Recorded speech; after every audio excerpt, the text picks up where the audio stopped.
This world is a place where the blood of the weak is spilled and the strong drink it. A deer grazes peacefully on the herbs in a dense forest. Hidden in the foliage, Johann Eitz aims his bow while his instructor whispers for him to stay calm. Johann pulls back the string with immense pressure. He releases the arrow the moment Joseph gives the signal. The bow snaps with a thunderous crack instead of firing properly. The deer flees in terror at the noise. Joseph screams Johann's name in pure frustration. Johann laughs nervously and holds up the broken weapon while claiming it snapped because it was too old. Joseph grabs his head in agony while shouting that he bought his beloved Angela brand new just a week ago. Joseph weeps while asking why a noble insisted on learning hunting for no reason. He yells that Johann could have just learned swordsmanship instead. Johann states that swordsmanship does not make money until you get hired. He declares that they should move to another spot because he needs money to survive in this rotten world. The narrator reveals that Johann Eitz was born as Kim Johann and reincarnated into this world after an accident. He knows that being reborn as a noble is pointless because he is at the bottom of the hierarchy. He worries that he will be stripped naked and kicked out during the family power struggles. Joseph suddenly stops him while pointing nervously toward a pack of wolves devouring corpses in the dark. Johann looses an arrow toward the beasts. The shot misses, and the loud impact alerts the wolves to their position. Johann stares at the gruesome scene while nodding that the theme of this world is a realistic medieval era. He watches the wolves desecrating the bodies and remarks on the cruelty. He wonders if the dead are from their village. Joseph says it is hard to know but confirms that the weak are nothing but prey for the strong. Johann tightens the bandages on his hand while resolving to avoid becoming prey. He recalls how he frantically searched for a status window when he first awakened, but realized no such cheats exist here. He confirms his absolute goal is money. He imagines a golden coin while plotting to leave the territory to become a merchant or a free farmer. He smiles greedily while vowing to scrape together every coin he can find. Joseph calls out to show him a plant called Little Devil Grass. He explains that the rare herb stops bleeding and boosts alertness. Johann interrupts the lecture to ask if it is expensive. He grins upon confirmation and stuffs the herb into his gear. Joseph spots a dropped herb pouch on the ground. Johann denies dropping it. Joseph realizes with horror that no one else comes this deep into the forest, and deduces that someone else must be here. A terrifying scream echoes through the woods. Joseph turns pale with shock. They run toward the noise and find a young girl clinging to a tree branch while wolves circle below. The girl cries for someone to save her. Joseph identifies her as Robert's daughter Dell and wonders why a child is in the deep forest. Joseph panics at the sheer number of wolves and insists they fall back to call for backup. Johann ignores the warning and leaps into the clearing. Joseph screams that these are man-eating predators. Johann calmly tells Joseph to rescue Dell while he draws the pack's attention. Joseph is stunned that a noble would offer himself as bait for a mere commoner. Johann grins while realizing this place is a goldmine filled with at least 10 wolves. He laughs while calculating the fortune he will make from selling their pelts. He yells at his precious moneymakers to wait for him. Joseph watches in confusion as Johann charges with strange footwork. A wolf lunges at him. Johann blocks with his sword. The beast shatters the blade with its jaws. Johann looks shocked as the weapon snaps. Another wolf seizes the opening to bite his neck while Joseph screams his name. The scene shifts to the Eitz family territorial inspection in Baltroden village. Concubine Madame Eitz covers her nose while complaining about the foul smell. The first son Philip Eitz rides stoically behind her. The lord of the territory Jessen Eitz drunkenly curses the miserable countryside. Philip apologizes while reporting that Johann is absent from the procession. He asks if he should send soldiers to find the brat. Jessen yells to forget about the dimwit and claims he does not care if Johann dies somewhere like his wretched mother. Jessen halts his horse before a strange pile of straw stacked at the village entrance. The villagers tremble while explaining they covered the area because Johann's training left ugly traces. Jessen scoffs at the idea of a bug like Johann training. He suddenly freezes in shock when the straw is pulled back. He stares wide-eyed at a massive tree trunk that has been deeply gouged by the force of human fists. Back in the forest, Johann blocks the fatal bite with his wrapped forearm. The wolf realizes its fangs cannot penetrate his arm just as he kicks it away. Johann admits that fighting with a sword is not his style. He assumes a brawling stance and invites his adorable moneymakers to attack. He declares that he needs money to avoid becoming prey.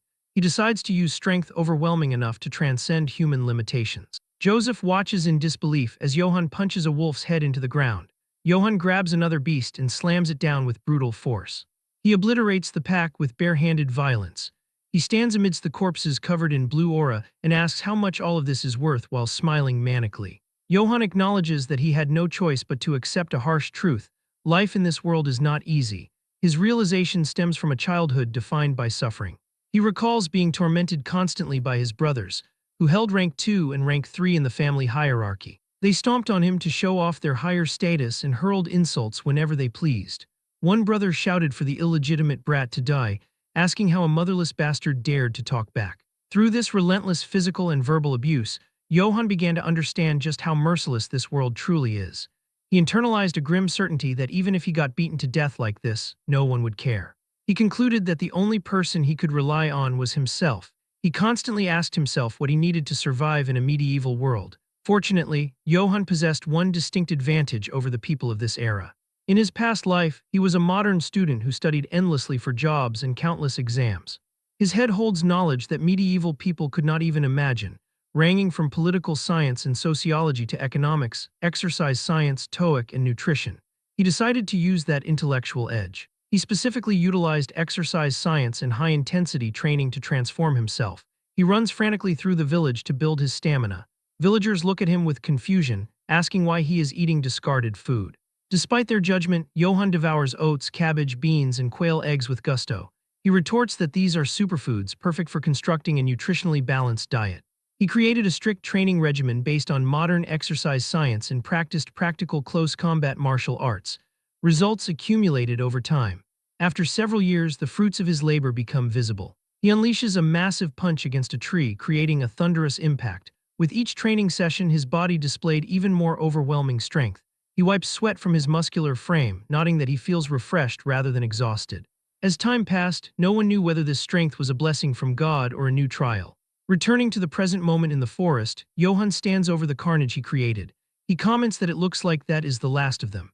Nearby, the companion Joseph checks on the child Dell and asks if she is hurt anywhere. The terrified girl bursts into tears and thanks goodness she is safe. She cries out for Uncle Joseph. Joseph sighs in relief but immediately pivots to scolding his master. He tells Sir Johann that he was unbelievably reckless. He asks if Johann understands how dangerous that was. However, Joseph's tone softens into admiration. He admits that he is moved by Johann's honorable action. He finds it incredible to think that a noble stepped in front of a wild beast without a moment's hesitation for the sake of a young serf.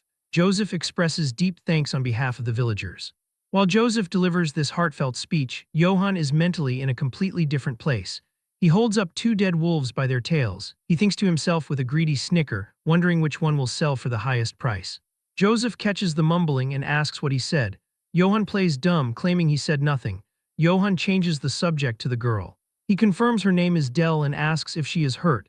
Dell trembles as she looks at him. She answers that she is fine thanks to him and expresses her gratitude. Suddenly, a terrifying red pressure emanates from the darkness behind them. A monstrous growl echoes through the trees, causing the red aura to flare. Dell freezes in terror. Joseph and Johann turn slowly to see what is happening. A giant wolf with glowing red eyes and massive fangs looms over them. Joseph screams in horror, identifying it as a monster. He grabs Dell and shouts at Sir Johann that they must run. He declares that a monster like that requires an entire army to face. Johann realizes something crucial at this moment. He thought this world was just a normal medieval world, but he now understands there are monsters here too. He smiles confidently and addresses the beast. He asks if it is their leader. He apologizes sarcastically, stating he killed all its underlings. He explains that wolf pelts sell for a high price. The giant wolf growls, staring him down. Johann can feel it. This thing sees him as prey. However, Johann does not care. He asserts that it does not matter what the creature is. He declares that its hide will sell for even more. The monster pounces, snapping its jaws. Johann deftly dodges the attack and delivers a powerful punch directly into the beast's face. The impact is heavy, but Johann immediately notices a mistake. He curses, realizing he scratched the hide. He laments that the price will drop because of the damage. The monster wolf roars in fury and pain. A massive sound wave hits Johann, forcing him to cover his ears. Suddenly, the world shifts violently around him. His vision warps. He sees flashes of a chaotic battlefield, a knight in a helmet, and the sensation of being cut. He screams in agony as he feels his strength draining away, wondering what this sensation is. He collapses to the ground. Johann wakes up with a jolt, screaming in terror. He sits panting heavily on the forest floor, sweating profusely. He looks around in confusion, asking what just happened. He checks the area for the monster, but the red-eyed beast is gone. He wonders aloud if it simply left. He looks over to see Joseph and Dell sleeping soundly nearby. He observes that it looks like everyone is safe. He admits he does not know what happened, but since monsters could appear again, they need to head back quickly. He carries Joseph and Dell on his back and begins the trek home. As he walks, he looks back with deep regret at the wolf corpses littering the ground. He internally mourns that he wanted those wolf pelts. He resigns himself to the loss, thinking there is not much he can do, and resolves to borrow a wagon next time. He notices the village ahead is still bright despite the late hour. He wonders if the villagers are all out searching for Dell. A greedy fantasy begins to form in his mind. He thinks that even if he did not mean to save Dell, he could earn some points with his father. He imagines a cartoonish version of his father tearing up with joy. He pictures his father amazed that he defeated a wolf pack and hereby naming Johann his successor. Johann snickers but quickly dismisses the thought as impossible. He settles on a lower expectation. He thinks maybe his father would at least appoint him to the guards. He reasons that if that happened, he wouldn't have to worry about food anymore. His thoughts are interrupted by a blazing torch thrust into his view. Knights on horseback surround him. A blond man at the front screams his name. It is his brother, Philip. Philip demands to know where Johann has been. He screams, asking how Johann dares to disappear on the day of father's inspection. Johann freezes, his face pale. He realizes with horror that the inspection was today. He thinks to himself that he is screwed. The crowd of soldiers murmurs, calling him an insolent brat. A massive armored boot steps heavily onto the ground. Johann gently sets Joseph down and drops to his knees. He stammers out an excuse to his father, claiming he truly had unavoidable circumstances today. His father cuts him off instantly with a single word, silence.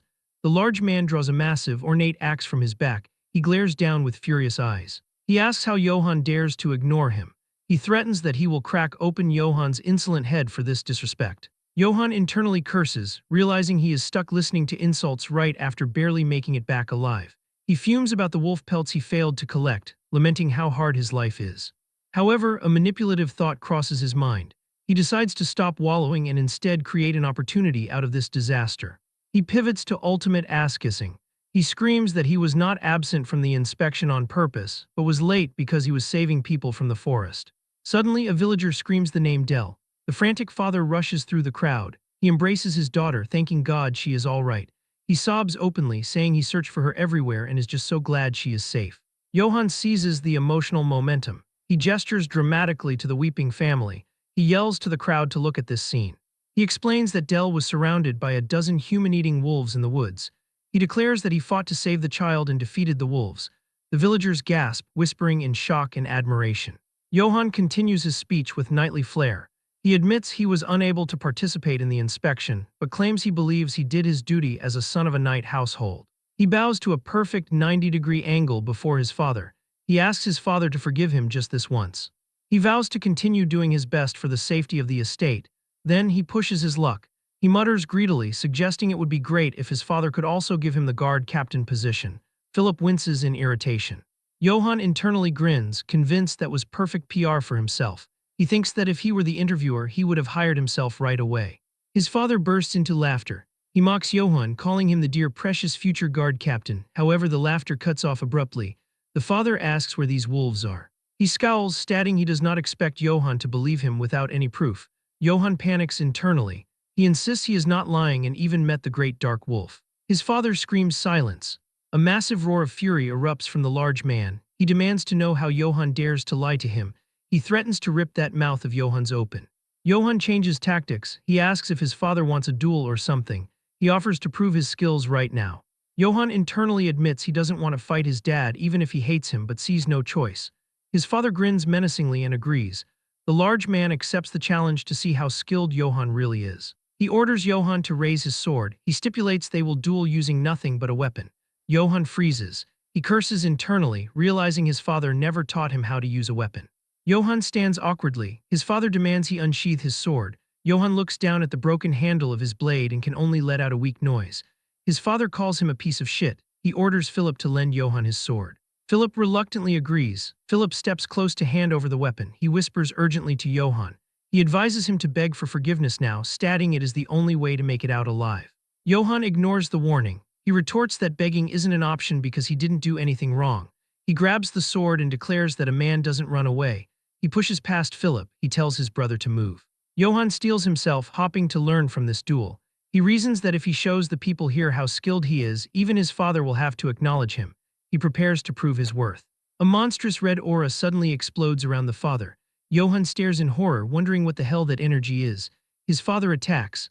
The sheer force shatters Johann's borrowed sword upon impact. Johann groans in pain as debris flies. His father strikes him, accusing him of being a parasite. He delivers a heavy blow to Johann's guard, screaming about how Johann dares to insult him. Philip and the villagers watch in terror. A villager whispers that the Lord is serious and really means to kill Johann. The father swings his axe with brutal force. He reveals why he never taught Johann to wield the sword, because he would still be a useless piece of shit either way. He taunts Johann, stating that no matter how hard he tries, he will never surpass him.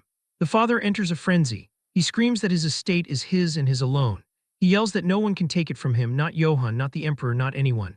Johann, struggling to see through the blood running down his face, wonders what the hell his father is on about.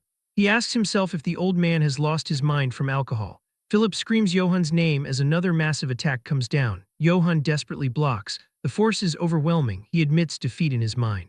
Johann collapses to his knees, utterly beaten. His father looms over him, sneering. The large man tells him to know his place. He vows that if he ever sees Johann again, he really will bash his head in. The father stalks off into the darkness, leaving Johann kneeling in the dirt. The crowd remains silent until one voice whispers Sir Johann's name. Later, inside a small building, Priest Valberg fumes with indignation. He asks how Sir Jessen could be so unfair. Johann, now bandaged, tries to hush him. He asks what if someone hears them. The priest snaps that he does not care. He states he is from the Vatican, so he doesn't need to care. Valberg rants that a knight should have honor. He questions how a father could treat his son like that. Johann smiles wearily. He insists he is fine and points out that at least he is alive. Valberg scoffs at the ridicule of it all. He points out the Lord was dressed in full armor. Johann laughs, suggesting his dad must have lost his mind from all the drinking. Johann leans back, resigned. He accepts that this is reality. He admits he never learned how to use the sword, but claims he didn't know he was this powerless. Valberg offers perspective. He notes that Sir Jessen has been in many battles. He explains the Lord inherited family techniques and has experience. He concludes it only makes sense that Johann lost. He recounts a story about Sir Brits in the next estate over. He says Brits killed 300 serf soldiers on his own. Johann is shocked. He exclaims that killing 300 on one's own is amazing. Johann lies on a table, reflecting. He admits technology is important. He confesses he thought he could easily defeat his drunkard of a dad because he fought off a huge black wolf. Valberg stops abruptly. He asks with wide eyes if that is true. He asks if Johann really saw a black wolf in the forest. Johann sits up, confused by the reaction. He confirms it, adding that Joseph and Del saw it too. Valberg covers his mouth, muttering, "Oh dear God." Johann asks why. Valberg pulls out an old book. He explains that ever since long ago, black wolves have been seen as taboo. He states the priests call them an omen of death.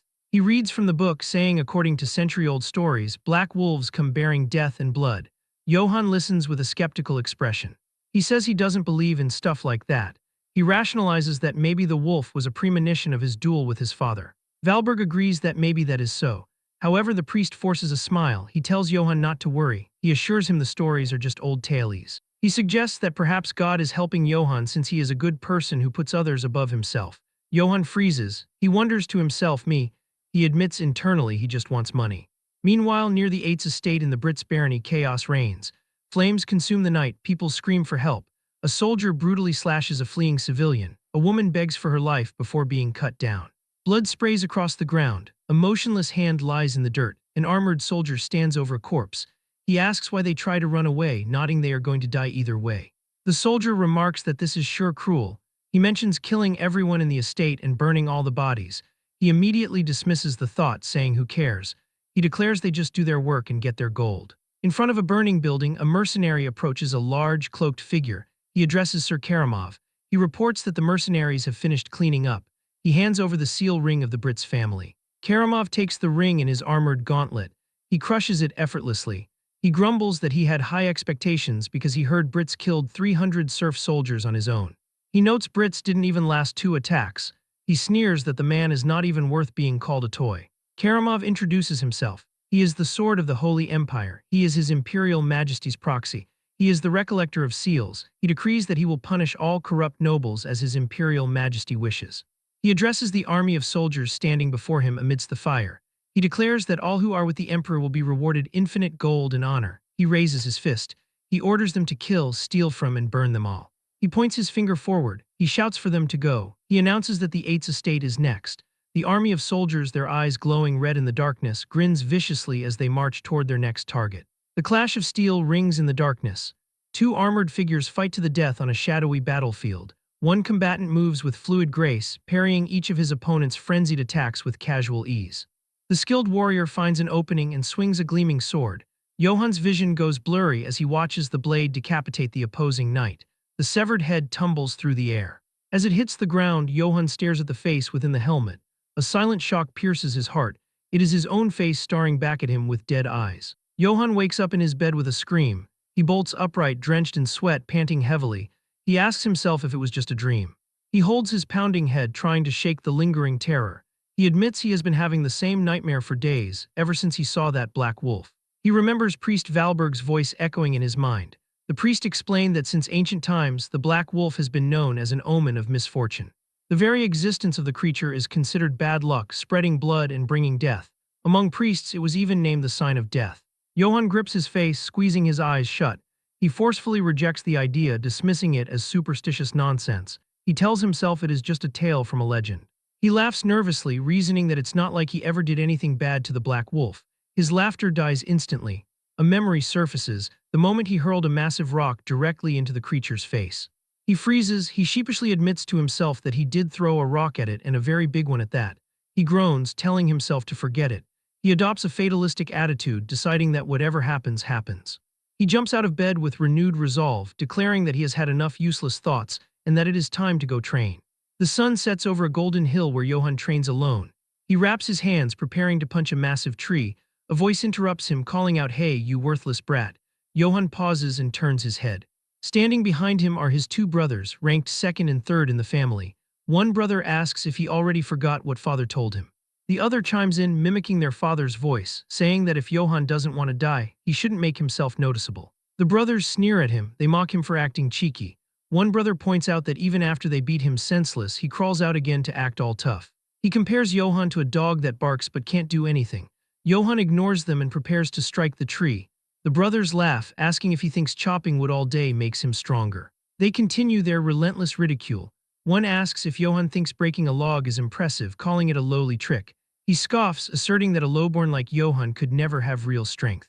He mocks Johan's dream, telling him to keep dreaming if he thinks he will join the Guard Corps. Johan smiles patiently, though a vein pops on his forehead. The brother declares that their father would never appoint trash like Johan. He cruelly adds that if their father ever used Johan, it would only be to crack his skull and feed him to the pigs. As the insult leaves his mouth, Johan delivers a simple punch to the tree. The impact is deafening. The massive tree trunk shatters instantly upon contact, sending wooden shrapnel exploding in all directions. The top half of the tree crashes to the ground. The two brothers stare with bulging eyes, their jaws dropping in utter shock and horror. Johan turns to them slowly. His shirt is gone, revealing a terrifyingly muscular physique. He smiles with dark intent. He politely asks if his brothers said something. He invites them to come a little closer and repeat it. The brothers scream in panic. They shout that they are good and ask why they would go there. They scramble away, fleeing down the hill. They yell back that they will tell father everything.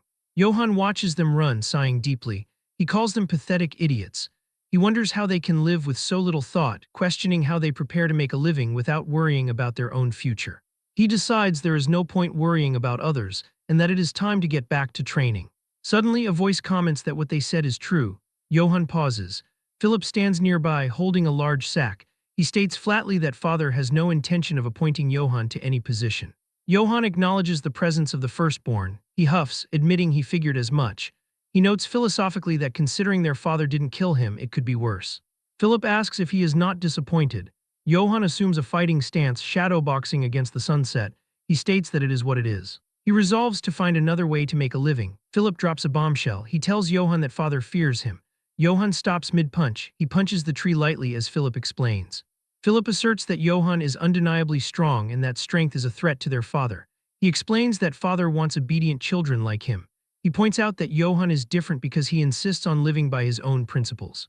Philip reveals that their father believes one day Johan's strength will take everything from him, just as he overthrew grandfather to take sovereignty. Johan sweats, dismissing the idea as nonsense. Philip ignores the denial. He orders his servant to bring the sack over. The servant complies, handing the bag to Lord Philip. Philip dumps the contents onto the ground. Clattering onto the grass is a set of equipment. A plain surcoat of unknown origin stored somewhere in the castle, a spare set of chest plate and a longsword, nothing else. Johan flinches, recognizing the gear immediately. He stares at the pile. Philip notes that these are the things Johan has had his eyes on for a long time. Philip states firmly that he is not like father. He declares he is not foolish enough to discard someone capable. He smiles slightly. He makes a promise that when he becomes Lord in the future, he will appoint Johann as captain of the 8th Guard. Philip turns to leave, advising Johann not to neglect his training until then. He adds a request to please stop causing trouble. Johann yells after him that he never causes trouble first. Philip raises a hand dismissively as he walks away. Left alone, Johann stares down at the armor shining in the dying light. He realizes with horror that the armor is the one from his dream. His mind races. He asks himself if he wears this, will he die the same way he did in the nightmare? A terrified vision of his own corpse flashes before him. Despite the fear, a different feeling emerges. He picks up the chest plate. He admits that for some reason he feels like he can overcome it, though he has no proof. He equips the breastplate, hearing the leather straps tight. He draws the longsword, its blade gleaming. He declares that whatever the case, he will need equipment if he wants to win. He stands fully armored, looking like a true knight against the backdrop of the darkened forest. Meanwhile, the local tavern is lively. A man slams his mug down, laughing heartily. He tells a tall tale to the skepticism of others. He claims he is telling the truth. He shouts that Sir Johann killed 50 wolves. A crowd gathers.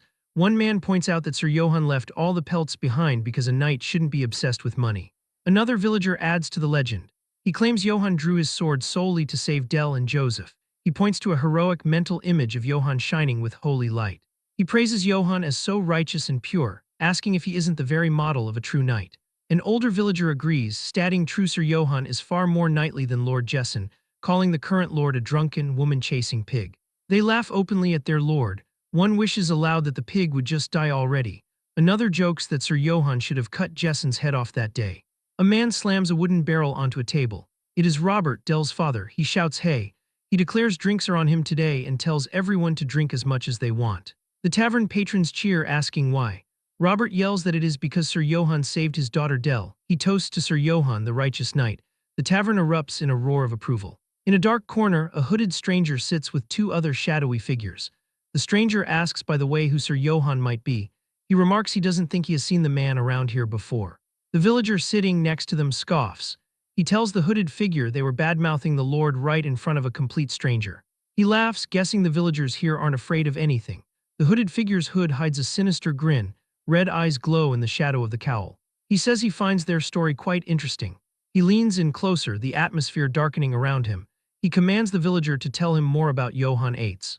Outside under the moonlit sky, Johann walks happily through the village. He hums a tune, oblivious to the danger brewing in the tavern. He fantasizes about his future. He thinks excitedly that Philip will appoint him captain of the guards once he becomes lord. He celebrates that his golden road has finally arrived. He thinks fondly of Philip, nodding he never thought his brother could be depended on. Johann stops. He spots a figure sitting slumped against a building. He squints, confirming it is definitely a drunk man. He decides right then that a future captain of the guard can't just ignore a drunk citizen. He approaches with a cheerful smile. He calls out Sir, warning him that if he sleeps here he will catch a cold. Johann offers to escort the man home. He leans down, still smiling. The man remains silent. Johann pauses, sensing something wrong. He notices something cold pressing against his neck. His eyes widen as he realizes a knife is held to his throat. The smile vanishes from his face. He freezes, thinking what? Panic sets in as he internally screams, "What the hell?" In a fleeting moment, the man attacks with a dagger. Johann cannot see the attack coming. He groans, wondering in panic about the attacker's identity. He asks himself who he is. He wonders if this could be an assassin sent by Jessen. However, he rules out the idea that his father is behind the attack. He reasons that if it were Jessen, he would have come to kill Johann himself. He then wonders in terror if the madam was the culprit.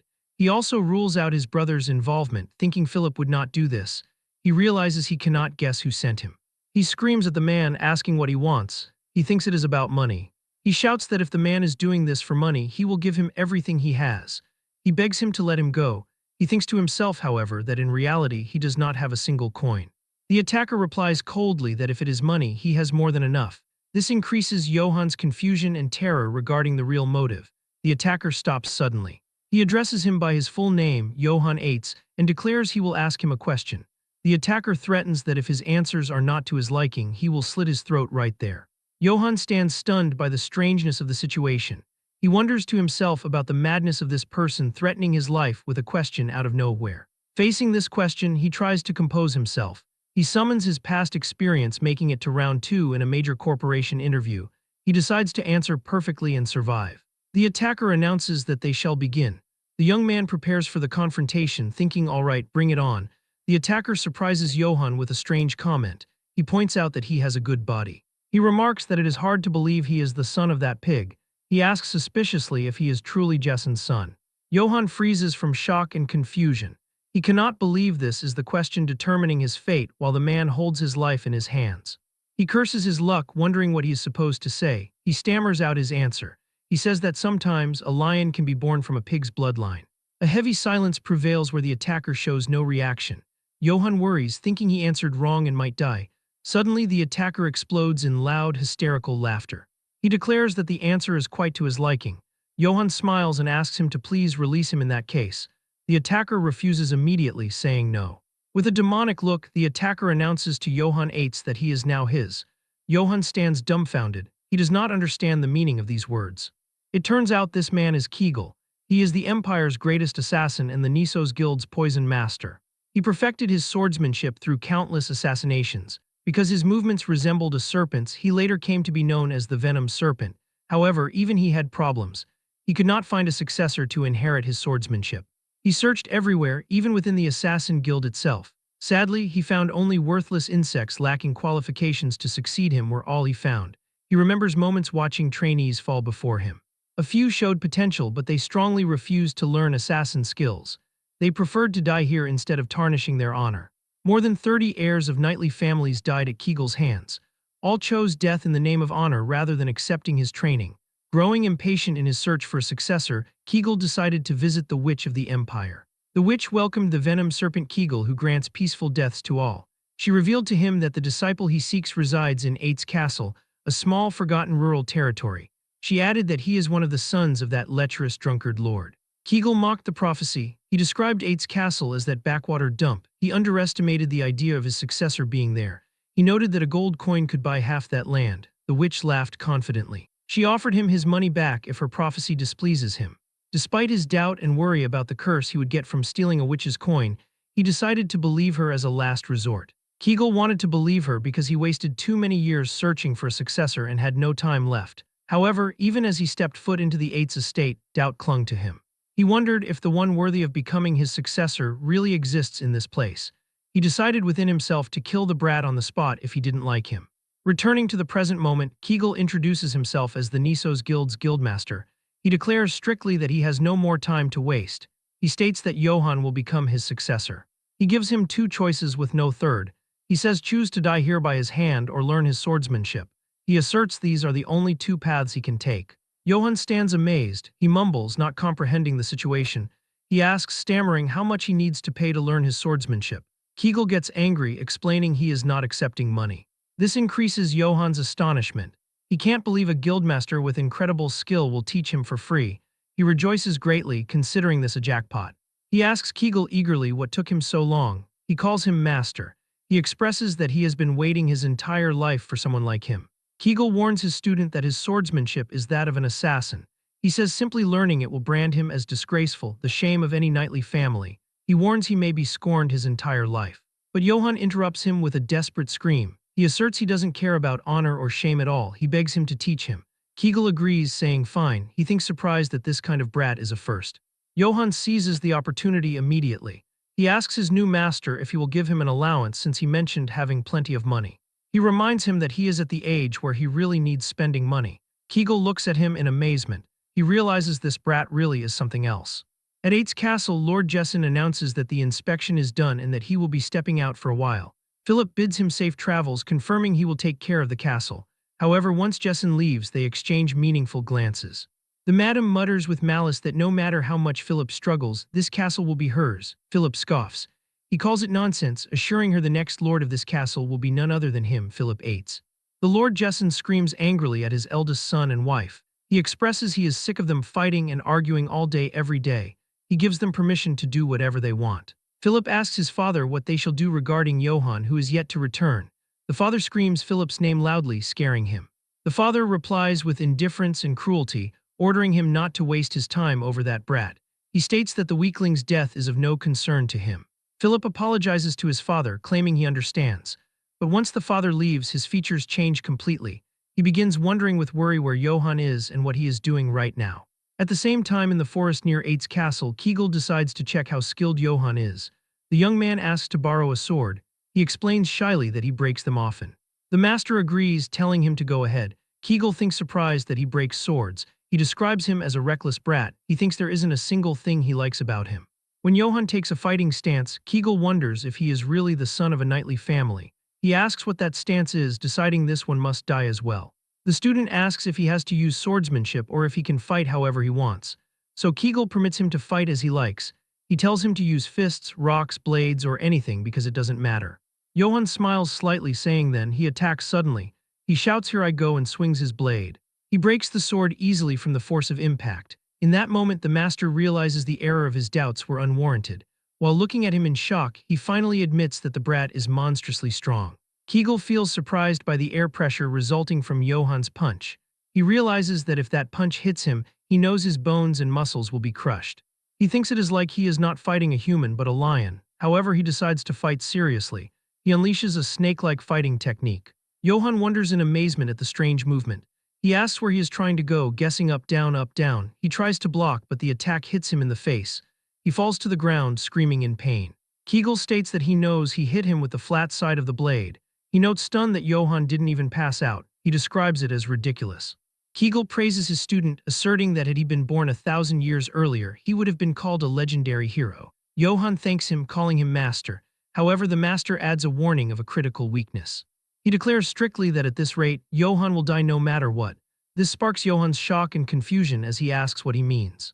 Kegel warns him strictly that he can't control his strength and that strength will kill him. Johann denounces this talk.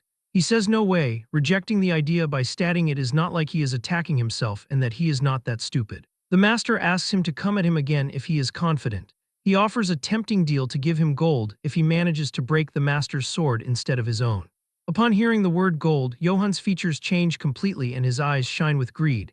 His hesitation turns into unparalleled enthusiasm. He shouts gold and tells his master he better keep that promise. He dashes at tremendous speed toward the master to attack. A strong sword clash rings in the place, but the result is disappointing as his sword shatters again. Its fragments fly into his face, making him scream in pain as he grunts. He remembers bitterly, realizing this is just like when he was fighting father. Kegel explains that he just lost to his own strength. He emphasizes the necessity to learn to control his power, or else death will be his fate. Kegel shoots a fragment of the broken blade at him. Johann asks if he purposely shot the fragment there. Kegel confirms, explaining that it is a piece of cake if one is proficient at the sword. Johann finally understands. He states he needs to learn to control his strength. He vows to learn it and avoid death to achieve his dream since he is the future guard captain of Eights. He thinks that public servants avoid disaster the best. The master tells him that if he knows how to restrain his power, something like this is possible. In the blink of an eye, Kegel directs a swift blow at Johann. Johann is stunned when he sees his metal armor slit in half. What increases his amazement is seeing that the master used only the sword scabbard, not the blade. Kegel explains that if he is able to control his strength, he can slice through anything even if he is not wielding a sword. Kegel smiles demonically. He says he cannot imagine how powerful Johann will be when he is able to properly control his power. The master announces that is enough and says to get to training. When Johann looks anxious, Kegel confirms it will be difficult and he might even die. He asks if he is ready. Johann answers with great enthusiasm in the affirmative. The scene shifts to the village. Johann appears with a swollen face and clear signs of beating from harsh training. He talks to himself about the difficulty, thinking he is finally learning to hold back but notes it is so hard. He says he managed to learn not to break his sword now, but yearns to know when he gets to learn real swordsmanship. Suddenly a commotion catches his attention. He sees a group of strangers, asking himself if they are elves. He screams at the group leader, asking who they are and why they are standing there. The group leader orders him to leave at once because the area is restricted from others. Johann replies sharply, asking what. He resents a stranger dictating orders, shouting, "Who are you to tell me what to do?" The group leader laughs arrogantly. He identifies himself as belonging to His Imperial Majesty's directly affiliated mercenaries. He reveals they are the famous wolves of Akite. Instead of fear, Johann screams in amazement and joy. He shouts that he wanted a job too. He asks about the pay. One guard asks sarcastically if he wants to be one. He explains mockingly that what they get is incomparable to what the guard captain would get. He reveals they get 2 golden coins for just one job. This strikes Johann with extreme amazement as he stammers 2 golden coins. The guard warns Johann that looking like he works out just makes him a bigger target. He emphasizes that what is important is skill. Johann agrees, saying you're right. Johann drowns in his dreams. He thinks he has never seen golden coins in his life. He wonders seriously if he should change his career path, thinking it is better than a guard captain. But suddenly something strange happens. Johann's hand moves involuntarily, attempting to draw his sword. This causes him extreme shock and confusion as he asks why he just tried to unsheath his sword. The elf accompanying Kamarav notices his movement. She screams angrily, "How rude!" She considers his behavior the height of insolence. She threatens to behead him right away for daring to try and unsheath his sword in the face of Sir Kamarav. Kamarav intervenes to calm the elf Jane. He asks him calmly who he is. Johann stammers while sweating, identifying himself as Johann from House 8. Then Kamarav reveals his identity as the Holy Empire Emperor's Guard Knight, Kamarav. Johann is surprised again, finding his hand on the sword without even knowing. A terrifying feeling overtakes him he hadn't experienced before. He compares it to when he saw the Black Wolf or when his father was trying to kill him. He describes this murderous intent as suffocating. It is as if he is prey placed in front of an apex predator. Kamarav orders him to move because he is in the way. Johann moves, feeling his heart beating wildly. One soldier mocks his fear, saying, "Goodness, he is so scared." He warns him in a sarcastic tone to be careful next time.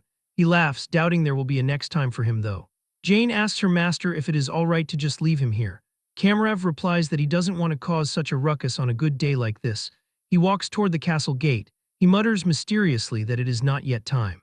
Johann watches them go. He wonders in confusion why a knight of the emperor would be here and what reason he would have to be in this place. Philip appears rushing to receive the grand guest. He welcomes Karamov, introducing himself as Philip VIII, the next lord of House 8. He asks eagerly about the reason for his visit, inquiring what brings him here. The stepmother interrupts, expressing her intense admiration for Karamov. She describes him as unbelievably handsome. She presents her son John as the child who will become the real lord, ignoring Philip completely. She continues flirting with Karamov. She states that if she had known someone as wonderful as him existed, she would have married later. She asks if they should head inside the inner castle. Karamov does not reply to her. She tries to catch his attention again, saying, "Sir Karamov Tilda, are you listening to me?" However, he ignores her completely. Instead, a massive thud echoes as he slams his hand down. He asks sharply, "Where is Jessen?"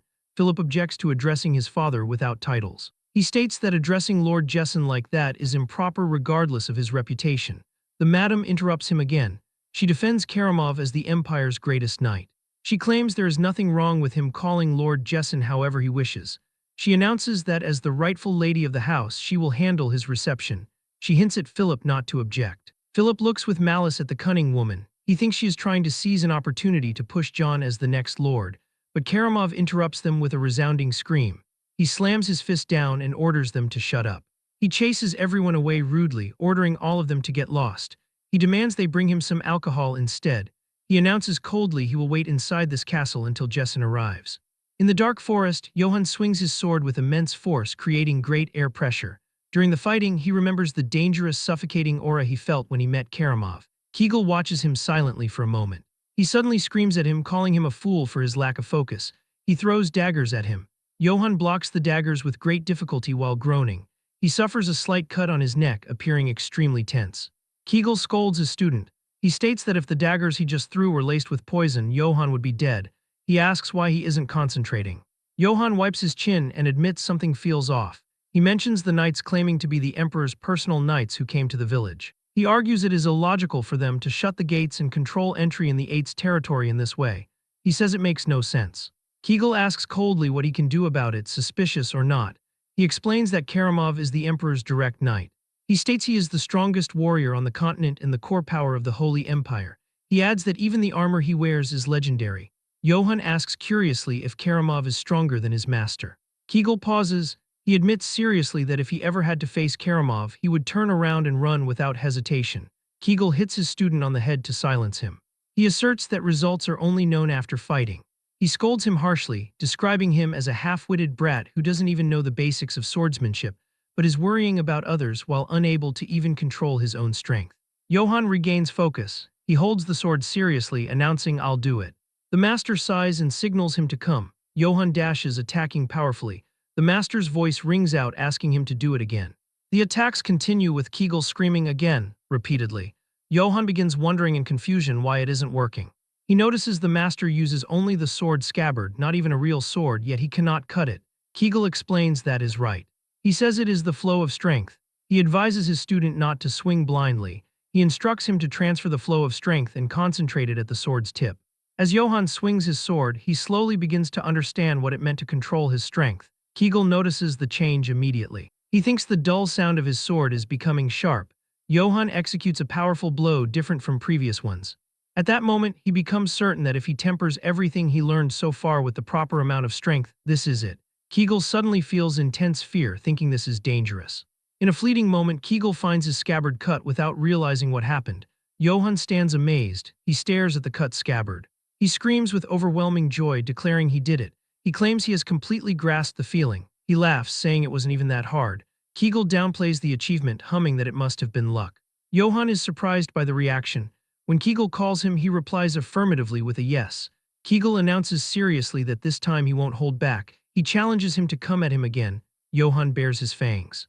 He shows a terrifying snake-like attack. The aura of a purple serpent strikes terror into the master. Johann manages to knock Kegel to the ground. Johann jumps for joy because he won again. Kegel wonders in confusion what this brat is. He realizes he clearly taught him nothing but how to control strength, yet Johann can freely use the secret sword technique Serpent's Tongue. The master is stunned that he perfectly absorbed a technique he saw briefly on the very first day. He notes Johann is using it more perfectly than he does. The old assassin's experience tells him that unless a miracle happens, Johann has already become someone he cannot defeat. Kegel mutters in amazement, calling him an absurd brat. Johann laughs maniacally, cheering that he learned the technique and secured his meal ticket. Suddenly, Kegel announces his teachings end here. He states he will leave at sunrise. Johann asks disapprovingly, huh? He notes he only just got the hang of using the sword and asks if he is ending it like this. The master assures him he already possesses everything necessary. Kegel admits grudgingly that Johann has become stronger than him in less than a week. He expresses satisfaction as long as his swordsmanship does not vanish and continues onward. He tells Johann to go live his life as he wishes. He tells Johann he has worked hard until now. Johann thanks him sincerely. He asks if he is really leaving. Kegel says yes. Johann asks if it is because he is an assassin. Kegel denies that. He explains no, it's just how he is, never staying too long in one place. Johann seizes the opportunity to ask his master, by the way, do you know anything about ominous signs? He asks about the black wolf. Kegel says yes. Johann mentions he recently encountered it. He tells him about his dream seeing his head cut off afterward. He confesses he thought Kegel was the omen when he first came for his head. Kegel replies that if he had killed him, then that would have been the ominous sign. He explains ill fortune does not arrive in a fixed shape. Before leaving, Kegel offers some advice. He advises finding a weapon suited to his strength first. He notes the need for at least Danis steel to withstand his power. Johann asks Danis, what's that? Kegel explains Danis steel is a metal imbued with magic, existing only as a legendary relic. He adds its method of creation was lost, and it can only be mined from ancient ruins. He states weapons made from it are extremely rare and only a few exist in the entire world. Johann assumes it must be expensive, right? Kegel confirms that even if he saved his whole life, he couldn't afford it. He adds he probably can't buy it with money at all. Johann asks why he recommended it then. Kegel explains he just wanted to tell him to find a weapon that suits his situation. Johann doubts his intentions. He asks if he is hiding true intentions because he is an assassin. Kegel gets angry, asking why he brings up his profession for everything, calling him a crazy brat. Kegel notes that even its color is unusual wearing Danis steel. He warns strictly that if Johann ever sees someone wearing Danis, even from far away, don't look back, just run. He adds another tip, if he doesn't know his limits, he won't live long. Johann promises to keep that in mind. Johann asks if he is leaving now. Kegel asks Johann to carve his next words deep into his bones. He advises do not fight opponents he cannot beat. He says if it is dangerous, run. But if he must fight, he must use any means necessary and kill without fail. Kegel assures him if he follows this rule, he likely won't die. He looks at Johann and commands, do not die. Johann watches him leave. He remembers the words, if it's dangerous, run. If you cannot avoid it, kill and always survive. He promises Master he will remember those words. At Eight's castle, the madam asks if the alcohol suits his taste. Karamov smashes the cup, saying it tastes like rotten piss. He orders her to take it away. The madam gasps, nodding that was quite an expensive drink. She says it is a shame he didn't like it. She says the only alcohol better than this is in Lord Jesson's bedroom. She suggests moving to a cozy bedroom instead of staying here since he must be tired after his journey. She whispers that Lord Jesson's bedroom is very comfortable. She says she is sure he won't be disappointed. She whispers seductively that just the two of them could have a wonderful time together. She asks, don't you think? Karamov speaks suddenly, telling her to get lost. The madam stammers that Sir Karamov they don't have much time. She begs him to allow her to begin his reception, nodding the lord will arrive late tonight. Suddenly, Karamov's red eye flashes. He mutters he was getting sick of this anyway. He decides fine, he shall enjoy himself. He clamps down on her neck. He calls the entertainment slaughter. Philip watches the scene in shock, covering his mouth. Outside, Johann reaches the village outskirts. He stops, asking what's this? He sees flames devouring the entire village. He looks in shock, wondering in amazement why the village is on fire. Lord Jessen wonders what in the world is going on. He rides along a dirt path, staring at the smoke rising from the Eight's estate. One of his knights answers that he doesn't know. The knight adds that the fire looks large, so the lord should return at once. Jessen grits his teeth and grunts as he whips his reins. He rides swiftly, the hoofbeats echoing loudly. His horse neighs as he skids to a halt in front of the castle. Jessen stares at the gates. Mercenaries greet him, stating that he finally shows himself after something fun has taken place. The mercenaries sneer, remarking that he is slow and dull just as he looks. One elf soldier orders him to move faster, calling him Sir Pig. He adds that Sir Karamov isn't a very patient man. Jessen pushes open the huge wooden doors, his eyes glowing red with rage. He stops dead, asking what. Before him, the stone floor lies littered with corpses. The bodies of his servants and children lay twisted and lifeless, with blood pooling everywhere. He stares at the horrified, frozen faces of the dead. Jessen sweats, horrified by the carnage. A massive armored boot steps forward with a heavy thud. Jessen looks up. Karamov looms over him, saying he is late. Jessen. Karamov's armor shines gold and his eyes burn red from beneath his helm. Jessen demands to know what Karamov is doing right now. Karamov reaches for his sword hilt. Jessen draws his massive axe. He screams furiously, asking what does Karamov think he is doing. Karamov speaks formally. He declares Jessen is guilty of the attempted assassination of the emperor and high treason. He states that by His Majesty's decree, House Eights shall be eradicated. Jessen screams back not to be absurd. He shouts that this is a purge. He accuses them of just pinning false charges on him to execute him. He raises his axe and charges, yelling he won't let Karamov do as he pleases. Karamov draws his huge purple sword with a screech of metal. He commands his men to blow the horn.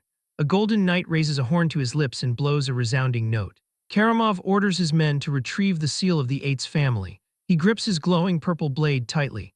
He commands them to purge everybody in this territory and erase this land from the map. The mercenaries charge, shouting war cries. They slaughter villagers mercilessly. Johann's previous neighbors get cut down where they stand. Flames engulf the wooden houses. The mercenaries laugh manically as they kill. A mercenary stands over Valberg, who kneels on the ground in prayer. The mercenary laughs, calling Valberg a vicious bastard. He asks if it is that hard to tell him where the pig's bastard son is hiding. Valberg remains silent, looking defiant. The mercenary smirks, saying fine. He offers to send Valberg to his god, whom he adores so much. He swings his sword down, shouting die.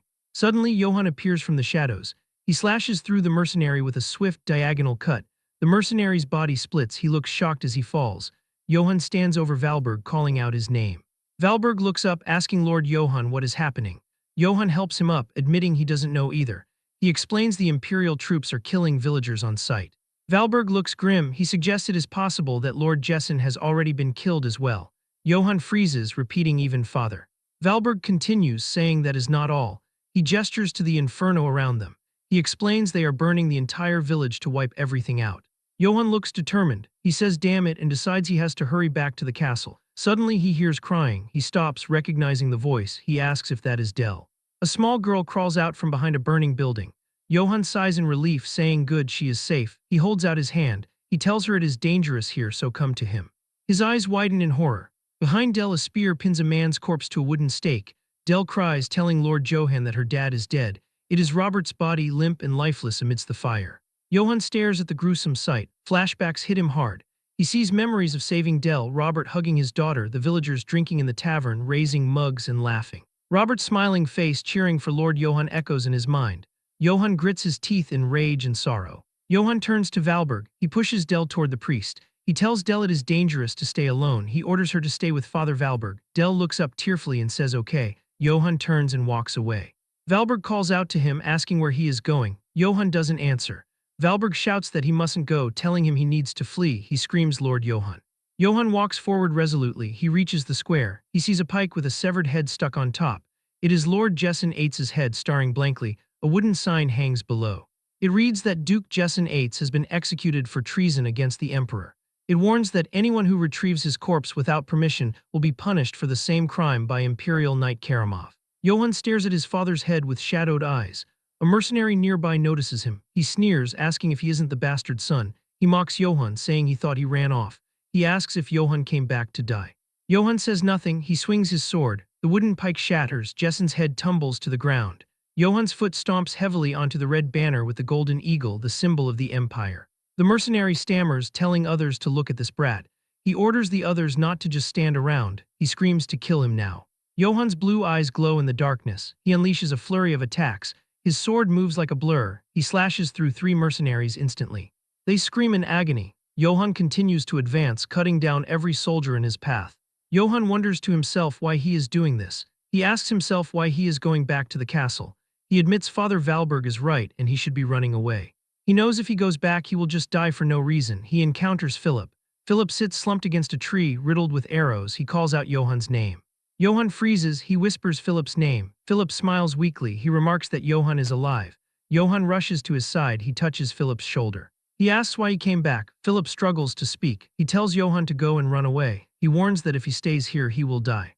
Philip coughs up blood. He lifts a helmet from his lap. He says he wanted to give this to Johann for when he becomes Lord one day. Johann takes the helmet. He stares at Philip's lifeless face. He looks down at the helmet in his hands. He remembers Kegel's voice. The image of the assassin appears in his mind, warning him to understand the difference in skill level. The advice echoes that if it gets dangerous, run. The opponent is the Emperor's knight. Kegel told him to run without looking back. Johann clutches the helmet. He remembers the second part of the advice. It states that but if he has to fight then he must kill. Johann stands up. He puts on the helmet. The visor snaps shut. His blue eyes glow from within the darkness of the helm. He confirms right. He declares that time is now. Johann walks up to the massive castle doors. He pushes them open with a single hand. He strides inside. The hallway is lined with mercenaries. They look surprised. One elf asks what the hell. He asks how this bastard got inside and asks where the guards are. Johann charges. He punches an armored knight in the face with overwhelming force. The helmet crumples under his fist. Johann roars Karamov's name. He punches another soldier, sending him flying. He screams for the asshole to come out. He stomps on a fallen soldier's chest, crushing it. A shadow falls over him. Karamov walks out slowly, dragging his massive purple sword. Blood drips from the tip. Mercenaries step aside. Karamov stops. He notes so the runaway son of Eights really survived. He says Johann is that guy in front of the castle back then. He asks if his name was Johann Eights. Johann stares at him through his helmet. He replies he is not in the mood to exchange names. He tells him to just think of him as one pissed-off man, calling him an asshole. Karamov sighs. He tells Johann he should have kept on running. He says if he had, he could have lived. Karamov smirks. He supposes Johann doesn't care about his life. He says fine. He tells him if he wants to die, then come at me. He points his massive sword at Johann. The purple energy hums. Johann's blue aura flares around him. Johann screams that Karamov doesn't need to tell him that. He charges forward, his fist glowing with power. He shouts that is what he was going to do anyway. He unleashes a massive punch directly toward Karamov. They start trading blows with one another. It is just like the dreams Johann was having. They get to the exact moment where Johann readied the attack and swung down. Karamov blocks it. Johann's sword gets cut by Karamov. He goes to swing for his head. Johann drops the sword. He dodges backwards before grabbing another one and charging straight in. Karamov smiles, saying that this is fun. He cuts another one of the swords in half. This happens over and over and over again. Johann is continuously grabbing swords off of the mercs that he already killed. He then dodges a big swing from Karamov while he's stuck from the dodge. Karamov comes in to finish it and swings down. Johann avoids this one. This causes Karamov to slice into one of the pillars of the castle and it begins crumbling. Karamov says this is interesting. He says he is far more entertaining than Brits was from within the smoke of the rubble collapsing. One of the mercs gets thrown at him. Karamov cuts straight through him. He says that this is truly enjoyable. He wants even more entertainment. Johann finally manages to grab another sword. He comes in with a heavy-ass swing to which Karamov blocks using his arm. But the attack pierces through his armor and also takes a chunk out of his arm, though of course the blade gets broken. Karamov is genuinely surprised as he distances himself. It takes a moment for it to set in because he just cut through his Dana steel armor. Karamov begins trembling as Johann grabs another blade. Karamov says that's impossible. He says humans are incapable of harming Dana steel, asking just who he is. Johann charges straight in once more. They continue trading blow for blow while Karamov says that he's never heard of such strength before. But it seems like that's all he is because he's easily blocking all the attacks. And even though he's on the defensive, Johann can't get in a single meaningful hit. Karamov realizes that he's a brute with only strength. There's no finesse to his attacks. He thrusts forward. Johann blocks it. Of course, the sword breaks. He quickly grabs another off the floor and readies himself once more. Karamov says that it's just as he expected. He can't even properly block a simple thrust. He's swinging purely by instinct right now. There's no technique behind him. This makes him think that Jessen never taught him real swordsmanship. He can tell that he's dangerous. He needs to finish this quickly because if he grows, he will become someone nobody can stop. And if he uses that stupid wide slash again, he'll break it, cleaving through the sword, cutting his head off with one swing. Johann then starts to do exactly as he thought, but it was just a fake as he does a quick change-up. Karamov is completely caught off guard. He goes to react. Johann uses Kegel's technique, changing his direction to Karamov's open side. The sword comes into contact with the armor. He manages to deal a very heavy blow in exchange for losing his sword. Karamov starts screaming in pain as his insides start to spill out. He sees Johann rearing back his fist. He comes in hitting him straight in the side where he just cut him. The Danis armor begins to dent. We see a massive shock wave from the punch. That's not all as it explodes out the backside, causing him to spit up a ton of blood. He stabs his sword into the ground. Nothing but blood comes out of his mouth. His eyes begin to go a little hazy. He recognizes it as Kegel's swordsmanship. This means that Johann was hiding his true skill all along and that he completely let his guard down. Johann points a broken blade at his throat, while Karamov continues to bleed out from all the internal damage. There is a literal pool of blood underneath him. He begins coughing his jaw. He lowers his blade and raises his helmet. He drops it onto the floor, asking him why he did all of this. Karamov says that it was all for his imperial majesty, as the Holy Empire is now more unstable than ever. His majesty has unsheathed the imperial sword to correct the empire. Before he finishes his next sentence, he starts coughing violently. He holds onto his side while spitting up even more blood. He then starts to laugh. He tells Johann he's moved. For decades, he's crossed battlefields and fought countless knights, but he's never encountered anybody as strong as him before. He needs him to go with the Empire with him, as his majesty needs a strong talent like him right now. The Empire's endless gold will grant him glory. He shall receive vast and fertile lands. He'll see to it as well that his majesty will appoint him as an imperial knight. He becomes the imperial sword. He'll get anything he wishes. Johann thinks about endless gold, but says that it's strange. It's the life that he once dreamed of, but for some reason he doesn't feel anything. He looks down at Karamov. He tells him that he refuses. Karamov's confused, asking why. Johann says that he has not only killed his family, also innocent serfs, people who did no wrong. Karamov surprised, asking if he's really declining his offer over mere serfs. He grits his teeth out of frustration, asking why their deaths even matter. Then says that it must be because his mother was a low-born serf. That insect blood has tainted him. He needs to understand that the world's law is that the strong drink the blood of the weak. Johann grits his teeth and apologizes to Kegel, saying that he can't control his strength anymore. He swings, hitting Karamov in the face, sending him flying backwards. He doesn't stop there as he comes in with blow after blow. He asks why he thinks that these were worthless lives and if the Emperor means that much.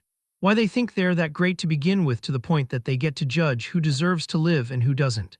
The Danis armor begins to start warping on his skull. As blood fills Karamov's eyes, the last sight he sees is none other than Johann. Each blow getting heavier and heavier as he is turning him into a meat crayon. Eventually, he's just twitching on the floor. Johann stands up with his fist covered in blood. Karamov, though somehow still alive, begins coughing. Johann starts to walk away. Karamov calls him a fool, saying that he should have taken his offer because now it's too late. The one who broke the Emperor's sword will only know suffering from this point on. Johann looks down at him as his hand goes limp, as those were his final words. Johann says this world accepts death so naturally. All he ever thought about was to make money and survive. But they slaughtered everybody in his territory, including his family, and then tried to erase it. So even if the whole world becomes his enemy, he only did what had to be done. He'll never regret his choices. Regardless of what anyone says, this is how he plans to live. A stone gate slowly creaks open in the middle of the night, revealing the interior of the castle courtyard. A guard approaches a wooden door to check on the situation inside. Upon opening it, he discovers Master Jane and her elven soldier standing there. Jane speaks with a furious look etched onto her face. She demands to ask one more time if what he just said is the truth. The beaten elf confirms it is true without a shred of falsehood and begs her to believe him. He explains that he suddenly barged in, beat all the soldiers to a pulp, and then took Sir Karamov's head with his bare hands. The soldier adds that this was the last they saw of Sir Karamov. Jane stands speechless. She points toward the courtyard and questions why Karamov's corpse is not in there if the story is true. The elf maiden shouts that she cannot believe such nonsense without any proof. The soldier replies that he does not understand it either, but he definitely saw it with his own eyes. Just then, another soldier arrives to announce that the pursuit party is ready. Jane pulls herself together and starts walking with firm, determined steps. She turns to her troops and passes the order down to everyone present. She commands them to chase him down and kill him. The elf maiden reveals that the target is Johann Eitz. The troops begin to move out to follow the order. She calls him a filthy traitor to his own bloodline and the one suspected of murdering Sir Karamav. Jane screams for them to hunt him down. She orders them to kill him if they must, but to bring him back no matter what. Meanwhile, Johann runs through the forest with determination. He finds himself in the middle of a brawl with several elven soldiers. One of them screams in pain as he is struck by Johann. With a swift blow, Johann takes out another soldier without mercy. Jane's voice warns her troops never to face him by themselves. She orders them to seal off every road to drive him relentlessly until he is exhausted. The soldiers express shock, wondering if Sir Karamav is truly dead. Jane declares that they must bring that bastard's head to his majesty. Johann listens to the memory of Philip telling him to find the stable and flee to survive at all costs. In the present, Johann locates the stable mentioned and feels a moment of relief. Even so, he thinks that was truly the end. He drops Karamav's corpse to the ground and thinks that hiding the body might stir up confusion. He notes that the pursuit party acted much faster than expected. Johann decides to keep carrying him to use the armor as a shield until he shakes them off. With a groan, he lifts the heavy body and continues. Exhausted, he opens the stable door. Inside, he realizes this must be Jessen's warhorse. Johann approaches the animal and thanks his brother. He notes that with this guy, he should be able to rest a bit on horseback. He decides to see what to call him. The horse stares at Johann with bright blue eyes. He decides his name will be Philip. Meanwhile, an elven soldier shouts that he saw something shining nearby. He claims he is sure it was the glow of Dana's steel and orders a search of every inch of the area. The leader declares that the bastard is definitely nearby. Suddenly, a soldier asks a question. He says he hears hoofbeats. In the next moment, Johann flies past them atop Philip. He is focused on escaping.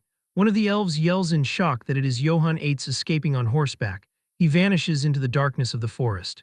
The leader screams to shoot him down and not let the bastard get away. Archers fire their crossbows, but the bolts strike the armor of Sir Karamav, which Johann is using as a shield. Johann rides his horse throughout the entire night, quickly losing the pursuit party and arriving deep within the Black Forest. Johann dismounts and thinks that this should be deep enough. He reflects that even though he was a twisted man, not burying a person does not feel right. He says that in any case he must proceed. Johann looks at the armor and notes that it really does look expensive. He picks up the purple sword lying on the ground. He realizes the sword is light yet solid and identifies it as being made of Dana steel. Johann notices an ancient imperial script on the blade. The text reads that it is the one who recovers crests. Johann reads the name Crest Recoverer. He wonders if it talks about retrieving family crests and notes that even its name sounds ominous. He decides to take the sword with him for now. As for the armor, he decides to just bury it. Johann thinks it is a waste, but carrying it around won't help him at all. He promises that he will definitely come back for it later. He grabs a shovel and digs into the earth. With effort, he finishes burying the corpse and equipment.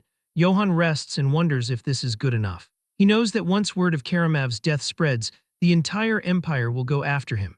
He recalls the warning that he will know only suffering from this point on. Johann reflects that his life already knew suffering long before he beat him to death. He wonders what to do now. He realizes his house has been burned to the ground and he did not manage to bring even a single coin with him. Johann stands exhausted and trembling. He decides to rest a bit and think. Suddenly, a presence in the darkness catches his attention. He spins around to see a black wolf emerging. Johann curses. He notes that of all the times it could have shown up, it had to be when he is completely worn out. He realizes that in this condition he does not stand a chance. He knows he cannot hold his sword with no strength in his hands. He decides he needs to get to the horse and somehow flee. Suddenly, an elven soldier shouts that they have captured the bastard's warhorse. The leader declares he has to be nearby.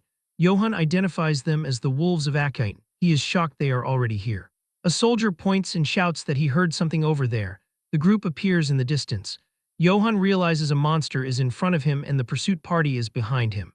He realizes there is no room for escape. He wonders if this is the end for him. Suddenly, the wolf charges past him. The creature crashes into the soldiers, slashing and biting. The elves scream in agony. One soldier screams that it is a monster and begs to be saved. Johann watches in confusion. He asks if it did not see him. He realizes that is not important right now. He sees that it is clearing a path and that this is his chance. Johann knows he needs to move. He gritted his teeth and thinks that if he does not go now, he will die. He screams and sprints toward the escape route. Johann forces his way past the wolf and the soldiers. He puts a foot in the stirrup. Johann mounts the horse and pulls away. He looks back at his past. Johann flees with a determined face. He remembers being a child holding a wooden sword. In the present, he continues his desperate escape. Images of training and his village flash by. He bids farewell to the Eight's village. Nearby, a soldier lies defeated. The giant black wolf watches Johann escape. Its red eyes glow in the darkness as the story of the end of childhood concludes. Johann comes across a checkpoint set up by the soldiers further ahead. He curses and realizes that even here the way out is completely blocked. He realizes he is screwed. The exhausted Johann dismounts his horse. He reflects that ever since he escaped, he hasn't eaten, slept, or done anything properly. He notes that he didn't think he would be hounded by the wolves of Akiten for 3 days straight. He recalls how he has lost count of how many times he almost died, while fending off those bastards swarming him in packs. Johann stands at his limit. He admits he does not even have the strength to lift his sword. He wonders if there is really no way to get out of here. Johann questions if he is just going to get caught by those bastards and executed like this. Suddenly, he spots movement nearby. He realizes it is a trade wagon with armed escorts. Johann wonders if it is a peddler caravan. A literal light bulb goes off in his head. He decides, all right. He plans to disguise himself as a peddler. Johann thinks that if he looks like he is part of their group, he will be able to avoid suspicion. With a serious gaze, he decides he will use them to get through the checkpoint. Nearby, a wagon bearing the crest of the Katana Trading Company rolls forward. Inside sits Eldens. One of the guards, Kan, calls out to Sir Eldens. Eldens asks what it is. Kan reports that up ahead is a heavily armed cavalry. Eldens reacts with a loud what. The terrifying figure of Johann on horseback looms in the road. A mercenary named Kan suggests they should prepare for battle. A younger mercenary named Gamson questions the order. Gamson asks why there is all the fuss over one guy on a horse, stating that if it comes down to it, the 9 of them can charge at him and end this immediately. Goran tells Gamson to look closely. Goran points out that unlike them, he is fully clad in armor and riding a warhorse. Kan adds that on top of that, he is wearing a plate helmet and a breastplate. Kan gestures violently and asks if they see the sword hanging at his waist. He tells them to look at that hilt. Kan explains that the purplish sheen means it is definitely a sword forged from Dana steel. He warns that if he swings that sword down on them, their armor will be sliced like butter. Gamson sweats and suggests they could get wiped out if they clash head-on with him. Gamson hesitantly asks if wiped out is not a bit much, considering they have 9 people. Kan shouts to get this idiot out of his sight, claiming he cannot think properly because of him. Another mercenary slaps Gamson and tells him to come here, calling him a dumbass. He warns him that if he doesn't know anything, he should just shut it. Eldens orders Goran and Kan to get everybody ready so they can attack the instant that man moves suspiciously. He states he will go ahead and check the situation out first. The catfolk warns that when he gives the signal, they must all attack at once. Goran and Kan confirm the order.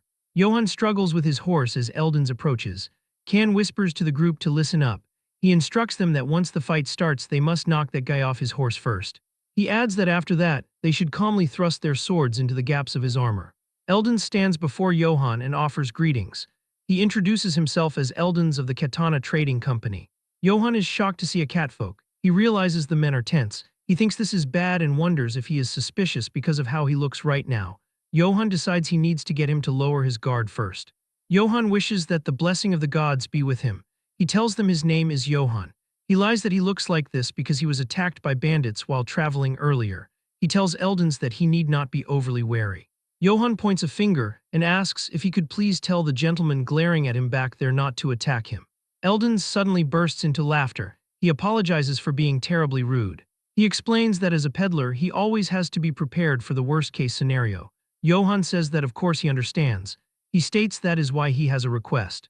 Johann asks if he could please let him travel with their group. He explains that as they can see, he lost all his travel funds from the attack. He proposes that if they could provide him with a little food and a place to sleep, he will help guard their caravan. Eldens observes him closely. He thinks that Johann certainly looks strong enough and does not particularly seem suspicious either. Eldens agrees to do that. He points down the road and states they are on their way to Marseille. He adds that since it will be a fairly long journey, he should go and get acquainted with the mercenaries over there. Johann bows and expresses his gratitude. Internally, Johann wonders where Marcel is. The mercenaries watch as Eldens walks with Johann. Gamson asks Sir Eldens what is going on. Eldens explains he is just a wanderer and nothing more. He says they will be traveling together for a while. However, with a dark look, Eldens whispers to his men to keep an eye on him just in case. He orders that if anything happens, they should not hesitate to kill him. Goran and Kan agree. Johann exhales and thinks that it is good. He focuses on the fact that now he just has to get past the checkpoint. The caravan moves out as the sun sets. An elven soldier shouts that people are coming this way. The wolves of Akaten stand in the road and order them to halt. The elves declare they are the wolves of Akaten. They announce that if the travelers want to pass through, they must cooperate quietly and let them hold a brief inspection. Johann stares from behind his helmet. He thinks that they finally arrived at the checkpoint.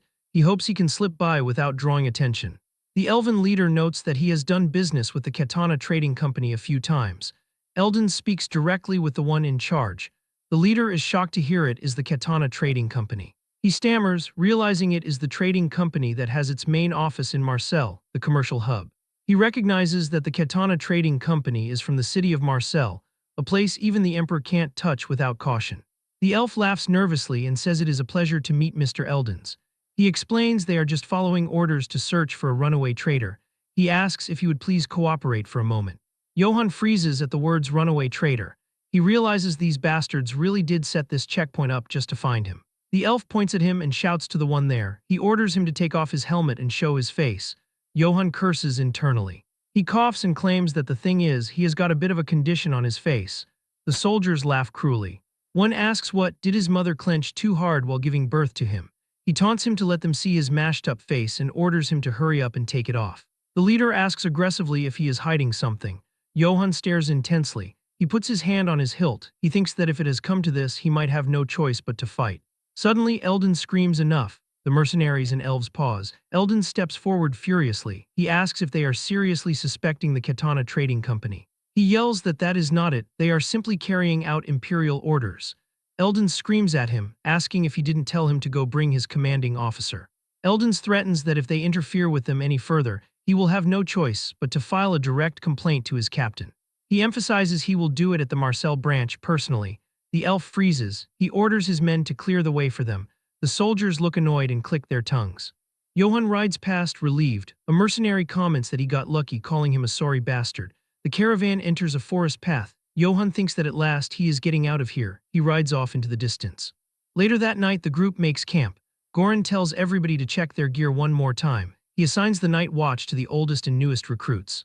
Eldon sits reviewing a scroll, humming to himself. He notices Johann. Eldon realizes it is Johann. He tells him that he does not particularly have anything to do, so he can go ahead and sleep. Johann stammers a thank you. He lays out his bedroll. He collapses onto it. Johann reflects that he didn't think getting some sleep would be this hard. He grips the cloth and sighs that finally he can rest. Johann falls into a deep sleep by the fire. Deep in the bushes, a sinister figure watches. The mysterious man smiles with sharp teeth and says good. He orders someone to get everyone ready. He declares they will surround them from the hill and strike them all at once. In a dream, Kim Johan listens as a staff sergeant speaks. The narrative takes us back to a time of battalion-level tactical training. He executes a military strategy known as defense in depth, seeking to delay rather than prevent the advance of an attacker. Kim Johan successfully carried out the defense against a large company-sized enemy force with only a small number of troops. Because he displayed outstanding tactical sense and became an example to other service members, he is awarded a commendation and 4 nights and 5 days of reward leave. The battalion commander, Lieutenant Colonel Kim Yibak, hands him the award. Johan salutes and shouts "Sir" with vigor. He smiles and thinks that this is insanely awesome, believing that maybe the army actually suits him since he studied strategy and tactics in advance. But then, the reality sets in. He remembers an outdated, backward top-down culture, murderous duty shifts, and scorching hot or freezing cold work conditions. Worst of all, he recalls a paycheck smaller than a rat's tail. In the dream, Johan realizes this isn't it and tries to escape. A giant hand grabs him. The superior officer asks where he thinks he is going with a terrifying smile. He tells Johan he can come in whenever he wants, but he cannot leave as he pleases. Johan screams in despair as he is dragged back. Suddenly, Johan wakes up on his bedroll in the forest. He breathes heavily and asks if that was a dream. He complains that he could not even sleep properly because of that dream of him in the army. Johan rubs his shoulder and notes that his whole body aches. He pauses, sensing something. Under the full moon, a sharp sound cuts through the air. Johan realizes it is an arrow. With a swift movement, he snatches the projectile out of the air just inches from his face. He realizes it is an attack. Johan curses, thinking those damn bastards are after him again. He stands up and thinks that here he thought he made it through safely. He decides he needs to warn the mercenaries first. Johan screams at the top of his lungs that it is an enemy ambush. The story flashes back to 5 minutes before the enemy alert. Gamson and Can are on watch. Gamson complains and asks why they are the only ones getting worked to the bone. He argues that it is only fair to assign that cavalry to sentry duty too. Can tells Gamson to shut up already. Gamson is confused. Can asks him if he is telling him to entrust guard duty to some guy they do not even know. Can lectures him, asking if he has not considered that while they are asleep, that bastard could slit their throats, grab the supplies, and run. Can warns him that if the only thing he actually matters and he keeps being reckless, he won't be doing this kind of job for long. Gamson stammers. He shouts that he became a mercenary because he did not want to rot away in some backwater village his whole life, because he wanted to live like a real man. He shouts a but, and declares that if he had known the Goran mercenaries were a bunch of idiots who can't do anything against and freeze up because of one armored cavalryman, he never would have joined this crappy party in the first place. Can snaps. He grabs Gamson by the collar and raises a fist, asking what the hell he just said and if he wants to die. Suddenly, Johan's scream echoes, warning of the enemy ambush. Can freezes. Immediately, arrows begin to rain down. Can shouts to get down. He tackles Gamson, shielding the younger mercenary with his own body and shield. The arrows strike the ground around them. Can realizes the rain of arrows has stopped. He points and orders Gamson to go call the others. Gamson scrambles away in terror, screaming and crying. Can curses the son of a bitch. Goran arrives with his sword drawn, thanking goodness that Can is safe. He confirms arrows came flying in and that it is an ambush. Can looks around and asks where Gamson is. He dismisses it, asking if Eldon's is safe. The catfolk Eldon's is seen trembling while hiding under the wagon. Can orders Goran to hurry up and get ready to fight. Johan rushes over and addresses the two. He asks if they are Goran and Can. He points to the wagon and orders them to form a circular defensive line around it. Johan shouts that they do not know which direction they will attack from, so they have to stick together and fight. Can stares at him with disdain. He asks if Johan thinks he is their employer. Johan is confused. Can shouts that they will handle their own end. He warns Johan to just worry about keeping himself alive. Johan is stunned by the rejection. The mercenaries shout to grab their shields and prepare for battle. Johan turns to Can and Eldon's. He shouts that he has fought a battle similar to this before and demands they give him a shield too. Eldon screams back, absolutely not. The catfolk yells that they do not even have enough shields for themselves and tells Johan to figure out how to survive on his own. Johan curses, realizing they don't trust him at all. Suddenly his eye widens. He senses enemies rushing in.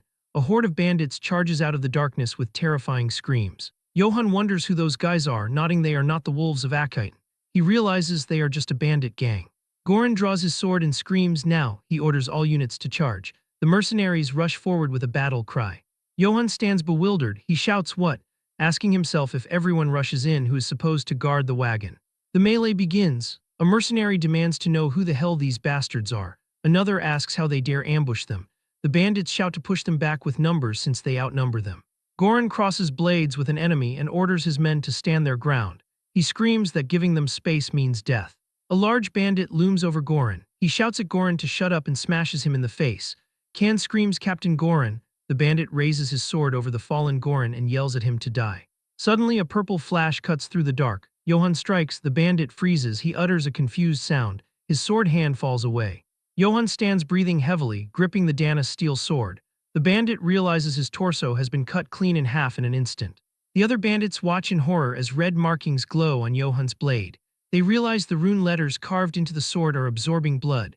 A bandit screams that it is a demonic sword. Johan stands ominously with the glowing weapon. The bandit panics, wondering why a peddler escort has a demonic sword and realizing there is no way they can beat him. Johan bellows at them to listen up. He declares that he is Johan Yates of House Yates. He screams at them, asking who they are to attack him. Can and Goran stare in shock, realizing he is a noble. Johan internally hopes that changing it a bit from Yates shouldn't be a problem. The bandits whisper in terror. One says that he doesn't know what house that is, but it means he is a noble. Another points out that if he is using a demonic sword, it must not be your run-of-the-mill house. They realize they are screwed for messing with a noble house. Johan points his glowing blade at them. He demands they answer his question. He asks if they will surrender now or if they will meet their end by this sword. He holds the weapon forward, demanding the bastards think carefully.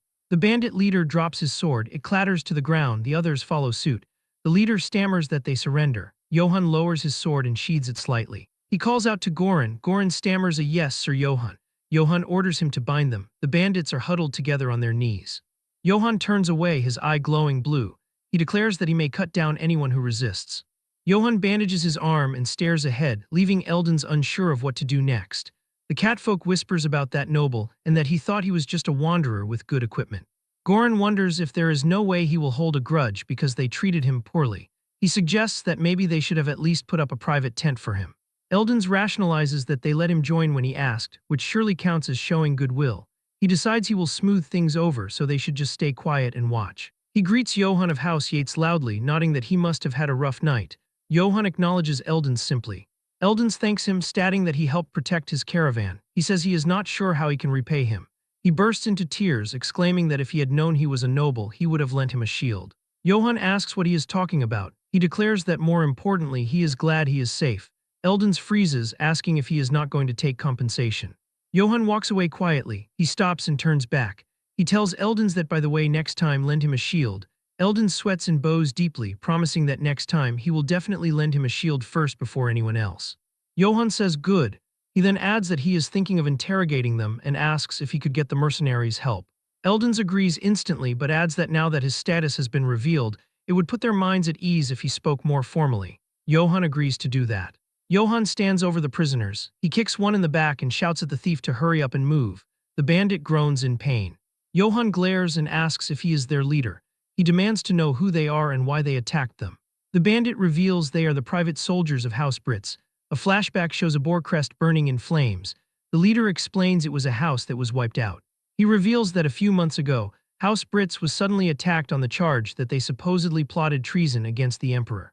He describes how those bastards slaughtered everyone, men, women, children, even the elderly, without any real proof. The leader reveals that the ones who attacked their territory were the wolves of Akite. Johann is stunned. The leader continues that they resisted desperately, but once the noble executioner joined them, they were defeated and had no choice but to retreat. Goran recognizes the name Noble Executioner. Johann thinks it is probably him. He envisions the red eyes of Karamav, the emperor's hunting dog. The bandit apologizes, saying he committed a crime worthy of death. He explains they never would have expected a noble to be traveling with a trading caravan. He recounts how the imperial army chased them, calling them rebels, and the northerners turned their backs on them, calling them cowardly deserters. The leader bows his head, admitting that although he can't justify banditry, they had to do something to survive. Johann asks if they didn't attack them for any other reason. The leader confirms there was no other reason, stating they only targeted a trading company's caravan because it's expensive. Eldons lunges at the man, screaming, "You damn bastard." He asks if he knows that delivery for trading companies is built on trust. He demands if he has any idea how much damage they suffer because of men like him. Johann grabs Eldons by the collar to hold him back and tells him to calm down. Johann ponders the charge of treason against the emperor. He remembers that when he fought Karamav, he said all of it was for the emperor. Johann realizes that now he gets it. He understands there was never any treason against the emperor to begin with. He sees a vision of the emperor and Karamav. Johann deduces the emperor just needed a pretext to purge the nobles, an excuse to unleash Karamav. He curses Karamav, asking what piece of shit claims it's for the emperor. He declares that guy deserves the most horrible death ever. Johann looks at the bandits and realizes they are in a situation similar to his. He acknowledges they are victims of power. With that said, he notes it's also true they became bandits. He admits he is not sure what to do with them. Goran asks Sir Johann what they should do with them. He tells him to just give the order and they can beat the living life out of them until they spill more. Johann stops him, stating they have gotten all the information they need. Goran says he understands. Suddenly, Gamson shouts that they should then beat them to death. He raises a mace to strike a bound prisoner. Goran blocks the strike with his own weapon. Gamson stammers, asking what he is doing and why he is stopping him. Goran scowls and states they surrendered to Sir Johann, so they don't have the right to punish them. Goran emphasizes that especially Gamson has no right after he abandoned his comrades and ran away. Gamson nervously laughs it off. The bandit leader begs the Sir Knight to please spare them. He swears they will never do anything bad again and asks him to please show mercy just this once. Goran tells Sir Johann that if he says the word, he will execute them immediately. He draws his sword. Johann stands in the sunrise. He orders them to disarm them and let them go. The bandits are shocked, asking if he is seriously letting them live. Johann addresses them to listen carefully. He says he understands their circumstances, nodding they probably haven't done any work other than wielding weapons. However, he warns that even so, robbing caravans is not acceptable. He strikes his chest and declares that he too only learned skills to survive. Eldons is flabbergasted, repeating "learned skills." Goran laughs. He points to the prisoners and asks if they think these people refrain from banditry because they don't know how to steal. He points his thumb at himself and says that this guy right here is Goran. He declares he is here because he pays well. Johann laughs loudly. He tells them he is letting them all live, so they must learn skills and find a way to make a living. The bandit leader bows on the ground, thanking the Sir Knight. He promises they won't forget this. Goran tells his men they should get going too. He jokes that he doesn't want to get dragged into anything like this again. Johann smiles and agrees. From a hilltop, the Black Wolf watches the caravan depart. Johann's group decides to stop by a small place known as Rutsbeck village to rest for a while before heading to Marcel. Johann leads his horse through the wooden gate. The village chief announces he has got it, confirming Sir Eldons has arrived. Eldons hugs the village chief, shouting that it's been months. The chief tells him it's nice to see him. He asks if anything happened on the way there. Eldons warns him not to even ask, explaining they ran into a bandit gang on the road. Eldons shivers, stating that ever since the Emperor started going crazy, it feels like the bandits are getting worse. The village chief scolds him, calling him a fool and warning him that if an Imperial faction insider heard him, he'd be in trouble right now for saying that. Eldons laughs it off. Eldons points his thumb behind him and says that still, they were able to transport the goods safely. He credits the noble who traveled with them, praising him as unbelievably brave. The chief asks, "Oh, a noble, huh?" He scratches his chin, nodding that now that he mentions it, a noble came through there a few weeks ago. The chief reveals that it turned out he was just some nobody pretending to be one, so he beat him half to death and chased him out of the village. Eldons facepalms, telling him that he still acts recklessly when he loses his temper. He assures him he doesn't need to worry this time. He praises Johann as brave and very upright, emphasizing that even after he protected them from the bandits, he didn't ask for any reward at all. The village chief is stunned, asking what kind of noble does someone a favor and doesn't shake them down for money. He says that can't be true, but admits this old fox isn't the type to talk nonsense though. He muses that with bandits everywhere these days, simply having that night stay there would benefit their village. The narration explains that in this era a proper knight is strong enough to slaughter an entire mercenary band, making them a great help to public safety. The chief realizes it is perfect timing. He grabs Eldons by the collar and suggests that since they are here, why don't they stay for a few days or actually a few weeks and get some real rest? Eldons pushes back, arguing he can't impose on him. Eldons thinks that though they have the kind of relationship where we shamelessly haggle each other down in broad daylight, this wrinkly baldy is trying to snatch his companion away. The chief laughs maniacally. Eldons wonders where this precious noble of yours is. Meanwhile, Johann sits slumped against a tree in the dark. His stomach growls, he thinks he is starving to death. He worries it looks like he is about to die on the street like a beggar.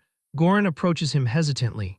Johann asks what it is. Goran holds out a pouch. He asks him to please take this. Johann stares blankly. Goran explains it is the money he seized. He opens the pouch to reveal gold coins, saying they sold off all the bandits' properties and weapons. He notes it is not a fortune, but it's a decent amount. Johann stares at the coins, thinking money. Goran asks if he didn't take any for himself. He reminds him that he is the one who captured them, so of course not. Johann sweats and hums thoughtfully. Goran thrusts the bag forward, telling him to take it and split it with his men. Johann reacts with a what? Goran insists this is far too much. He argues that they surrendered to him, so it only makes sense for all the spoils to be his. Johann forces a smile and tells him it is fine and not to worry about it. He claims he already took his share.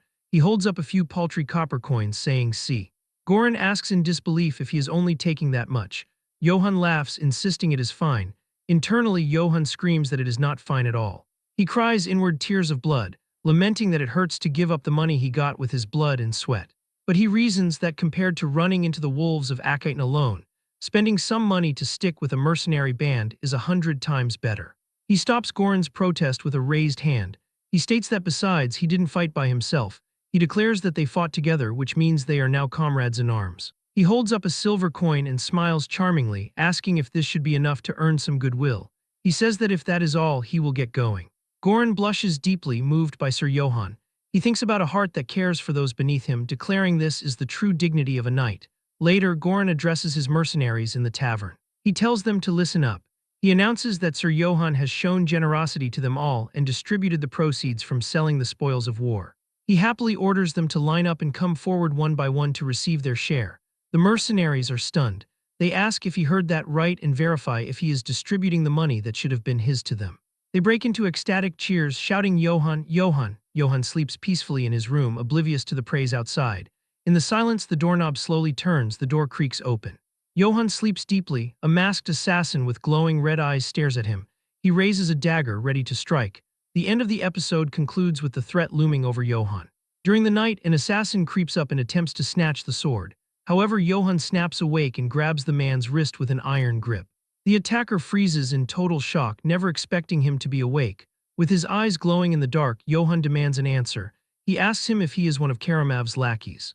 The assassin panics and begs him to let him go. Losing his patience, Johann hurls him, smashing the man right through a cabinet. Lying on the floor all banged up, the man coughs and whimpers in fear. Johann walks over and steps on the attacker's leg. He screams for help, realizing too late that Johann is not an average human.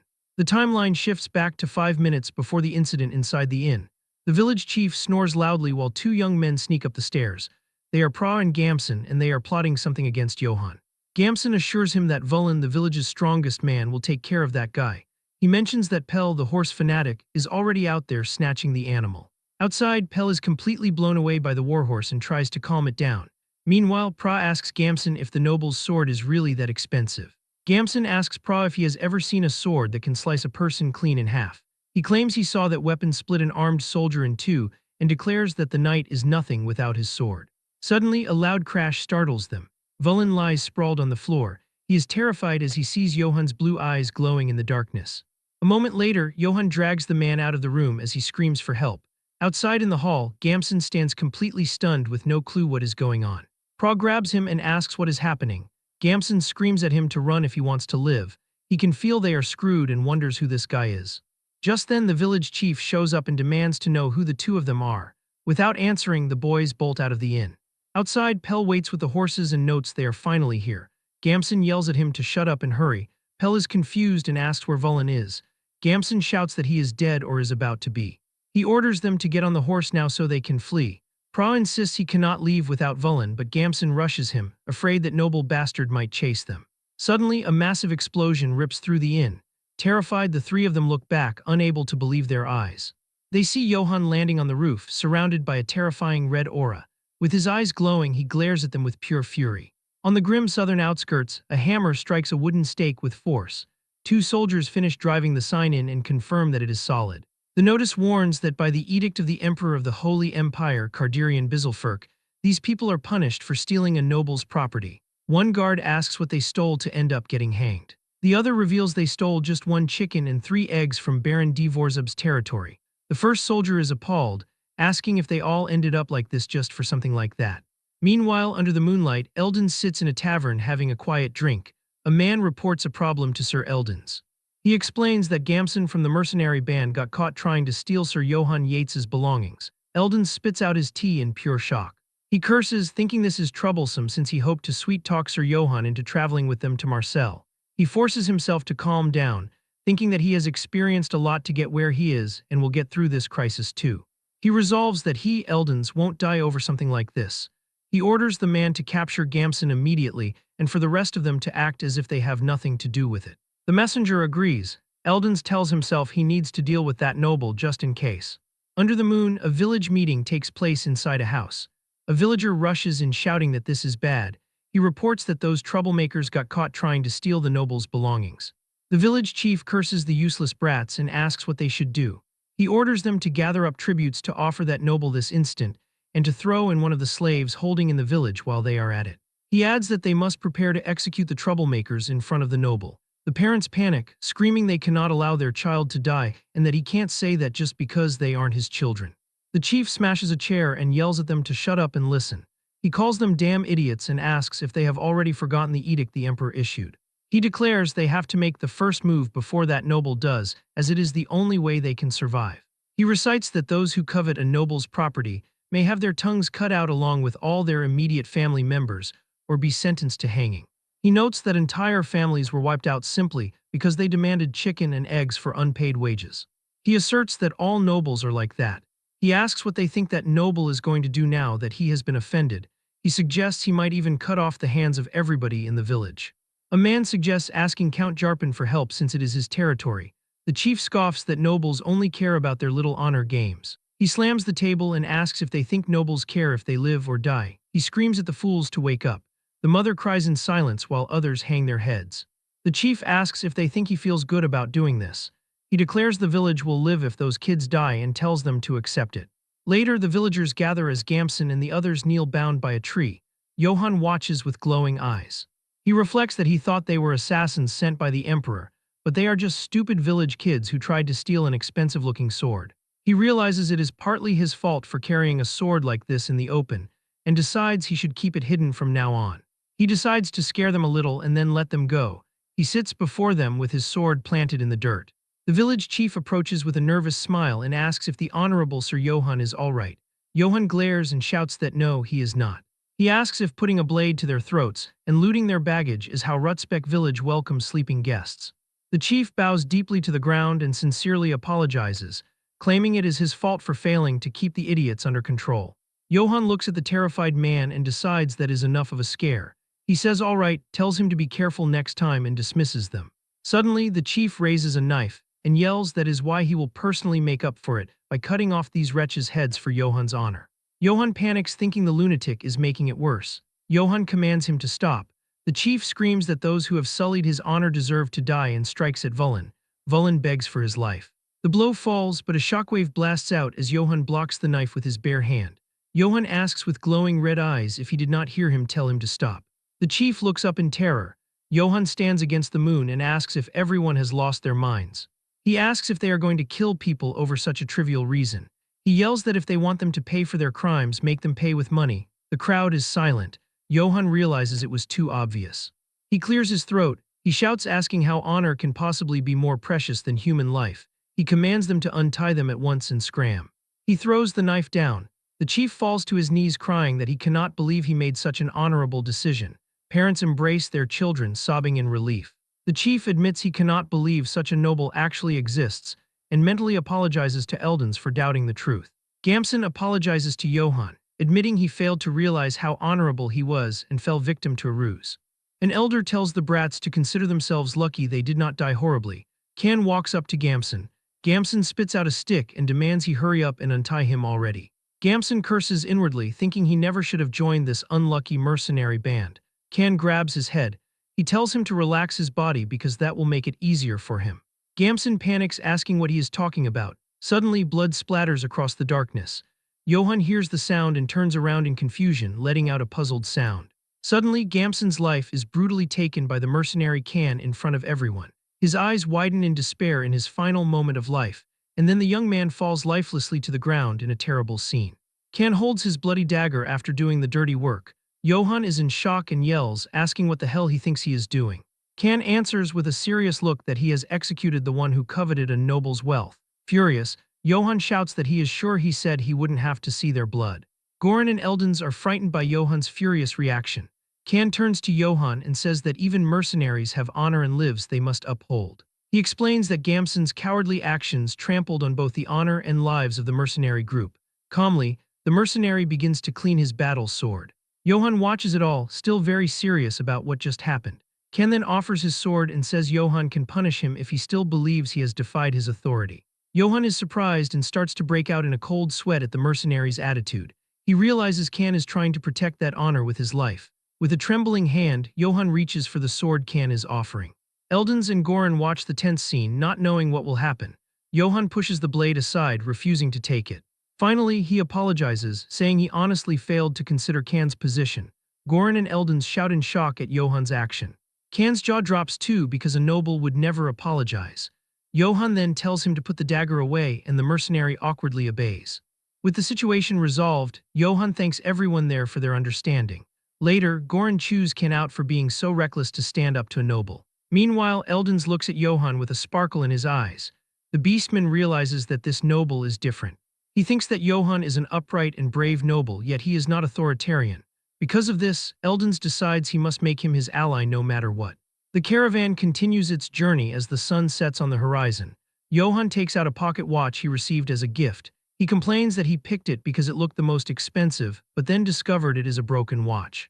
With a sideways glance, he seems a little regretful of his choice. To make matters worse, he realizes he now has to take care of somebody else now. The scene flashes back to when they arrived at a wooden gate and someone shouted his name. The village chief approached with gifts to show their gratitude. Johann picked up the watch and wondered what those were. The chief then offered a slave, saying he is good with geography. Johann is shocked as he has never seen a slave so poorly kept. Finally, he accepts the gift and tells them to have him washed and get him something to eat.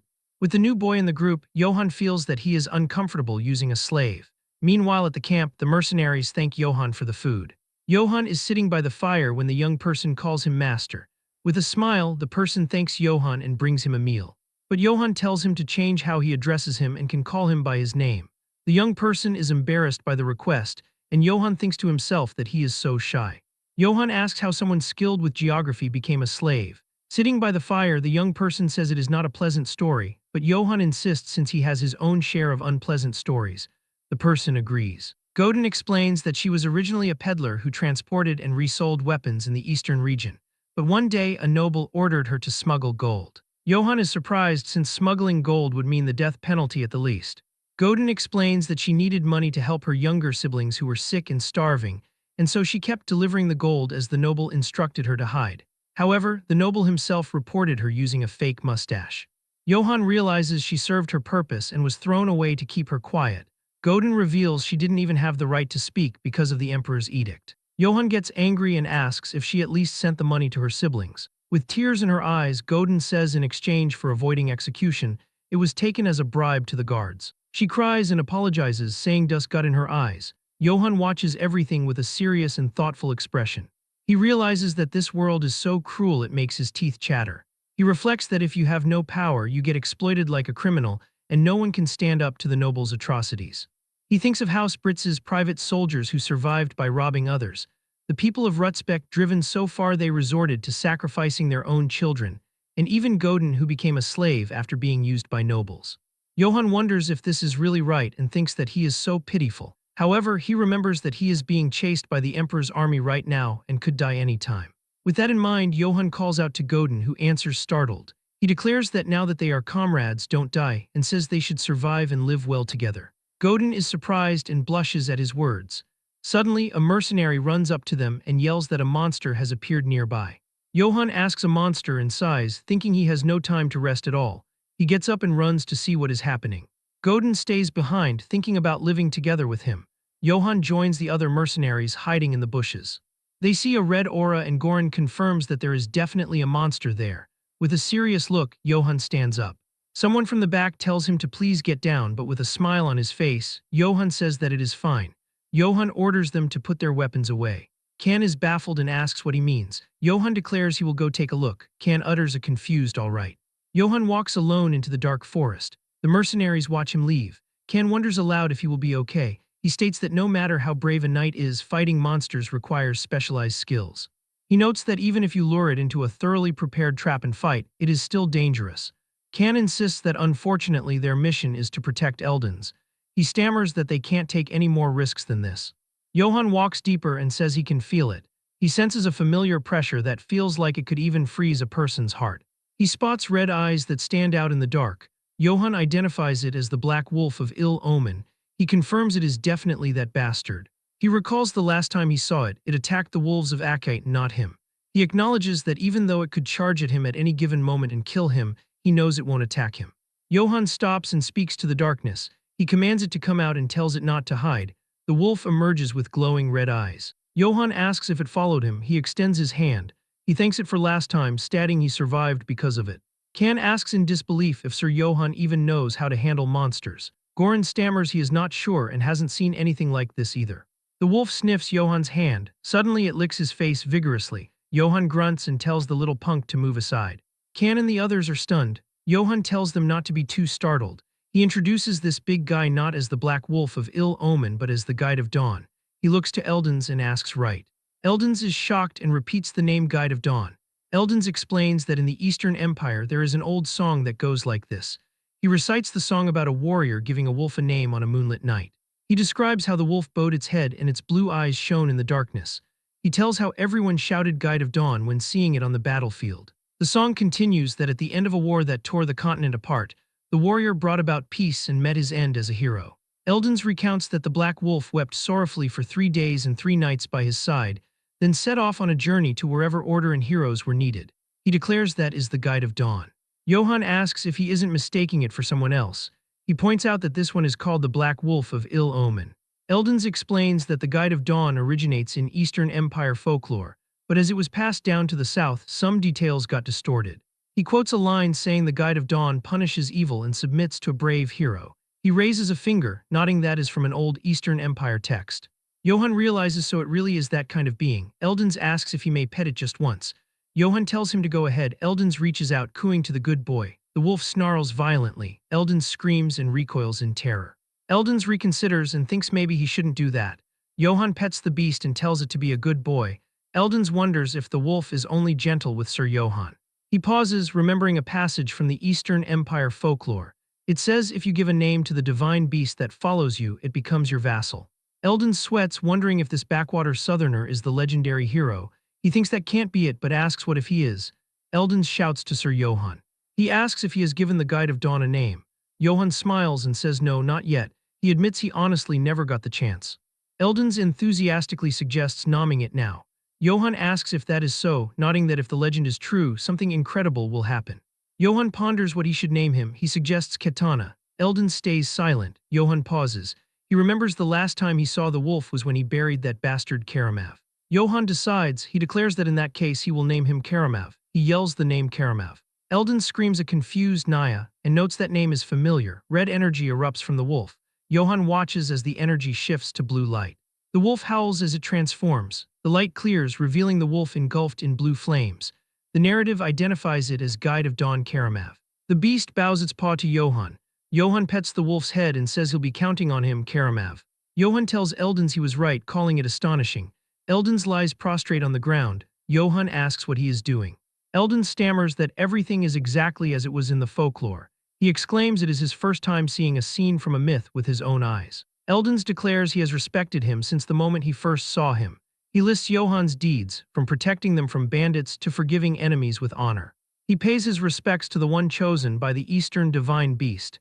He hails him as the hero of troubled times. Canon Godin gasp in shock, repeating the title. The mercenaries bow. Johann scratches his cheek awkwardly. He apologizes to Eldons. Eldons looks up confused. Johann explains he is not the kind of hero he thinks he is. He states he is just a wanderer from an insignificant house, worried about making a living. He adds that on top of that, he is being hunted because he beat Karamav to death. He apologizes for disappointing him. Eldons shakes his head vigorously and shouts not at all. He asks if in any case, he may have permission to introduce him to the Marcel Trading Company, so he can at least repay him for the kindness he has shown. Johann recalls Eldons said they were heading to Marcel when they first met. He admits he has never even heard of that place in his life, and asks what kind of place it is. Eldons explains Marcel is famous as a free trade city. He says in this region all cities must first pass through Marcel.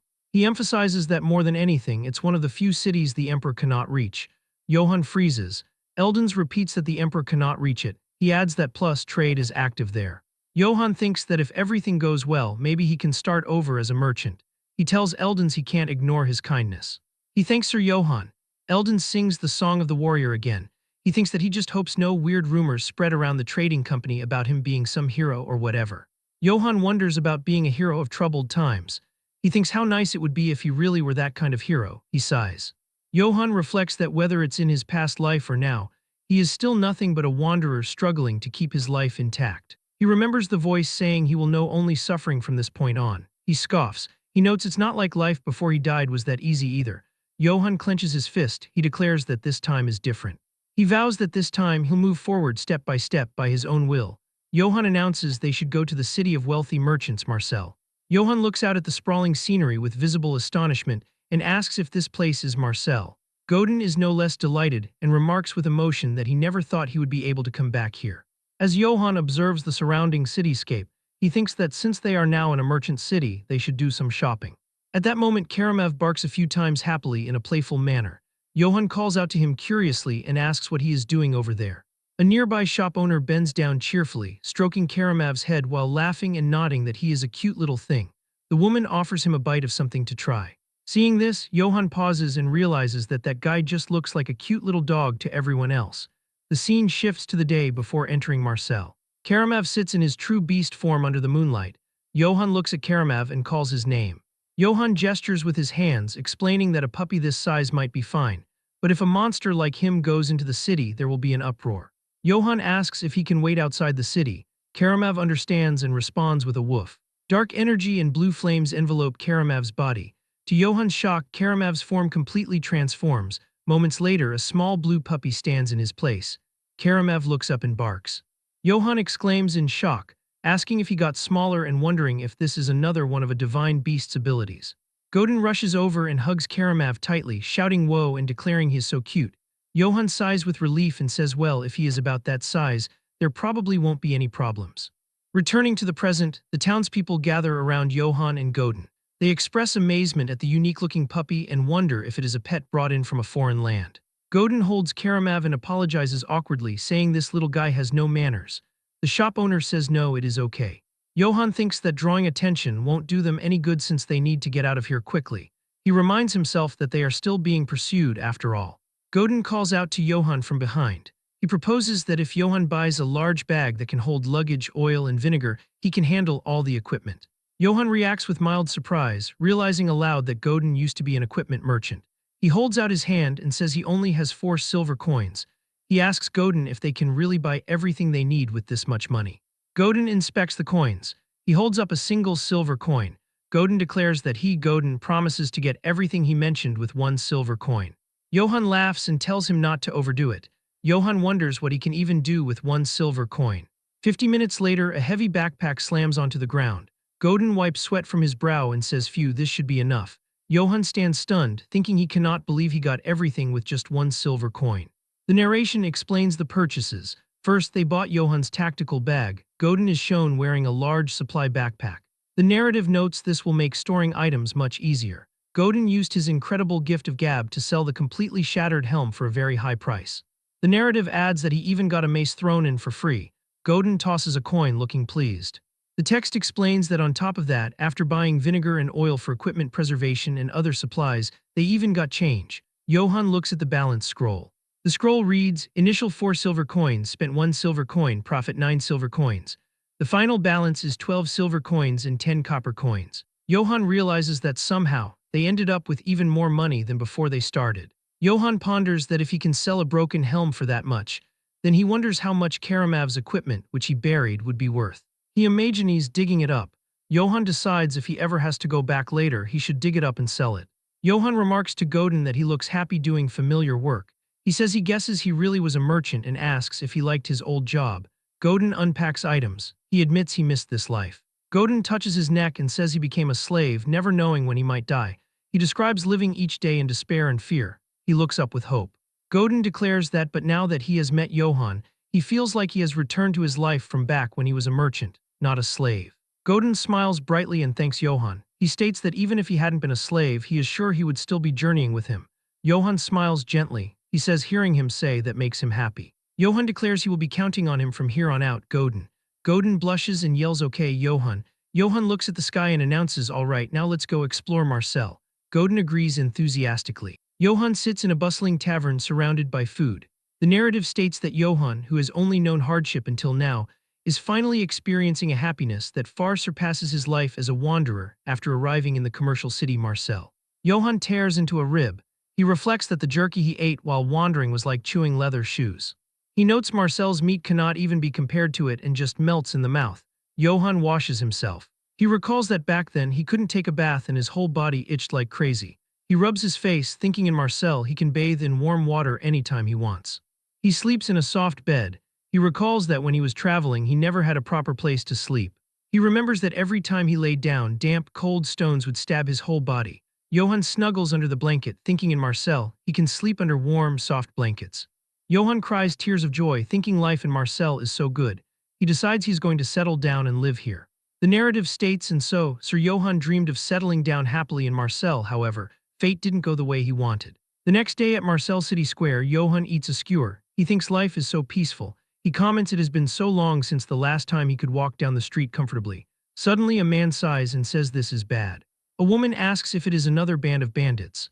The man confirms that yes, this time they took Dave's daughter.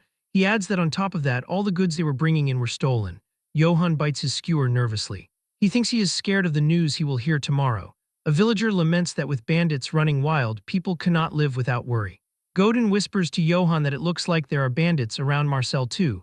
Johann curses inwardly. Suddenly, a voice yells that he said he would pay him later. A ragged elf screams at a merchant asking if he knows who he is. The elf begs for just 1 meat skewer. He yells it has been 4 days since he last ate anything. The text identifies him as a straggler from the mercenary group Wolves of Acate. It explains he lost the main group in pursuit of Johann and drifted all the way to Marcel to survive. The elf repeats that he told him he will pay him later. The elf spots Johann.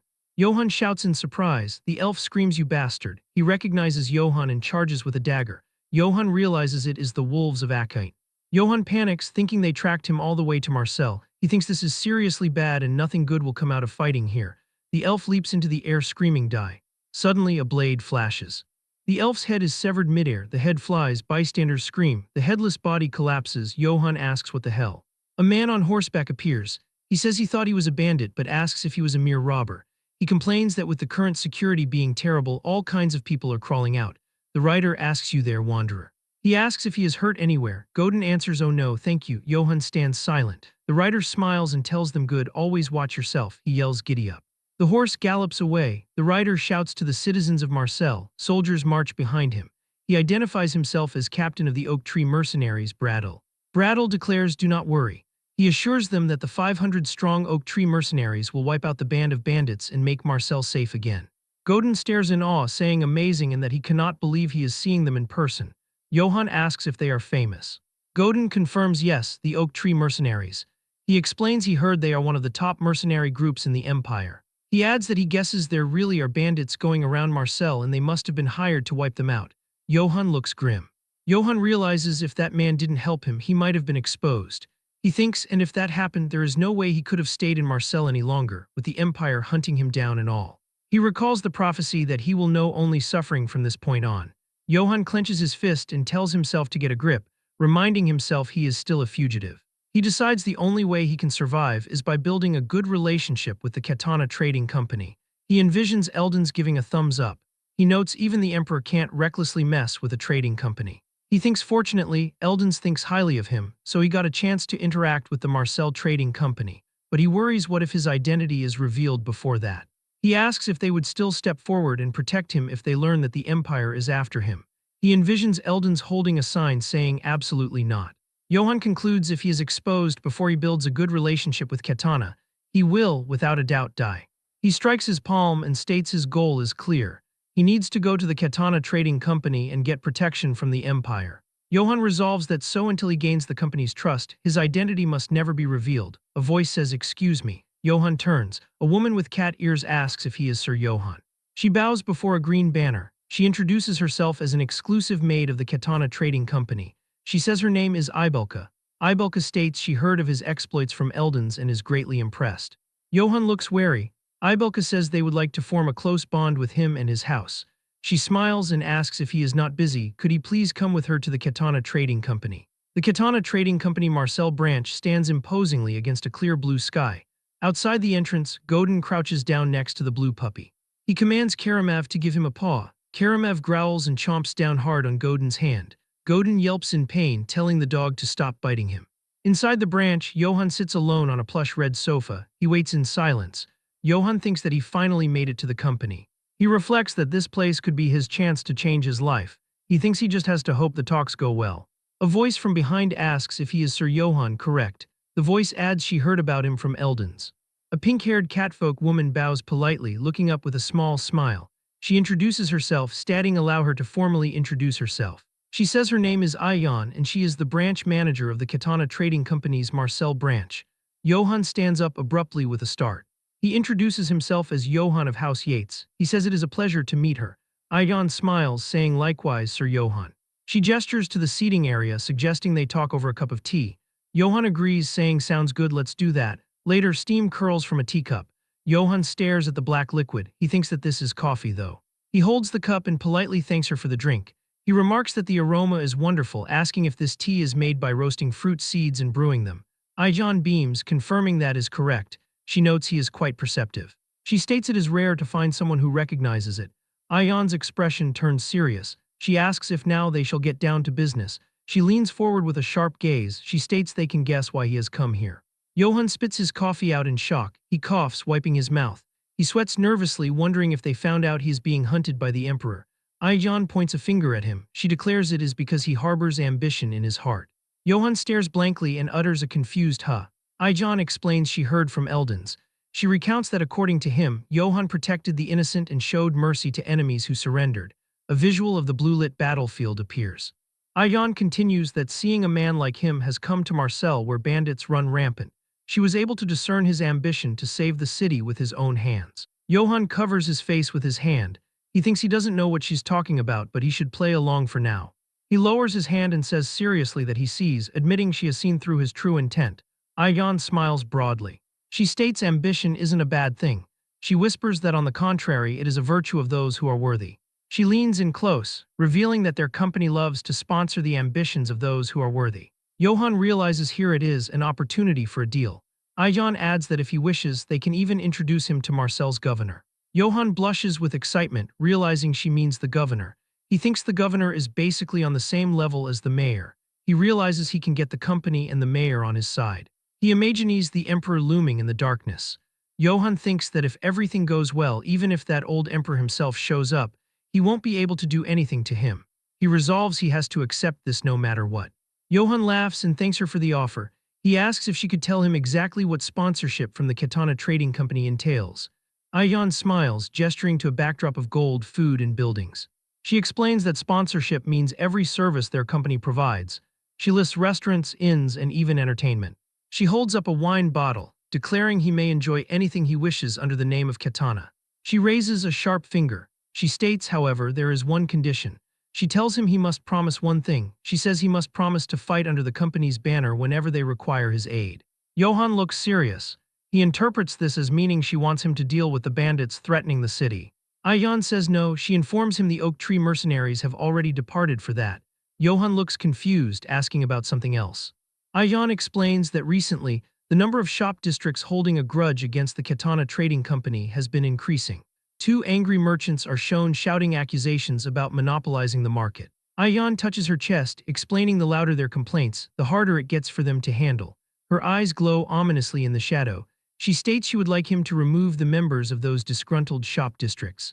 She adds chillingly, preferably their children as well. She smiles sweetly with slit eyes. She declares that is their only condition. She asks, so how about it, Sir Johan? Johan sits in silence, looking down. The sun sets over the Katana Cathedral. Johan walks out of the gate. Godin stands up with his backpack and Karamov, cheerfully saying, Johan, you're back. Godin asks how it went. Johan stands silently in the shadows. Godin asks Johan's name hesitantly. Suddenly, Johan grins widely. He shouts Godin's name enthusiastically. He yells that they should let's go suck on some honey. Godin stammers, asking what. He repeats go suck on honey, looking confused. The scene shifts to 1 hour earlier in the office. Johan says he refuses. He frowns, stating that in a city as large as Marseille, it is only natural for complaints to arise if you monopolize distribution. He looks at Ayan with intensity. He states that yet instead of resolving the matter through discussion, she wants him to kill them. He emphasizes their children too at that. Johan's eyes glow blue with determination. He declares he can't kill innocent people for that reason. He says firmly he refuses to do it. He turns away, saying let's pretend this deal never happened. Ayan smiles from the shadows. She tells him he passes Sir Johan. Johan stops and asks pardon. Ayan stands and curtsies gracefully.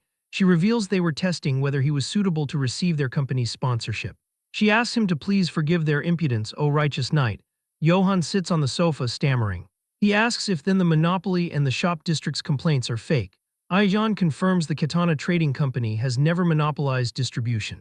She smiles, adding nor have they incurred the shop district's resentment.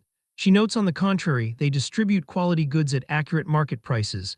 She adds smugly they are rather well liked among merchants actually. She stands straight. She states in any case they wish to keep the terms they proposed. She clarifies that doesn't mean they expect him to head to a battlefield immediately. She reminds him the oak tree mercenaries have already gone to subdue the bandits. She tells him he is free to rest and enjoy Katana's sponsorship in the meantime. Ayan extends her hand with a smile. She asks what he says, Sir Johan. She asks if he will join hands with her. Johan grins. He grabs her hand firmly and exclaims great. He accepts. A golden light shines as they shake hands. Ayan speaks a blessing by the grace of Saint Luak, wishing may this meeting benefit us both. Back in the present on the street, Godin asks what suck on honey means. Johan walks with a spring in his step. He explains that, basically, it is something along the lines of let's go eat something expensive. He holds up his hand, adding using the money of the Katana Trading Company. Godin asks if that means his talks with them went well. Johan confirms yes, saying they've finally sponsored him. Godin cheers woo, congratulating Johan. Johan thanks Godin. Johan looks up at the sunset sky. He reflects that he's been sponsored by a company the moment he entered Marcel. He thinks everything is going well. He clenches his fist, nodding the bandits around Marcel seem to be causing a ruckus lately. He thinks, however, once the oak tree mercenaries wipe them out, this place will be peaceful again. Johann smiles confidently, looking forward. He thinks that happy life he's dreamed of isn't far away. He smiles, thinking it's time to relax and enjoy himself for once. Suddenly, a high-pitched scream pierces the air. A grotesque close-up shows a large green fly landing on a dead man's nose. Mutilated corpses lie in a heap in the street. Johann stares, shocked. He wonders what this is and why there are dead bodies in the open. People gather around, murmuring in fear. Goran puts a hand on Johann's shoulder, nodding Sir Johann is here. Johann turns to Goran. He asks if he knows what's going on. Goran says yes. He looks grave, explaining it looks like the bandits around Marcel have been growing more violent.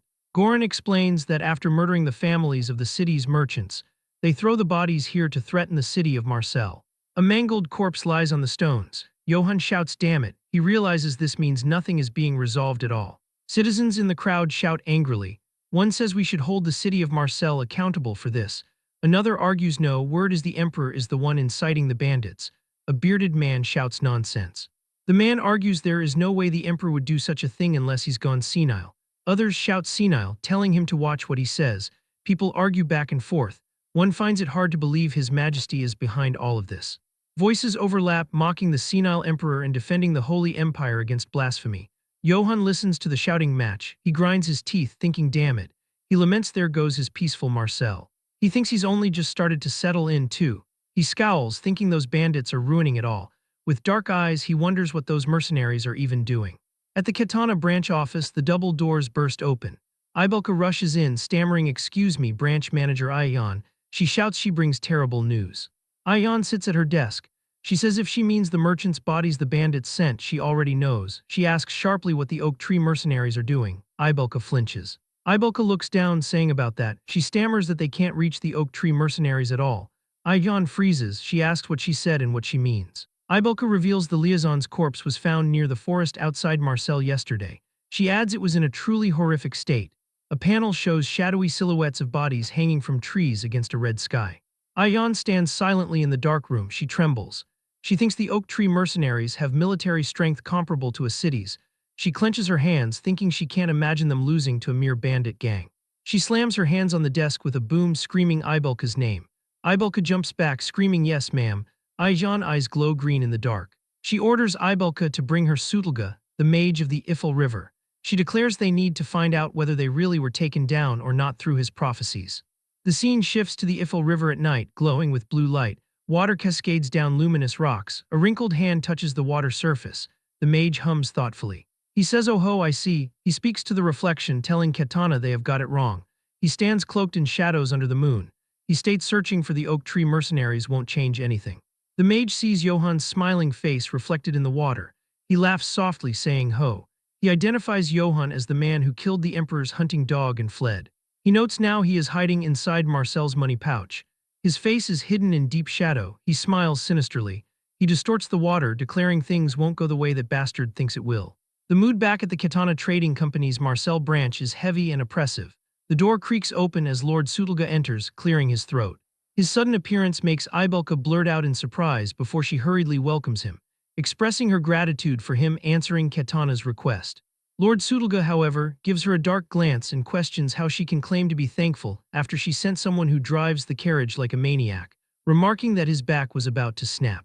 Terrified, Ibelka immediately apologizes profusely.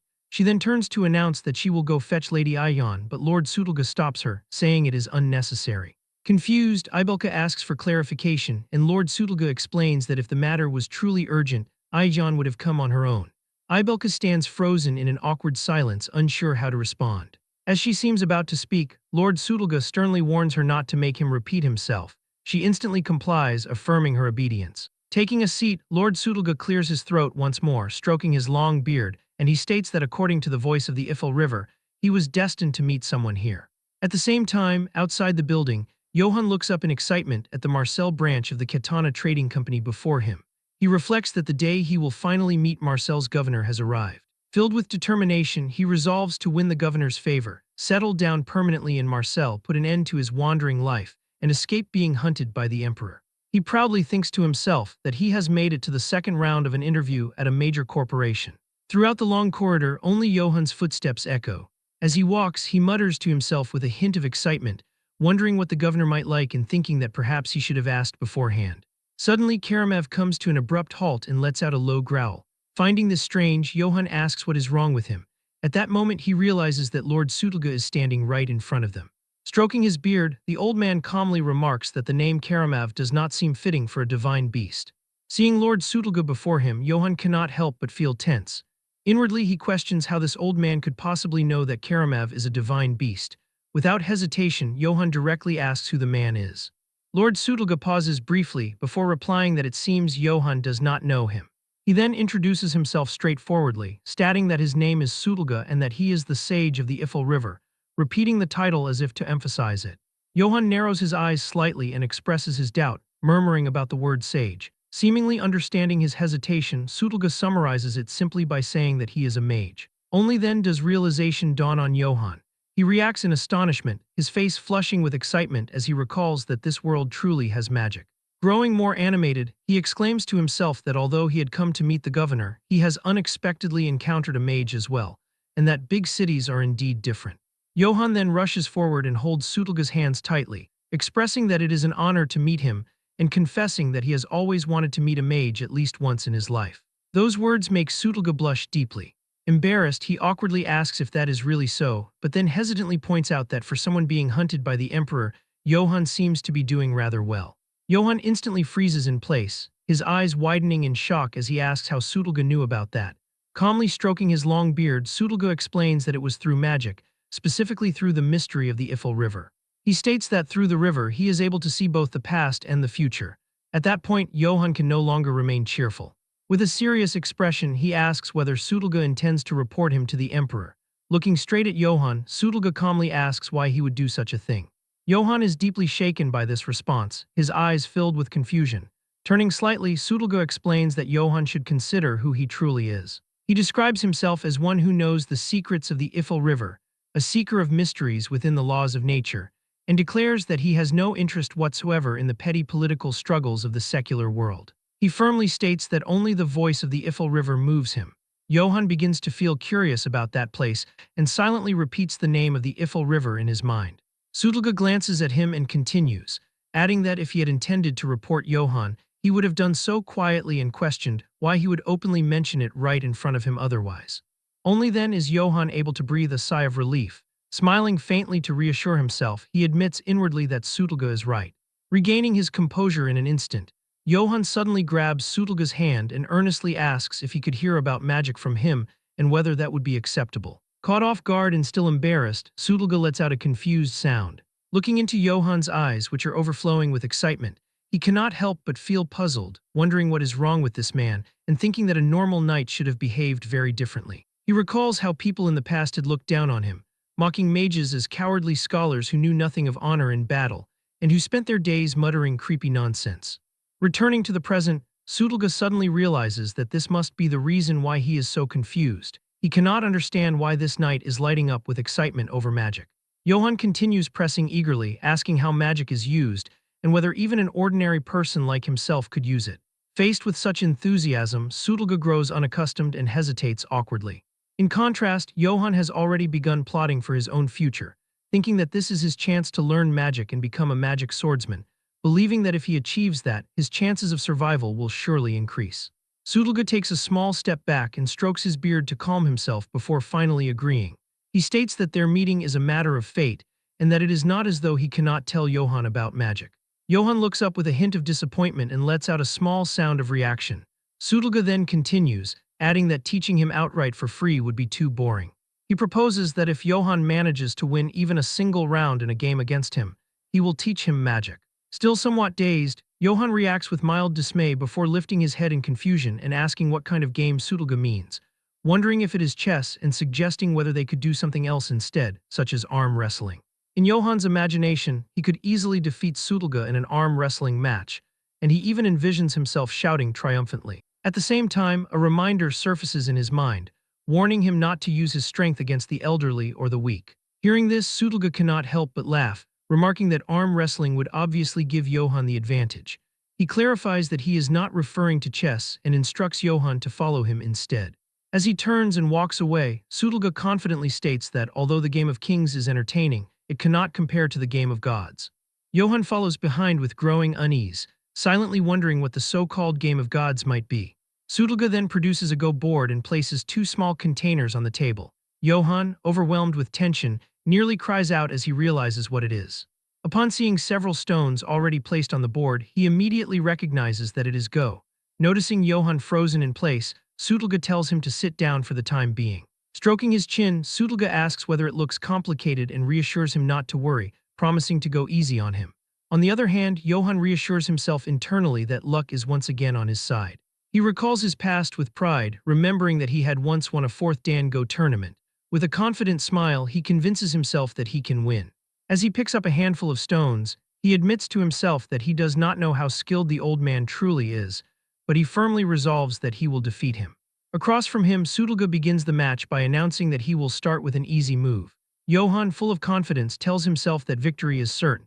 He responds politely, expressing his thanks in advance. As Johann makes his opening move, an intense energy radiates from him, and he inwardly declares that he will make Sudolga's knowledge of magic his own. 50 minutes later, the atmosphere grows heavier than ever. Johann stares intently at the board, straining under the pressure. Sudolga lifts his head and lets out a deep sigh. Johann hesitantly addresses him, but before he could finish, Sudolga abruptly widens his eyes and asks to take back a few moves.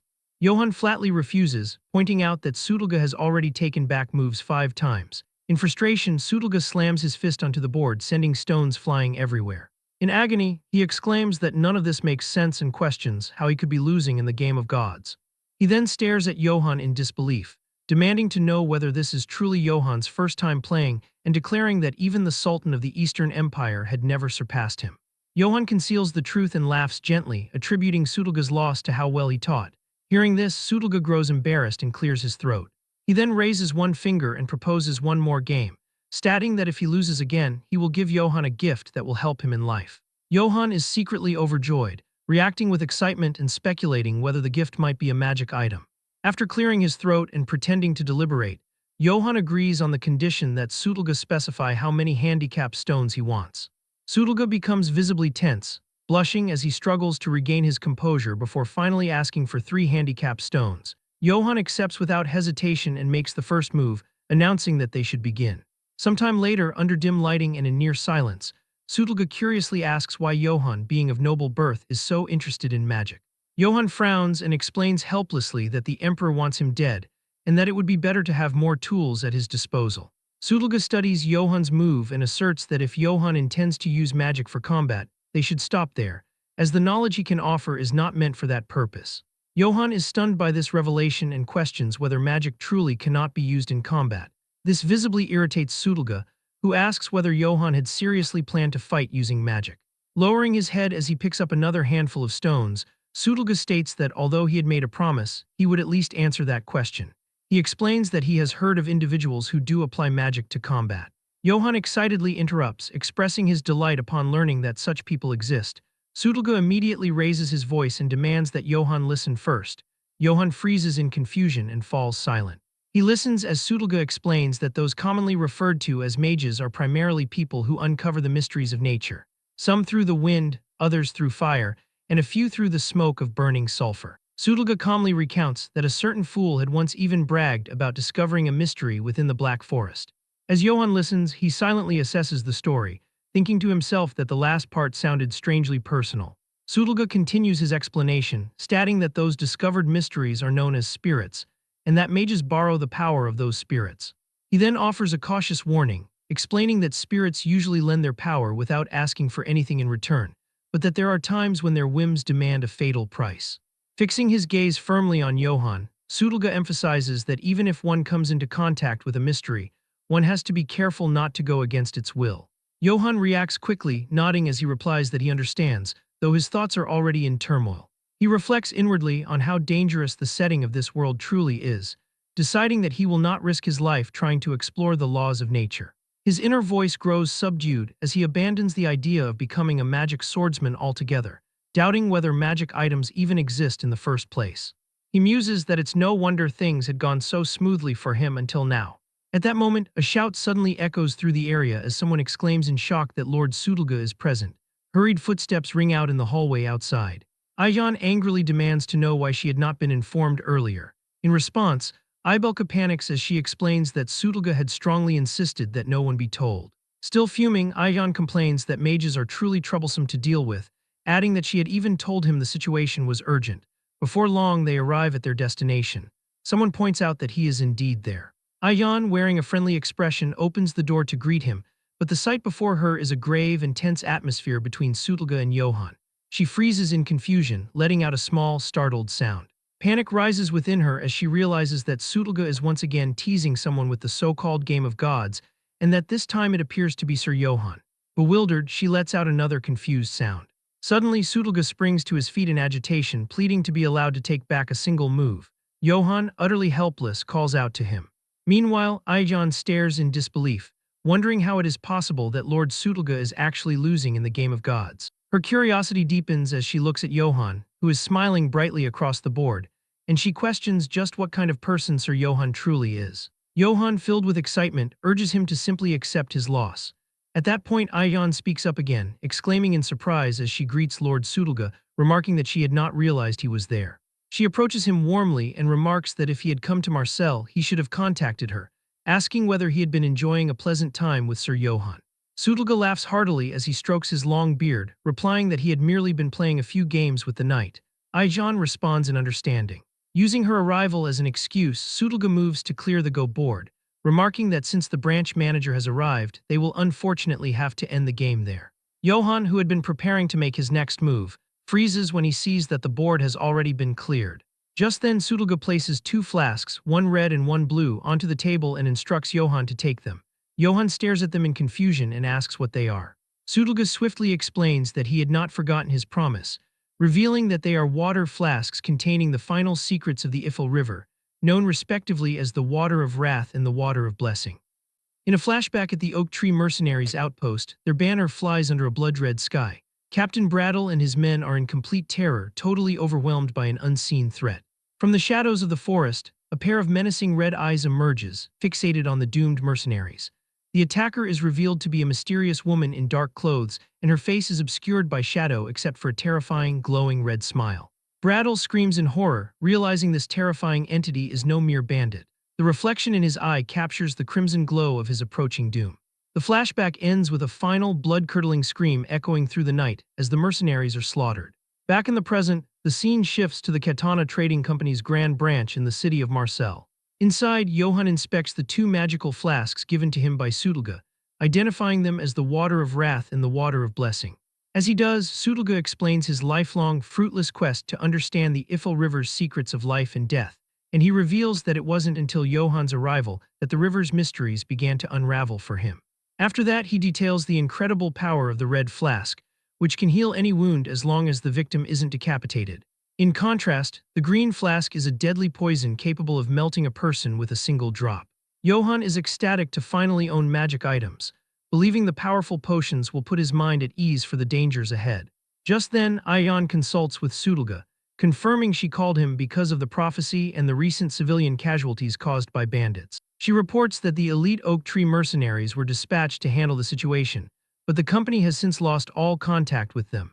He gravely informs the shocked branch manager that the mercenaries already failed their mission 3 days ago. She is stunned into silence by the news that their top-tier group has been defeated. Then he recounts the prophecy foretold by the Ifil River. The will of the oak tree shall be trampled on by a rock of steel, and he concludes that the Oak Tree mercenaries have most likely been wiped out, failing to stop a greater threat that now looms over the city. Recognizing the dire situation, she tells Johann that they must attend a city council meeting as it is time for him to act under its banner.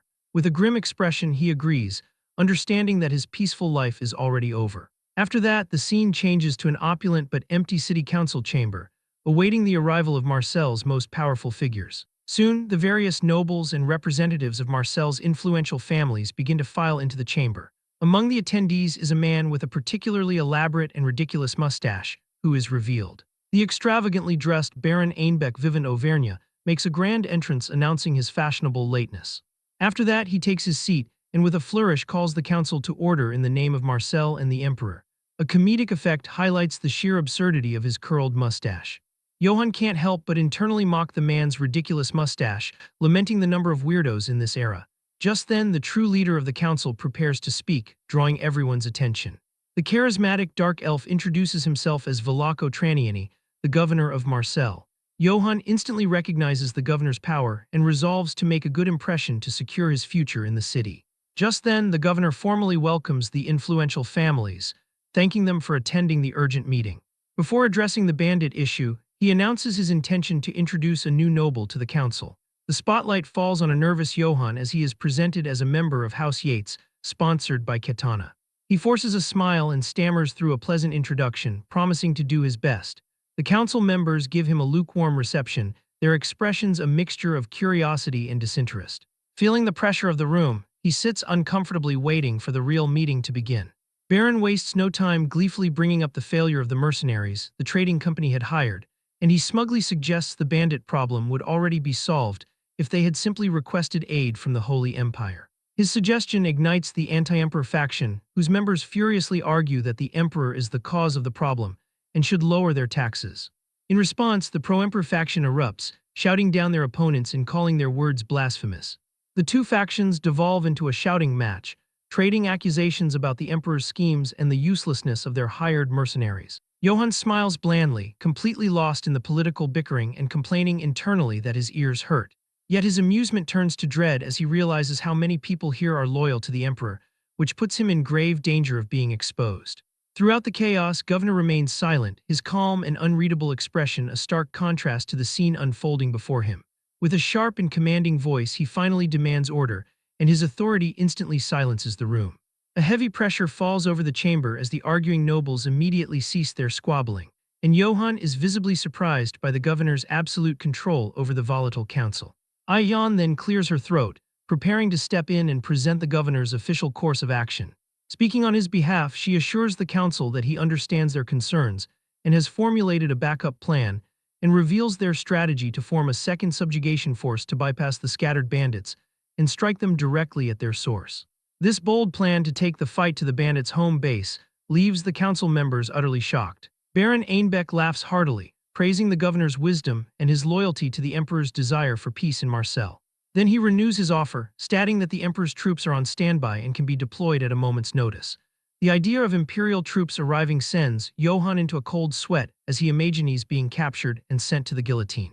Governor politely acknowledges the baron's generous contributions and his offer of assistance. However, with a charming smile, he firmly but respectfully declines the emperor's military aid, and he cleverly cites the emperor's ongoing struggles with a rebellion in the north, claiming he wishes to lighten his majesty's burden. Instead, he declares that Marseille will handle the threat themselves by organizing a new mercenary force that will include Sir Johann, and Baron gracefully accepts the decision. Wryly hopping, the emperor will recognize the governor's display of loyalty. Johann breathes a quiet sigh of relief, thankful that the immediate threat of imperial soldiers has been averted. Still, he observes the friendly exchange between the governor and the pro-emperor baron, questioning if he is truly safe. Then he remembers what Eldon said, that the emperor couldn't touch Marseille. Yet here, everything is the opposite. As the council meeting concludes, the members are invited to a post-meeting gathering. While others begin to leave, Baron remains seated, watching the proceedings with a thoughtful expression. Just as a startled Johann stands to leave, Governor calls out, asking for a private word. He approaches with a wide, friendly smile that does little to ease Johann's tension. His mind races as he prepares to flee, convinced that if the governor is pro-emperor, this meeting is a trap. He curses his terrible luck, fearing his brief respite is over and that he's about to become a fugitive once more. Just then, Governor cheerfully invites him to his office and Baron watches them go, his expression shifting from flamboyance to cold calculation. After entering his lavishly decorated office, the governor cordially invites him to take a seat. Once they are settled, he begins a subtle interrogation, casually asking him to remind him of his house name, to which Johann awkwardly maintains his cover story, stating he is Johann Yates of House Yates. Velako's eyes widen in feigned recognition, exclaiming that he knows of House Yates. To Johann's utter shock, he correctly identifies the fictional house as a real family famous for its liquor, revealing that his bluff was coincidentally true. Proving his point, he produces a bottle of what he claims is the Yates family's signature date palm-infused liquor. Then he picks up the one from the two ornate crystal glasses on the table. And with a warm smile, he offers a glass to Johann, kindly suggesting it might cure some of his homesickness. Trapped, he has no choice but to accept the drink and play along, thanking the governor. As he pours, the governor subtly watches his every move, gauging his reaction. But he fakes a nostalgic laugh after taking a sip, all while admitting to himself he'd never even heard of the drink before. The governor shares a laugh, pleased that the young man is seemingly enjoying the taste of his supposed home. With the trap set, Velaco's demeanor shifts slightly as he casually asks if House Yates has been doing well. His tone turns grave as he mentions the tragedy of the Emperor's recent purge in the north. The words trigger a painful memory for Johann, who recalls the night his own home was set ablaze. He continues his probing, noting that many survivors of the purge are now scattered across the land as bandits. Then he mentions that among the purged families, one specific individual is wanted for treason, causing him to tense up. With his eyes turning a dangerous red, he drops the charade and reveals the wanted man's family name, House Yates. Johann attempts one last bluff, feigning ignorance and claiming he's never heard the name before. A close-up on Velaco's crimson eye shows he sees right through the lie, but he lets out a hearty laugh, dismissing his intense line of questioning as mere small talk, and Johann forces a nervous laugh in return, desperately trying to de-escalate the increasingly dangerous situation. Velaco stands and with a smile tells him there's one more thing he should know. Just then he reveals the final piece of his trap. The drink wasn't the famed Yates liquor at all, but just cheap local whiskey. The truth dawns on Johann, whose face contorts in shock as he realizes his cover has been completely blown. Dropping all pretense of friendliness, his expression turns deadly serious as he demands they stop the pointless wordplay and confronts him with his true identity, Johann Yates. With his true identity exposed, Johann is left completely floored. Velaco turns his back, making a surprising promise that he will not hand him over to the Emperor. He immediately follows this with a menacing condition, however, adding, or maybe he will, which leaves Johann trapped in uncertainty. Tense, Johann demands to know what the governor means by his cryptic threat. In response, Velaco calmly explains his decisions are driven by one thing only, the benefit of Marcel. He elaborates on the city's delicate political balance, which exists between the pro- and anti-emperor factions. He then adds his intention to use this balance for the city's protection and clarifies that the most urgent task at hand is the bandit gang. Following this, he lays out his terms. In order to earn merit and prove his value to Marcel, Johann must wipe out the bandits. Velaco then threatens him, stating that failure will result in being sent straight into the Emperor's arms. Completely overwhelmed, Johann collapses against a wall. He laments that his plans for a peaceful life are now in shambles and that Marcel, which was supposed to be his sanctuary, has become just another shackle now that Velaco knows his secret. He is haunted by memories of the bloody conflicts he has already endured and realizes he cannot simply run away. With a renewed sense of determination, he decides he will play the governor's game, vowing to win his favor so he can finally settle down. Just then, Godin excitedly points toward the massive subjugation force that has been assembled. Johann gazes at the impressive army, finding himself wondering if this is the force Velaco gathered specifically for him. From the city walls, they watch together as the second bandit subjugation force approaches. Godin then begins to identify the formidable groups present, pointing out the dwarven red iron mercenaries and the holy knights from two different monasteries. He expresses his awe that such famous big shots are gathered, which prompts Johann to ask about their reputation. Godin explains that the St. Galanto Monastery is an all-male order of holy knights renowned for its alchemy. He adds that, in contrast, the St. Iena Monastery consists of female holy knights who are said to be powerful enough to hunt trolls. After that, he describes the Red Iron Mercenaries as masters of siege warfare, loyal dwarven warriors who uphold both honor and loyalty while possessing an open-minded outlook. He then points out the arrival of yet another group, Count Bardoc's Elven Knights, who are famous for their skill and bravery. Johann makes a dry comment that elves are typically rude as hell, which makes his companion flinch at the bluntness. Following a quick apology, he decides it is time to meet the people he will be fighting alongside. Down below, the boisterous Captain Kumel of the Red Iron Mercenaries gives an enthusiastic greeting to Lady Aijan, who in turn formally introduces Johann as the knight representing the Katana Trading Company in the battle to come. Johann then says he will be in their care. He politely declines the captain's offer for them to speak casually, citing the importance of upholding Kumel's pride in front of his men. The captain, impressed by his thoughtfulness, assures him his authority is absolute regardless. Seeing the dwarf's sincerity, Johann graciously accepts the offer for them to speak informally. Kumel then turns toward the leaders of the Holy Knights to coordinate their movements for the mission ahead. The commanders from both monasteries agree to move their forces in conjunction with the captain's mercenaries. The commanders are formally introduced as Valian of the St. Iena Monastery and Agante of the St. Galanto Monastery, for whose cooperation the captain formally expresses his gratitude. Johann privately appraises the dwarf, making a mental note that he seems to be a surprisingly reasonable and decent leader.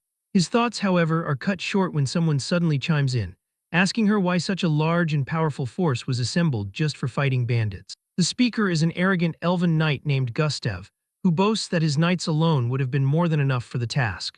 His smirking subordinates are quick to agree, adding that their count must have had a reason for sending them. Gustav then turns his condescending gaze toward Johann and, riding over, addresses him directly, asking if he is the one fighting for the trading company. Maintaining his facade, Johann reintroduces himself under the alias Johann of House Yates. Gustav scoffs at this, claiming he has never heard of such a minor and insignificant house. He then points a finger at Johann, warning the lowly noble not to get in their way or expect any mercy. With a cold glare, Johann quietly vows that he will remember the insult. After this, Gustav publicly disrespects Captain Kummel, declaring that his knights will not be taking orders from a shitty dwarf captain. Changing the subject, he arrogantly demands that she prepare a grand send-off feast in his name, a request she quickly agrees to. With one final shout, the pompous elven knights ride away. Johann sighs, now realizing that dealing with insubordinate nobles is the exact reason the captain must so carefully navigate issues of command authority. He feels a shred of hope despite the obnoxious elves, believing the army's overall strength should be sufficient to wipe out the bandits. Just then, Ibelka hurries over to the branch manager bearing an urgent message. She whispers the confidential information directly into her ear. Turning to Johann, she informs him that someone has requested a meeting with him that evening. His first thought is that the governor is summoning him again, but her nervous hesitation confirms the mysterious meeting is with someone else entirely. That night at their rally point, the subjugation force holds a rowdy feast where soldiers are encouraged to eat and drink heartily. The elven knights are in their element, indulging in alcohol and women while claiming it is a disgrace for an elf to refuse. They toast to their future victory, boasting that their swords and courage are all they will need, much to the disdain of the nearby mages. As he walks to his meeting, Johann reflects that in this world's noble etiquette, refusing a drink can be taken as an insult. He knows it is a sign of distrust, an implication that one fears being poisoned by their host. When he arrives at a private room, he knocks and is told to come in. A cloaked figure is waiting inside. Upon asking who requested the meeting, he is simply told to sit. He spots yet another bottle of alcohol and mentally complains about the incessant drinking of the nobility. He is reminded of the cheap whiskey Velaco used to test him yesterday, a memory that gives him a headache. The cloaked figure then identifies him by name and cuts straight to the point, assuming his only motivation is money. Johann feigns a laugh, questioning both the stranger's identity and their rudeness. In a dramatic flourish, the figure throws back his hood, announcing himself as Baron Einbeck. He then proudly reveals himself as a loyal subject of the Holy Empire and a key member of the pro-emperor faction. Johann is immediately on guard as he recognizes the eccentric noble from the council meeting. The Baron then explains his political view. Marcel claims neutrality, but in reality it acts in favor of the anti-emperor faction. He smugly asks if Johann understands his motives now, only to be met with a flat and unimpressed no. The Baron is stunned, left speechless by the blunt refusal to engage in his political games. Johann plays dumb, claiming that he is not good with complicated matters and just wants to keep his head down. The amused Baron offers to give him a life lesson while preparing to pour a drink. He explains that merchants like the Katana Company require two things above all else: profit and strength. Since the company is backing Johann, he deduces that Johann must be their strength, a powerful fighter. Johann questions the Baron's logic, still holding on to his alias. The Baron's face darkens, however, as he reveals he investigated him and found no such house in any record. Johann is shocked, realizing his cover has been blown for a second time. But Einbeck continues, mentioning the eerily similar name of House Eights, which does exist in the records, and he recounts the fate of that house, which was wiped out for treason in a massacre that killed everyone down to the last serf. He dismisses the name as irrelevant, though, stating that the company only took Johann in because they saw his strength. Tired of the games, Johann cuts to the chase, demanding to know what the Baron wants from him. Finally, Baron Einbeck lays his cards on the table. He wants Johann to abandon the bandit subjugation and serve the Emperor in exchange for a greater reward. He dangles the prospect of becoming a core member of the Empire's elite. He also promises Johann a formal knighthood and his own fertile domain if he pledges loyalty. With manic excitement, Einbeck justifies that only dazzling glory awaits those who follow the Emperor. Johann then reveals his cruel philosophy, arguing that it is the natural order for the weak to spill their blood for the strong. He claims it is simply the weak's fate to be slaughtered by bandits, which produces disturbing emotions in the Baron. He laughs hysterically, believing he and Johann are kindred spirits who understand that the one who loses is always at fault. A cold, slight smile plays on Johann's lips as he delivers his simple, definitive answer, I refuse. Einbeck is utterly shocked, unable to comprehend the rejection. After that, Johann begins to tell a story about a man who, claiming the emperor's authority, entered his domain months ago. He recounts how this man slaughtered his innocent family and all of his people. He then reveals that this man, Sir Karamev, made him a similar offer to become the emperor's sword. He states that he refused that offer as well, but points out one crucial difference between then and now. The chilling difference is revealed in a fiery flashback. He died by my hand. The Baron's eyes widen in sheer terror at the unbelievable confession. Just then, Johann coldly details how he crushed the head of the Emperor's direct knight without any hesitation, avenging the serfs who were treated like worms. Stammering in disbelief, the Baron realizes the legendary Sir Karamev is truly dead. Dropping his charade entirely, Johann confirms his true identity as the survivor of the massacred house. The Baron is paralyzed with fear, trembling uncontrollably as the horrifying truth sinks in. He says, why would Johann do something so foolish? Then in a sudden and shocking display of power, Johann crushes the solid pewter cup in his fist and slams his hand down, completely shattering the thick wooden table. Einbeck is left aghast, witnessing firsthand the monstrous strength that could destroy metal and wood with bare hands. Then Johann declares that he will wipe out the bandits, but on his own terms, not for the Emperor and not for Marcel. He gives the Baron a final warning: if he doesn't keep quiet, the next thing to be crushed will be him. Johann slams the door as he leaves, the sound echoing his fury. Alone in the hall he seethes, enraged that the Baron thinks he can be so easily manipulated. His rage, however, is abruptly cut short as a strange, alarming sensation washes over him. His heart feels as if it is on fire and he struggles to breathe while his vision blurs. Blood begins to pour from his nose. As he falls to his knees, a terrible realization dawns on him. He then flashes back to the drink the Baron poured and understands the horrifying truth: it was poison. Collapsing onto the floor, he curses his own carelessness, shocked that he was taken down by such a simple trick.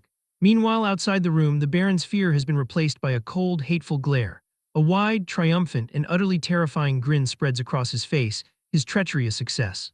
At the mercenary gathering point just outside of Marseille, the atmosphere is quite lively on the eve of their subjugation mission. Inside the camp, Godin becomes the center of attention as a group of women playfully tease him, calling him a skinny young boy amongst all the grizzled mercenaries. He quickly grows uncomfortable with their forward affections. Flustered and blushing, Godin makes a hasty escape from the playful women. They watch him as he runs off, disappointed that they did not get to dress him up all cute. Feeling scared and out of place, he runs through the unfamiliar corridors, calling out Johann's name. Worried that Sutelga might also be having a difficult time, he begins to cry, desperate to find Johann so they can return quickly. He finally reaches Johann, only to stop short upon seeing him lying unconscious on the ground. His eyes widen in complete shock and horror at the scene laid out before him. Just then, he rushes to Johann's side, screaming his name as he finds him collapsed and bleeding on the floor. In a state of panic, he cradles Johann's head, wondering what could have happened and how he could possibly be bleeding so much. Desperate and terrified, he screams out for help, certain that his friend is about to die. He pleads with the unconscious Johann to hold on, his voice filled with desperation. Later, a recovered but still weak Johann is being attended to by a worried Godin. As Johann calls his name, he responds meekly. The scene then flashes back to a frantic Godin pouring the water of blessing from Sutelga down Johann's throat, begging him to drink it. Returning to the present, he thanks Godin for having saved his life. Godin replies that it was nothing and that he had panicked without even realizing Johann had the water of blessing. He then turns his gratitude towards Sutelga, admitting he would have certainly died from the poison if it weren't for the water of blessing.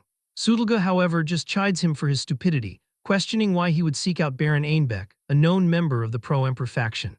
He sarcastically chides him, saying that if he is going to be so reckless, he should at least die quickly to conserve the remaining half of the potion. To this, Johann replies that there is still half left, so he will use it wisely from now on. Sutelga then asks if he managed to capture Baron Einbeck, nodding that he is needed to prove the charges of treason. Johann admits that by the time he got to the Baron's quarters, the man had already fled. In a flashback, an enraged Johann, still suffering from the effects of the poison, screams for Baron Einbeck to show himself. Fueled by his fury, he and his subordinates charge forward, vowing not to go easy on him for having poisoned the liquor. However, one of his subordinates reports that their target seems to have already run away. As Johann scans the now empty room, his eyes catch something on the floor. He spots a letter with a distinctive red wax seal lying on the stone floor. Back in the present, he reveals to Sutelga that while he didn't catch the Baron, he did find something far more important. He holds up the sealed letter, explaining that it contains documents Einbeck could not take with him which detail the entire incident. To this, Sudolga presses for more details, asking if this is proof that the emperor hired the bandits as the rumors had suggested. But Johann gravely replies that it is not. He explains that the documents contain something far more serious. Miles away, a lone rider approaches a fortified gate under the light of the full moon. The hooded figure is revealed to be Baron Einbeck, riding swiftly through the forest. He smirks to himself, confident that by now Johann is dead from the poison. Pleased with himself, he believes everything is proceeding exactly as the emperor had intended. He soon arrives at a massive, hidden mercenary camp where guards announce his arrival and clear the way. One of his lieutenants greets him warmly as he dismounts his horse. Then he stands before a massive army of assembled mercenaries, their ranks stretching as far as the eye can see. Addressing his troops, he furiously declares that they are not mere bandits. He proudly proclaims they are the strongest mercenaries of the empire, bound by the emperor's own gold. He states they are warriors who swear loyalty to the great emperor, and that dazzling glory will be their reward.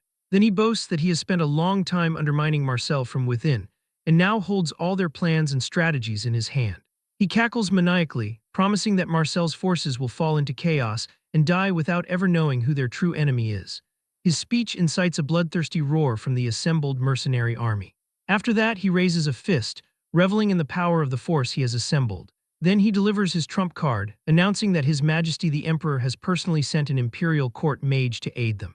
The mercenaries are stunned, with one wondering aloud if it could be the legendary Kegel of the Crimson Flame. Just then, from the shadows, a mysterious clawed figure emerges. A new voice scoffs, insulted at the idea of being mistaken for an ordinary mage. A sinister snake-like woman reveals herself, declaring that she is an imperial court mage favored by the emperor, and she introduces herself to the stunned army as the imperial court mage Janina. The mercenaries are shocked to see a snake beastman, murmuring that they have never heard of a mage named Janina. To this, she explains that of course they haven't, as she does not wield trivial elemental magic. Instead, she ominously declares, "I handle living weapons." The mercenaries stare in confused horror, wondering what living weapons could possibly mean. As if to answer, she uncorks a vial, releasing a vibrant magical essence into the air. With a malevolent grin, she confirms their unspoken fears. The ground trembles as something massive begins to materialize from her spell. The magical energy coalesces, forming a gargantuan, monstrous shape before their eyes. The mercenaries look on in absolute terror at the creature being summoned. A massive, hulking troll looms over the army, summoned by Janina. One of the soldiers identifies the monster in disbelief as a troll. She smiles sadistically, declaring that her adorable troll will now fight alongside them. Just then, Baron Einbeck rallies his forces, shouting that tomorrow is the day they will crush Marcel's second subjugation force. He punches the air, vowing to offer the entire city of Marcel up to the emperor. The mercenaries roar in unison, cheering for the Holy Empire, and the entire camp erupts in a deafening war cry. Long live the Emperor, long live the Holy Empire. Meanwhile, back in his room, a grim Johann has finished laying out his plans. Then he calls for Godin, who responds at once. He hands him the sealed documents, instructing him to deliver them only to Governor Velako Traniani and tell no one else. Godin accepts the letter, understanding that it contains information the governor must verify for himself. Johann then summons the mercenaries Goran and Kan to his side. As they prepare, Sudolga wonders in his mind why the Ifel River is trying to save that knight, and what it hopes to accomplish through him. On the day of their departure, the dwarf captain named Kumel positions himself in front of the gate of Marcel. Behind him, the members of the 2nd Marcel Bandit Subjugation Force gather together, completing their final preparations before heading out. Within the ranks, the Holy Knights offer up a prayer to seek power and protection for the upcoming clash. Meanwhile, Johann, who is now serving as a respected commander, mounts his warhorse to meet the front lines. Before he can move, Godin yells out his name while attempting to get his attention. Wishing the knight good luck, Godin asks him to look after the mage during the trip. Sudolga dismisses these worries and tells the boy that this is far from his first time participating in a mission like this. He advises Godin to focus on worrying about himself instead. Johann bids them both farewell and mentions that he is heading out as he rides toward the soldiers.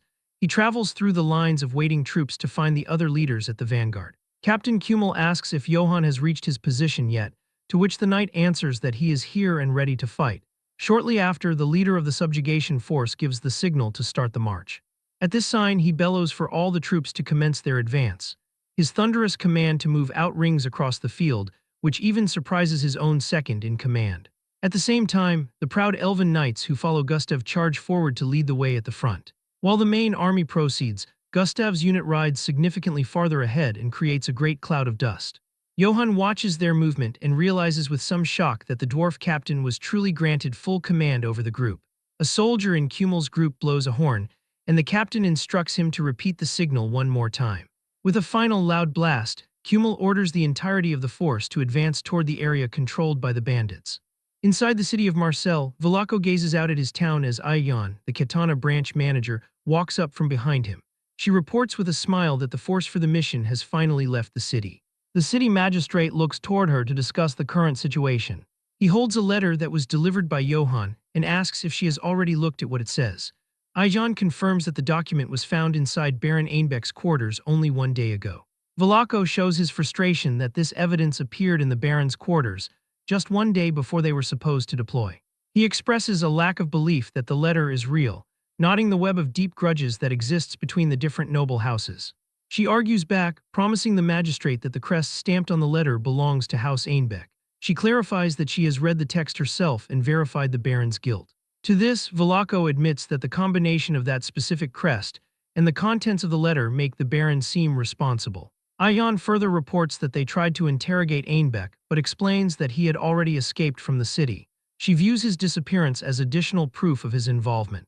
Velaco remains skeptical, however, and declares that he does not trust the young knight. He worries that the Katana Trading Company is putting too much trust in a stranger. Ayan defends their choice and insists that the company only gives its trust to those who are worth it. The governor seems to accept this point, but gives her a warning to keep in mind. He warns her that if the actions of that night destroy the peace within the city, the Katana Trading Company will be forced to answer for it. This makes Ayan realize that Velaco might actually be part of the Pro-Emperor faction because of how manipulative he acts. In the camp of the Pro-Emperor faction, a man asks Baron Einbeck if it is true that the army has set out. The Baron smiles and says that he just got that message from his courier. He gloats and feels certain that the troops of Marseille will be lured into his trap, and the city will fall to the Emperor.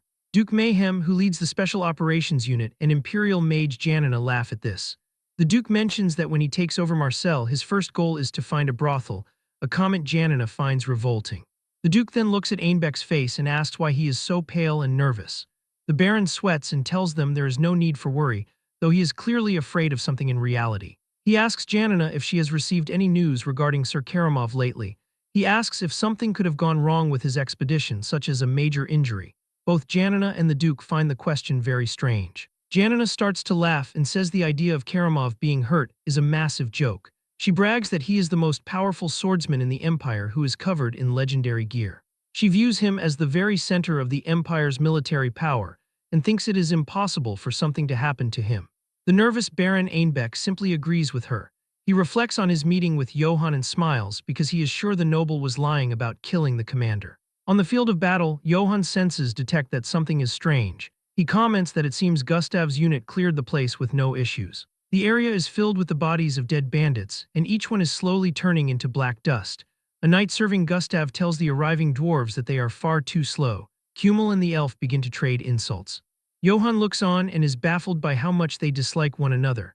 However, Kummel tells the elf that Johann is a nobleman who must be respected. He then tells the elf he will crush his ears if he does not show some deference.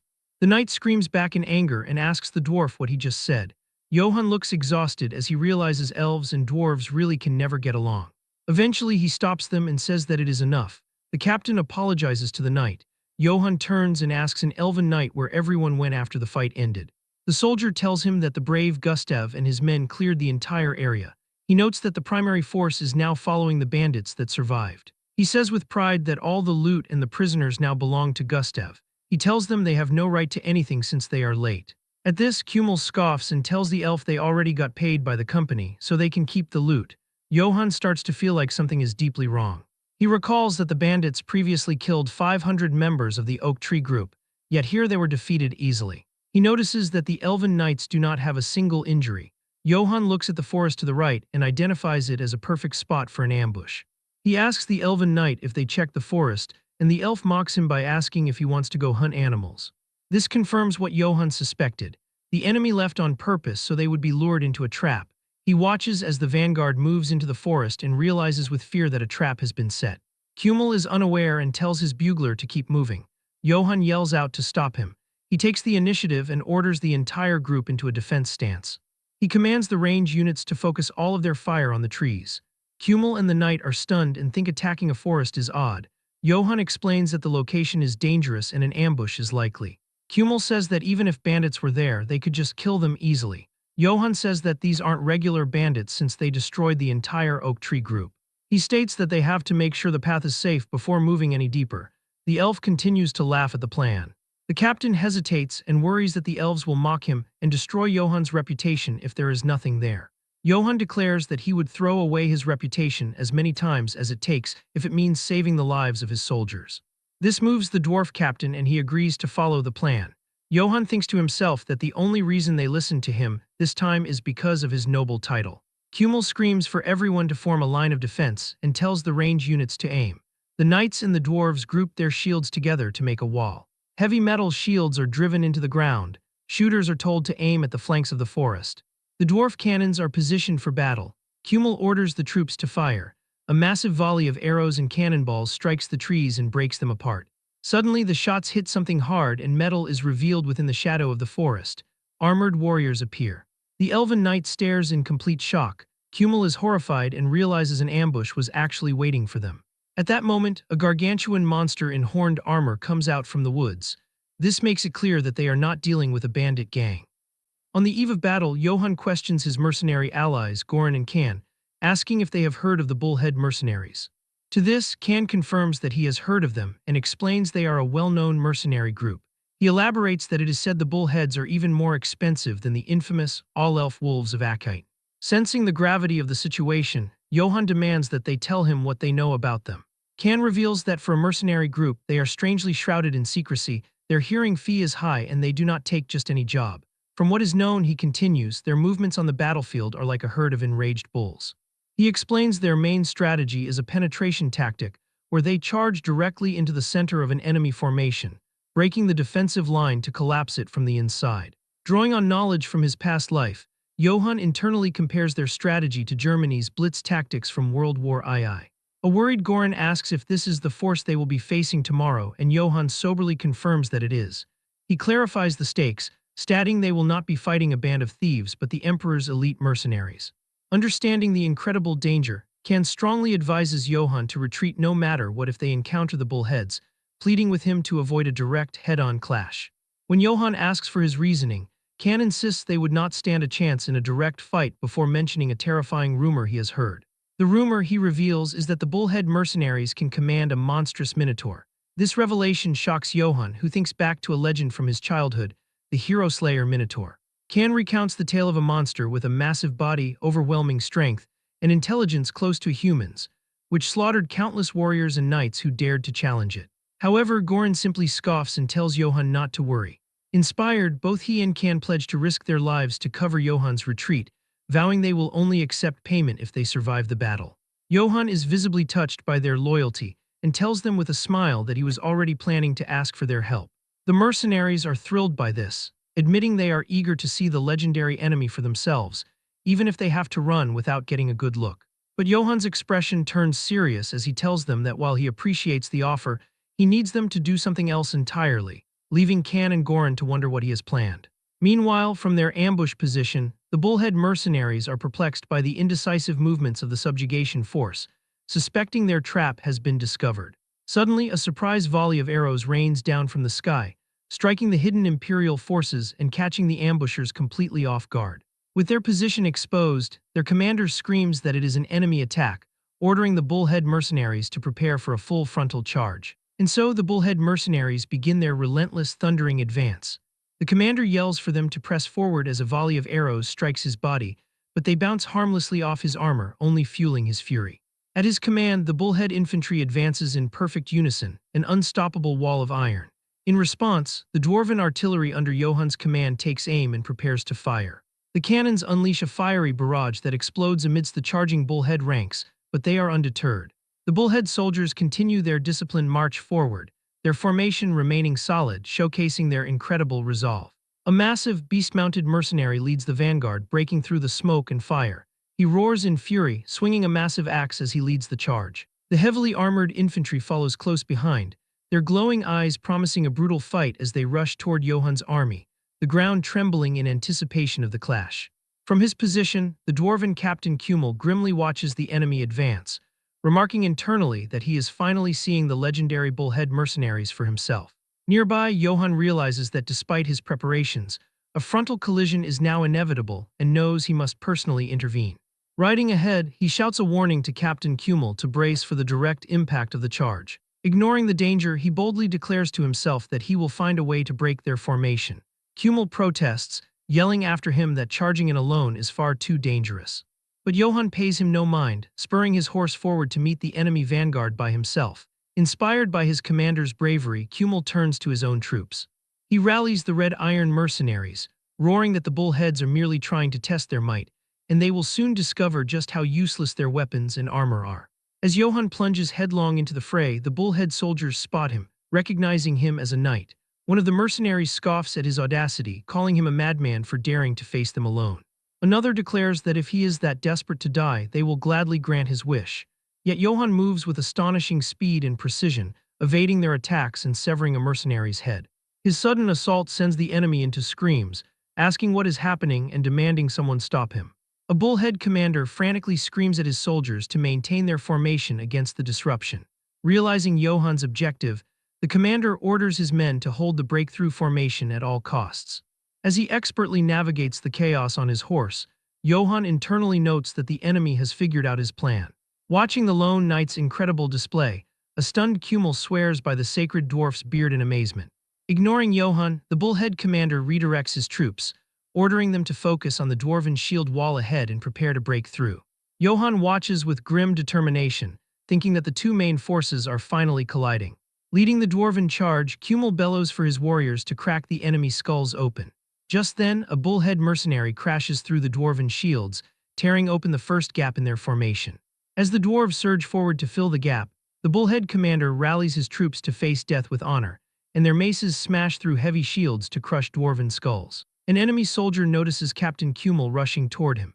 Enraged, Cumul lets out a thunderous war cry and charges into the heart of the enemy. He swings his mighty hammer, severing the soldier's leg. With the warrior down, he follows up with a strike to the neck, causing the bullhead warrior to collapse. Even so, the remaining enemy soldiers stare down their opponents, their discipline unbroken in the brutal melee. Just then, the dwarven captain roars, rallying his comrades as he raises his weapon. Their enchanted weapons begin to glow with a fiery power. Cumul bellows for his warriors to drench their burning weapons in the blood of their enemies. Surveying the battle, Johann sees the dwarves are holding their own and is inwardly pleased, confident that he does not need to worry about that flank. With the dwarven line secure, his expression hardens as he concludes that what is left now is the main objective. He turns his focus and charges directly at the imposing bullhead commander, initiating a head-on clash between leaders. The bullhead mercenaries spot the lone rider charging toward them, one of them screaming that a night bastard is coming. Another mercenary frantically questions who it is, while a third declares that nobody would dare do this to Numaos, the captain of the 100. One of his subordinates recognizes the approaching figure as the knight who tried to break their formation, as the commander, Lord Numaos, dismissively thinks what an idiot, soaked in hero fantasies. A subordinate, a squad leader of 10, steps forward and asks Lord Numaos to allow him to face the bastard. Numaos grants him the chance, and the squad leader thanks his lord for the opportunity. An announcement rings out through the ranks that Lord Numaos has given permission. The squad leader and his men charge forward, shouting for their forces to tear that night bastard to pieces. The clash is brutally swift. In a flash of steel, Johann cuts down his opponent.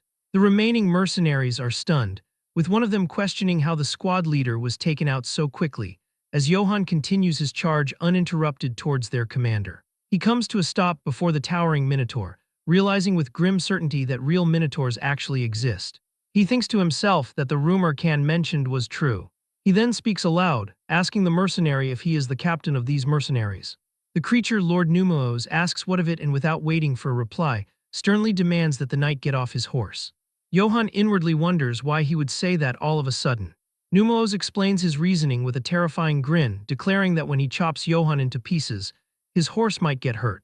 The Minotaur captain laughs, stating he likes the way the horse carries itself, so Johann should get down, which emboldens the other mercenaries to call out dibs on the knight's armor and boots.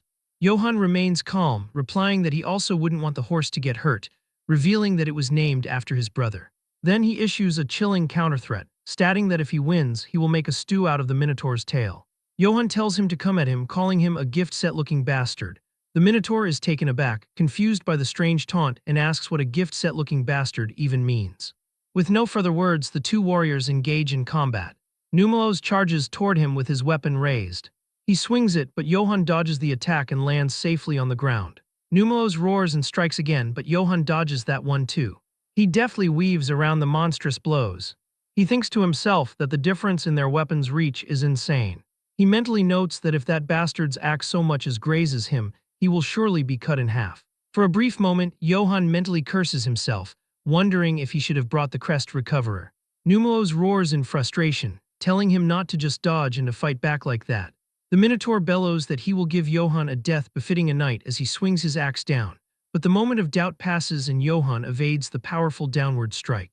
Suddenly, Johann sees it, an opening. He charges forward, using the Minotaur's momentum against him. Johann unleashes a precise attack, delivering a crippling blow to the commander's ding-dong.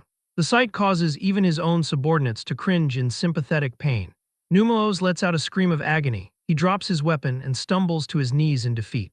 Standing over the fallen commander, Johann states that it is time they end this, addressing him as Bullhead. Then it turns to the raging battle, roaring out orders to break every one of the bastard's iron horns, commanding his allies to press the attack as the oxhead freaks will be disadvantaged up close. He shouts that they are just shitheads and that they should overwhelm them with strength. In another part of the battle, a man in holy armor tells his brothers to begin, as they each take out a bottle containing some blue liquid. Together, his men pray, asking God to forgive them, and they all drink it. Their bullhead opponents look on in confusion, asking what is with those guys. The horrifying realization dawns on them when one soldier shouts that they are holy knights from the St. Galanto Monastery. A warning spreads through the ranks that the holy knights have started to go berserk, and everyone is urged to stay sharp. As a holy knight kills a bullhead soldier, he suddenly senses something and looks back. He sees a bullhead trying to attack him from behind, calling him a drugged-up bastard. Suddenly, another holy knight appears and brutally crushes the bullhead soldier who is cursing his fellow knight. That same holy knight then kneels beside a fallen comrade, telling Brother Agante to please get up, reminding him that there are still people who need his help. The berserk holy knight's twisted mindset is revealed, where he thinks screams are hymns and fresh blood is holy water, stating that the light will be with them.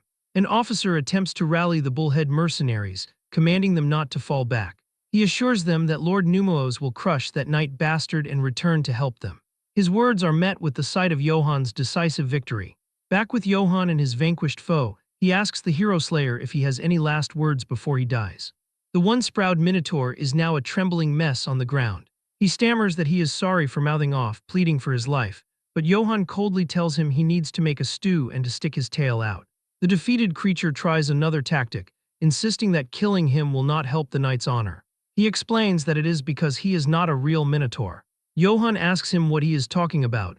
The mercenary explains that he is only a half-Minotaur, not as strong or smart as a pureblood, repeating that killing him won't be an achievement. Johann appears confused by this, saying he does not know what achievement he is talking about. He then spots a soldier and calls out to the bugler. He gives him an order to inform the ones who went ahead. He commands the bugler to tell them that they have been defeated, and the bugler nervously affirms the order. Johann then turns back to the groveling Minotaur, calling him a bone broth gift set. He tells him there is something he needs him to be a witness to, and he must tell only the truth. The creature can only let out a weak and confused moo in response.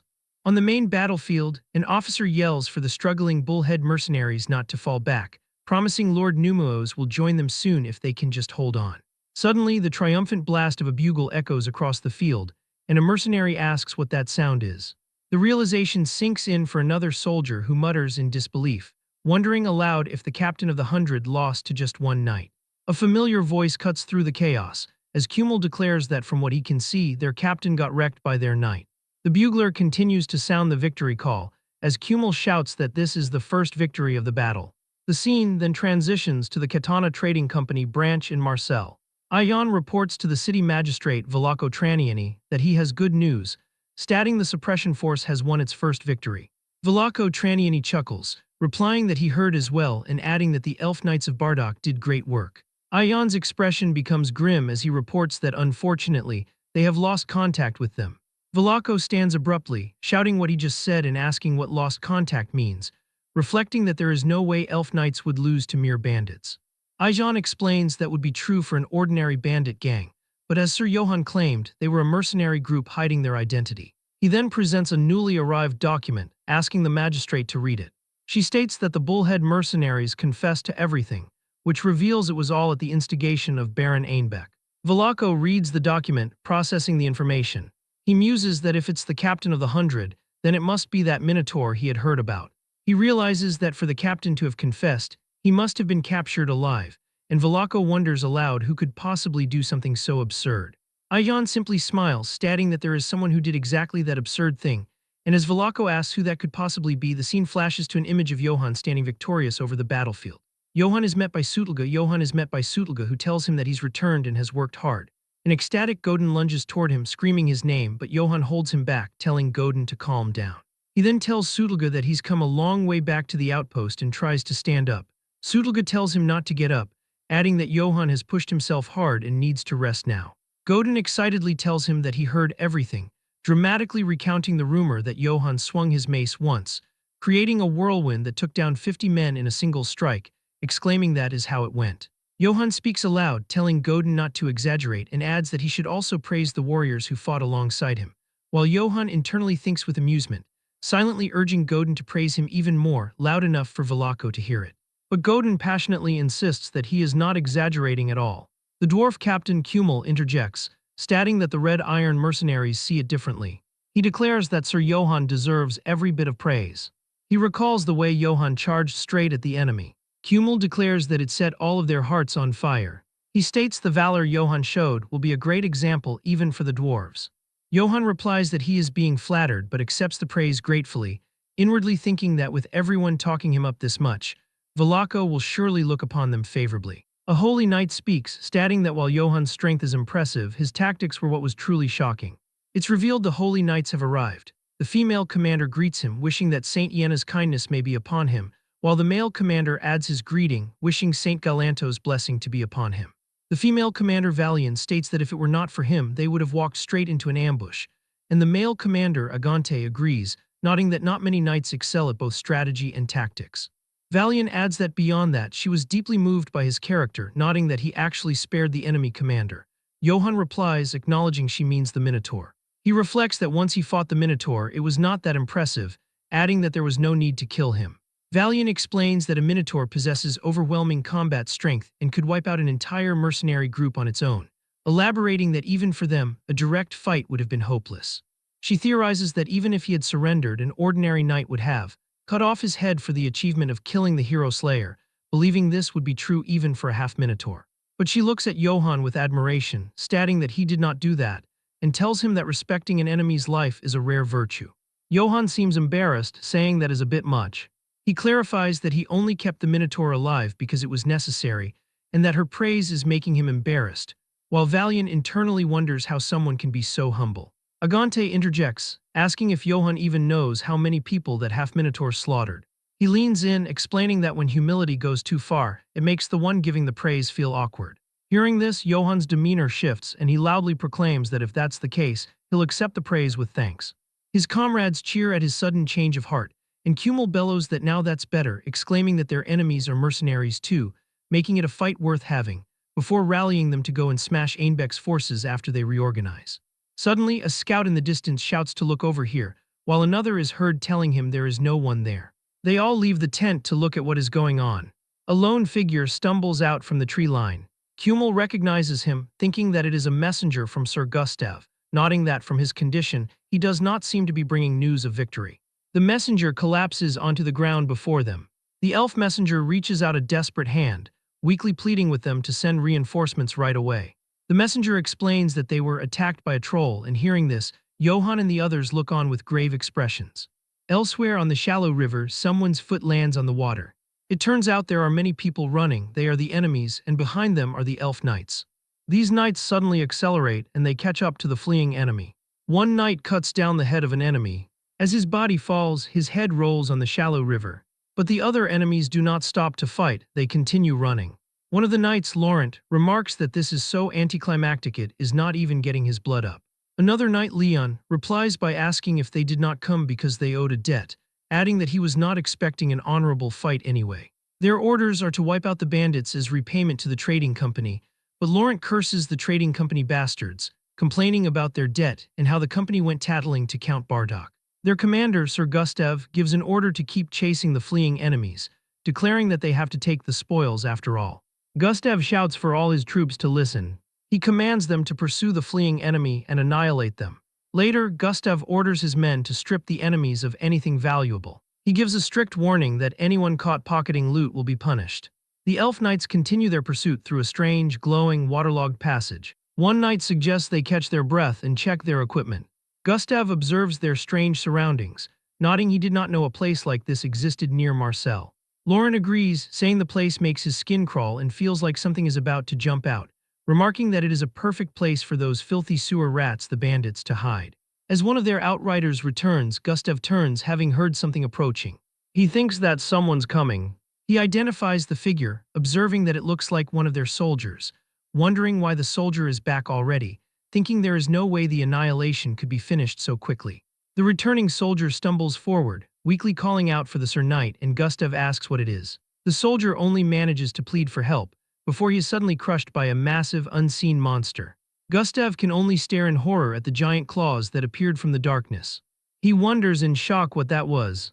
The horrifying form of a massive troll looms over them, and it growls at them. The sole surviving messenger from that expedition recounts what happened, explaining that they fell into a trap those bastards had set, saying the bandits they were pursuing vanished and then the troll descended upon them. Johann knows it was a trap meant to lure them deeper into the forest, questioning how the bandits could be controlling a troll, and mentally notes there was no information about a troll in Einbeck's letter. The messenger begs them to save the men, explaining that the 3 knights of Bardock are still there. Kummel looks conflicted, and he asks the others what they all think. Johann speaks up, saying it is their creed not to turn their back on those in trouble, but for now they will follow Kummel's judgment. Johann asks Valian and Janina what kind of creature a troll is, explaining that it will be easier to make a decision once they know more. Janina responds that she has defeated a troll before, however, she adds with a grim expression, to be completely honest, without the help of a god, it is a being that humans cannot stand against. She explains that a troll's hide is tougher than rock, its muscles are like ropes made of steel, and it is so hard that most attacks will not even affect it. The monstrous strength that comes from its overwhelming size is simply beyond what humans can endure, but she says that what is truly horrifying is its special ability. In the flashback, an elf knight screams at the damned monster as he attacks it, managing to land a clean slice across the troll's chest, but the creature is unfazed. The knight watches in horror as the deep wound on the troll begins to smoke and heal, as Janina explains that even if you manage to leave a wound, it heals immediately as if nothing happened. In the flashback, Laurent is frozen with fear, stammering that it can't be real. Gustav screams at him to snap out of it, yelling at his knight not to just stand there but to move. Having finished her explanation, Janina falls silent. The messenger repeats his plea, telling them there is no time for this and desperately begs them to please help. Johann asks Janina if she will go to their rescue, and Janina says she will, but only if Kummel permits it. However, she adds that even if they run at full speed, it is likely the knights will have already entered their eternal rest by the time they arrive. Kummel turns to the elven soldier with a heavy heart. He apologizes, but he does not think he can send a rescue party. He states that their primary mission is not yet finished, and besides, he continues, they cannot guarantee the knights would even still be alive. The messenger looks down, his last hope extinguished. But Johann steps forward, firmly declaring, "I'll go." Kummel looks at him in complete shock. Janina and the others also react with surprise, asking if he is serious, and Kummel warns him that this is not a decision to be taken lightly. Johann reasons that with so many brave warriors remaining here, he does not think his absence will be a serious problem, stating clearly that if a rescue party is being sent, he will be the one to go. Kummel tries to argue, reminding him that it will likely be a meaningless trip, and warns that it would only put Johann himself in great danger. Johann simply asks, but what if they're still alive? With an expression of firm resolve, declaring that he cannot simply stand by and watch them die. Kummel is left speechless by his determination. Johann presses his point, asking if even one of them is still alive, then isn't it worth trying to rescue them? Janina is visibly moved by his words, in awe of his nobility. Johann turns to his commander and formally requests, "Send me Captain Kummel." Kummel lets out an exasperated sigh. He yells honestly, telling Johann that he surprises him every single time before reluctantly agreeing with an impressed expression, "Fine, I'll organize a rescue party." As Johann prepares, Godin looks on with admiration, wondering to Sutelga just how noble Sir Johann's character can possibly be. Observing from a distance, Sutelga has other thoughts.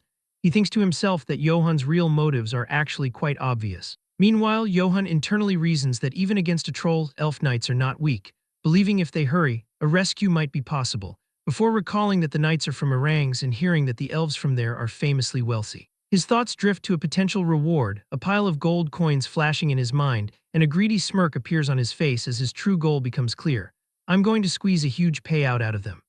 In a dark room, Baron Ainbeck's faction receives a dispatch, confirming that their trap for the elf knights has succeeded. Hearing this, all three of them laugh. Mayhem, a co-conspirator, laughs sadistically at the news of the elves' misfortune, gloating that if the elf knights of Orangs are wiped out just like that, the political relationship between Marcel's city magistrate and Orangs will be finished. However, the imperial court mage Janina swiftly shuts him down, warning him not to celebrate prematurely. She points out their plan's failures, stating they didn't manage to draw in the main punitive force, and the bullhead mercenaries surrendered. Questioning what could have possibly happened for such a well-funded mercenary group, on whom the emperor spent a considerable amount of gold coins, to surrender so easily. Sweating, Baron Ainbeck dismisses the bullhead mercenaries as having been disposable from the start, but Janina says that's the first she's hearing of it and asks if he just made that up. To change the subject, the Baron reveals a letter with a green wax tree seal claiming his real plan lies elsewhere, so she shouldn't worry. He then turns the conversation back to her, asking more importantly how her troll is doing. He voices his only concern, stating he heard trolls are weak to fire and wonders what will happen if the elf knights figure out some way to counter it. Janina, however, confidently tells him there is no need to worry, explaining her strategic genius by revealing she stationed the troll in a swamp because that whole area has higher humidity than most places, so even torches don't light well there. Adding that ordinary fire wouldn't mean anything to a troll in the first place, and Mayhem wholeheartedly agrees, concluding there is nothing to worry about. Janina confirms this, stating that's right, and concludes her explanation by saying that without even being able to light their torches, they'll meet their fate in the abyss of darkness. The scene shifts to the swamp where her trap has been laid. As Johan's rescue party arrives, he notes how well Valian's lantern burns despite the damp conditions and asks her what she called this fire again. She proudly explains that it is Iena's fire, a holy magic.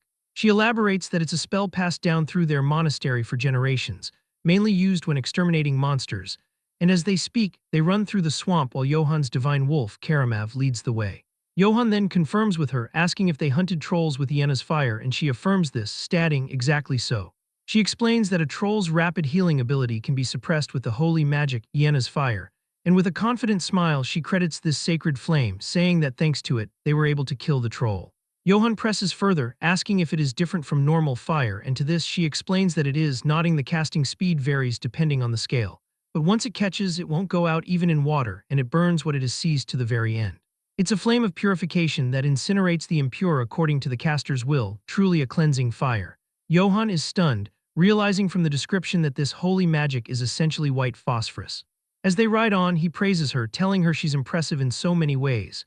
Her holy magic, swordsmanship, and even stamina that doesn't fall behind a horse's speed. She laughs, attributing her strength to receiving God's grace and training every day. Johan then confesses that he was a bit worried since they are such a small, elite group, but finds it reassuring to have her accompanying them, and she asks if that is so. He then outlines his simple strategy. They don't need to hunt the troll the hard way, they'll just draw its attention enough, then rescue the elf knights. He notes that the elves have brains, so there's no way they'll keep fighting a monster that regenerates endlessly, and he assumes they'll probably be hiding somewhere. Ironically, the elven knight Gustav is screaming at his terrified troops not to hide, no matter what, ordering his men to maintain formation. Driven by a thirst for glory, he orders his men to kill it and seize honor. The monstrous troll lets out a growl, preparing to meet their charge.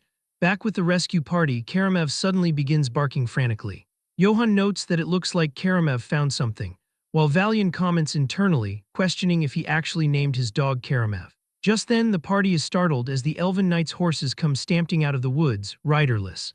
Valian asks why the Elf Knight's horses are here. A blood-curdling scream from the direction of the fight reaches them. Johan tells Valian that he thinks his prediction was wrong, cursing the idiots, unable to believe they've been fighting this whole time. Valian, however, excitedly declares that's actually good news because it means they're still alive. She then warns Johan that with flames of this level, they can't handle a troll and asks him to please wait a moment while they prepare a stronger flame. Johan starts running from where the scream came, announcing, "All right, then I'll go first and buy us some time." Panicked, Valian yells after him, trying to clarify that's not what she meant. Ignoring her, he orders Karamav to go herd the horses that ran off. Valian watches him go, then orders her sisters to focus, stating they have to create a stronger Yenna's fire to help him. She presses her sword on the ground, beginning the ritual. Kneeling, Valian begins a solemn prayer to Saint Yenna, stating that today as well she dares to kneel before God and offer prayer. She prays for the souls longing for the hand of salvation. The holy fire in her lantern burns brighter as she and her knights create a ritual circle with their swords in the water. Their combined prayers calling upon their God to grant them thy holy flame and guide the wandering with God's light. Meanwhile, amid the chaos of battle, the troll swings its massive fist, aiming to crush Gustav. However, Gustav sidesteps, narrowly dodging the attack, but the troll raises its arm once more and tries to attack, but this time Gustav charges towards it. Gustav manages to land an attack on the troll's arm. He then steps back and looks up. The troll's arm regenerates in an instant. He curses in frustration. The troll roars at him. Gustav says it's not over yet. He realizes that the soldiers' morale is broken and his comrades are exhausted. He gasps for breath, wondering what they should do, realizing that right now, all they can do is maintain this standoff. Suddenly, the sound of a sword hitting the water breaks his concentration. Gustav calls out Laurent's name, asking what he's doing. Laurent apologizes to Gustav, admitting he can't go on any further. He urges Gustav to leave him behind, take the men, and go while that damn troll finishes him off, but Gustav screams, telling him not to be absurd. But before he can act, the troll notices Laurent and attacks him. Gustav screams his friend's name. Laurent closes his eyes, bracing himself for death, but nothing happened to him and he looks up in confusion, trying to process what he's seeing. A spear suddenly impales the troll's head, bursting through its jaw with tremendous force. The troll recoils and the elf knights are stunned, wondering how someone managed to drive a spear into that hard body and who in the world it could be. Suddenly, Johann calls out to Gustav, who looks back. Johann charges toward them, screaming, "Don't just stand there blankly, make haste and run." At the Katana Merchant Group's Marcel branch, the night sky is dark. Inside, Velako Traniani sits at his desk, pondering aloud if a ghost letter has arrived. He examines a sealed envelope, explaining that the 500 men of the Oak Mercenary Group are requesting that Marcel's gate be opened at midnight tonight. Standing nearby, Aijan confidently declares that the letter has Baron Einbeck written all over it, and Velako completely agrees, recalling that the Oak Mercenary Group was the first subjugation force dispatched to handle the bandits. He notes that what actually awaited them were the Emperor's elite mercenaries, and caught off guard, the group was annihilated. Examining the wax tree seal closely, the magistrate deduces that Einbeck used the late Brattle's seal to forge a fake letter. He concludes that the letter is just a deceptive ploy to breach Marcel's final line of defense, a deduction that Aiyan wholeheartedly agrees with. She declares with a fierce smile that even if there really are survivors, they will not be allowed inside tonight, and they will deal with them tomorrow at sunrise.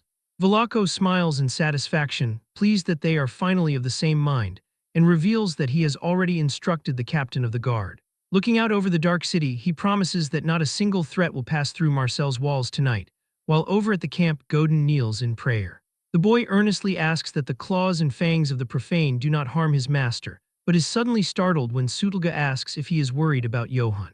The sage looks down solemnly as Godin admits he knows his lord is brave, but points out that trolls are not enemies that humans can defeat. Sutulga sits down, acknowledging that normally it takes a legion to bring down a troll, but reassures the worried boy that there is no need to panic.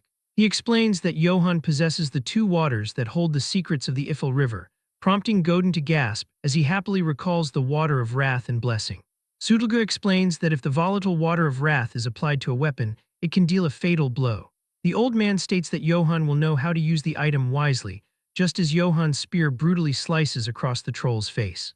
Gustav looks back and sees it's Johann. Johann rides his horse through the water, calculating that with his strength, he can still pierce the creature's thick hide, but the troll will just regenerate immediately, so he just needs to buy enough time for everyone to escape. He completely forgets that he possesses the water of wrath. Johann looks ahead and sees Leon trying to attack the troll. Johann can't believe what this idiot Leon is doing. Gustav desperately orders Leon to fall back because this is impossible for them. But Leon refuses, declaring that if a human knight can fight, then they can too. But the troll just punches him, sending him flying. He rolls multiple times before he hits the tree. As Leon coughs up a massive amount of blood, Johann curses at him for being an idiot, as they just came here to save him. The monster grabs the spear that impaled its jaw and throws it away. Johann speeds up and charges toward the monster with another spear, the monster's eyes focused entirely on him.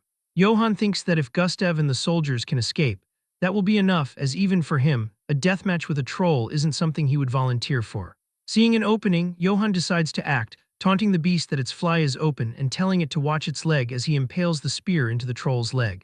Johann celebrates managing to cripple its mobility for a brief moment. But the troll looks back, and its massive hand reaches out and closes around Johann, prompting Gustav to scream out Johann's name. Johann curses as he is crushed within the giant fist, realizing that he let the monster get too close. The troll effortlessly lifts Johann high into the air. Outside Marcel, suddenly many torches light up. A city guard sees this and uses a telescope to inspect a strange line of approaching torches, wondering if the subjugation force is returning. But after seeing the banner of the Oak mercenary group, the guard breaks out in a cold sweat, stammering about ghosts since they were supposedly wiped out by the bandits. Realizing the danger is exactly as the governor predicted, he immediately prepares to sound the alert. He violently rings the warning bell to assemble the guards on the walls and not let anyone through the gate. Meanwhile, inside the office, Ijon and Velako hear the noise and note that the enemy has arrived. Ijon offers to send a letter to confirm the commander's identity, and if they really are survivors, they will respond, but someone says that won't be necessary just as they kick open the office doors.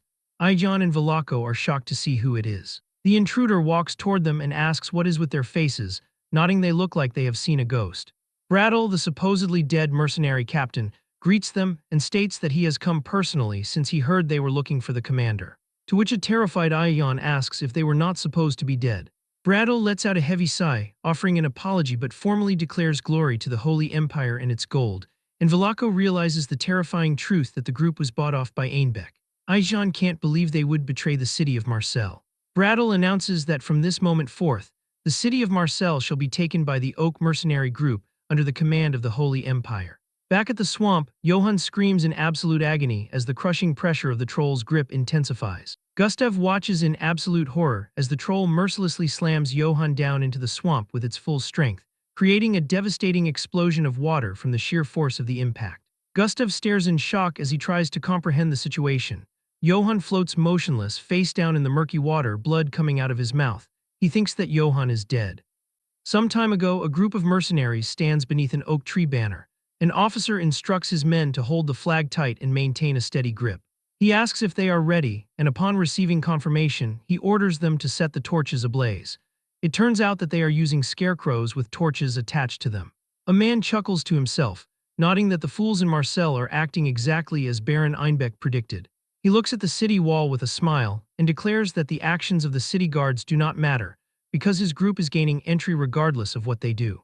At the same time, at the city wall, Marcel's soldiers are preparing for an attack. As they run, they shout for everyone to hurry up and get to the wall now before the enemy comes near Marcel. But one soldier slips out and starts opening the sewer gate, as it turns out that the Oak mercenary group has bribed one soldier to open the sewer gate for them. The soldier opens the gate and with a big smile says, "Long live the Holy Empire." An arrow comes flying from the sewer and hits him in the head instead of a reply, killing him instantly. As the body falls to the ground, one man comes out of the sewer holding a crossbow and replies to the dead soldier, "Glory to the Emperor." The man looks back at the sewer, as another man comes out of it and reports that the bribed guard has been successfully dealt with. It is Brattle, the leader of the Oak mercenary group. He commends his men for their good work and remarks that the Empire finds no value in a man who would betray his own people for a few silver coins. After some time, more mercenaries come out and Brattle addresses his assembled unit, announcing that from this very moment, Marcel belongs to them.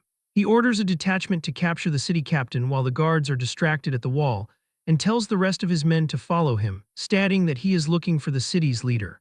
He finds Velako Traniani sitting at his desk. Brattle tells the dark elf not to look at him with such hostility. He explains that even though they are seizing control of the city, they will allow Velako to retain his title and authority. This statement enrages Lady Ayan, who shouts at Brattle that he has a lot of nerve to speak in such a manner after attacking Marcel, and she asks how they could ever trust him. Brattle responds by slowly clapping his hands, calling her Lady Ayan and nodding that she possesses spirit. However, his tone turns cold as he warns her not to test his patience any further. He suggests that as a merchant guild, they should simply pick the winning side to secure their profit. Brattle notes that the captain of the Marcel Guard has already been captured and is being held at swordpoint, and the rest of the guard will have thrown down their weapons and surrendered by now, so there is nothing left for the consul to do. He takes out a scroll and places it on the desk. He explains that their demands are simple.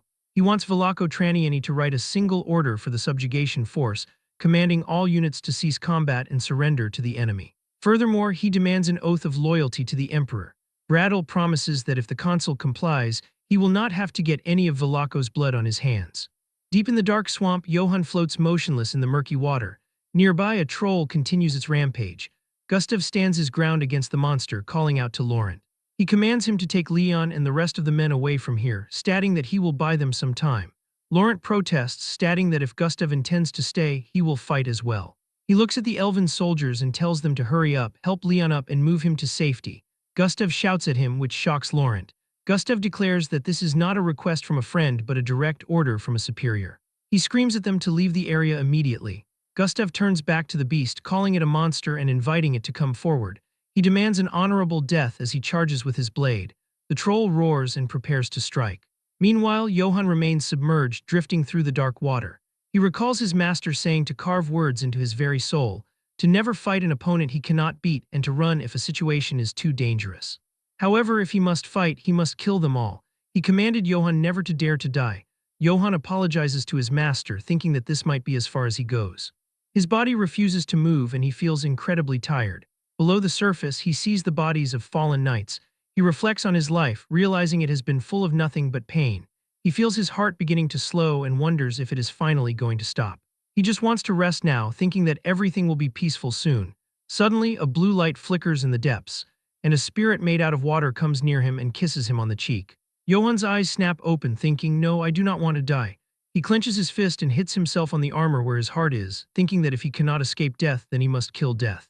The punch is so powerful that it makes a massive dent on the armor and his heart begins to beat with energy. Johann immediately stands up, gasping for air. He repeats the words once more, "If you cannot escape death, then kill death."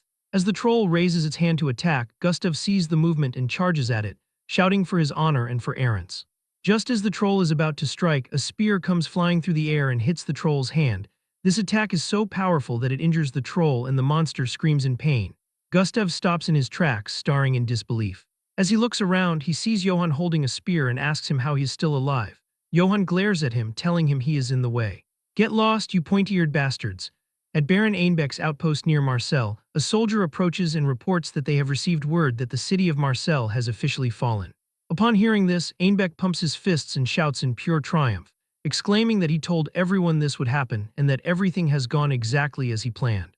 Janina, the snake beastman, sits across from him and admits that she honestly thought he was just a useless brat riding on the coattails of his family's name, but he actually seems to have some use after all, so she asks him to confirm that the situation is not over yet.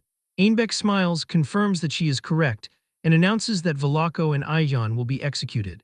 He wonders how mere merchants could ever think they have the right to meddle in their politics. He intends to round up every single merchant involved in the anti-imperial union who caused him trouble and give the city of Marseille a thorough purification. In doing so, not just Marseille, but every merchant guild on the entire continent will realize the truth and submit to the Holy Empire. He snaps his fingers, and a maid comes in with drinks for them. Baron Einbeck raises a cup and declares that no matter how much gold a merchant hoards, they can never buy noble blood or honor. Janina says, "Long live the Holy Empire," and they all cheer, saying, "Long live the Holy Empire." Mayhem then announces that he will head off immediately to deliver this good news to the Emperor personally, and Einbeck tells him to go ahead. But he demands that Mayhem make sure the Emperor knows that he, Einbeck, was the one who conquered Marseille with his own two hands. As Mayhem walks away through the dark forest, he thinks that Einbeck is an arrogant fool for believing he will receive all the credit, as there is absolutely no way he will report the events exactly how Einbeck wants them reported. Instead, he plans to stir up trouble by providing a creative report to the Emperor. Mayhem suddenly stops when he notices horses standing in the deep forest and wonders why horses would be in a location like this. He thinks that they appear to be the horses of fallen knights. He approaches a white warhorse and tells it to be steady, calling it a good boy. He mounts the horse and notes that he does not know which noble household it belongs to, but it is a magnificent warhorse, thinking that he should be able to reach the capital in no time at all on such a mount. He kicks the horse and shouts for it to go. However, the horse refuses to move and comes to a dead stop, leading Mayhem to ask the horse why it has stopped. Suddenly, a terrifying growl echoes through the trees, and when he looks toward it, he screams in terror as he sees Karamav, the divine wolf, wreathed in blue flames and baring its teeth. Back in the humid swamp, Johann tells the elves that they are in his way and demands that they get lost, to which Gustav can only say, "Okay." The massive troll lets out a deafening roar that shakes the swamp. Laurent asks Gustav if it is truly alright to let a human knight fight the monster all by himself and wonders if they should jump in and help him. Gustav watches his trembling hand, nodding that they slashed and pierced the troll dozens of times, but despite the wounds, the creature did not even let out a whimper. Yet the moment the troll was hit by Johan's spear, it actually screamed in pain, making him realize that they could not even manage to land a wound significant enough to cause such a reaction. He tells his men that if they were to join the battle now, they would simply be dead weight. For now, they must bear witness to that human knight's honorable battle. Johann stares at the beast with glowing blue eyes, his face set in a grim expression.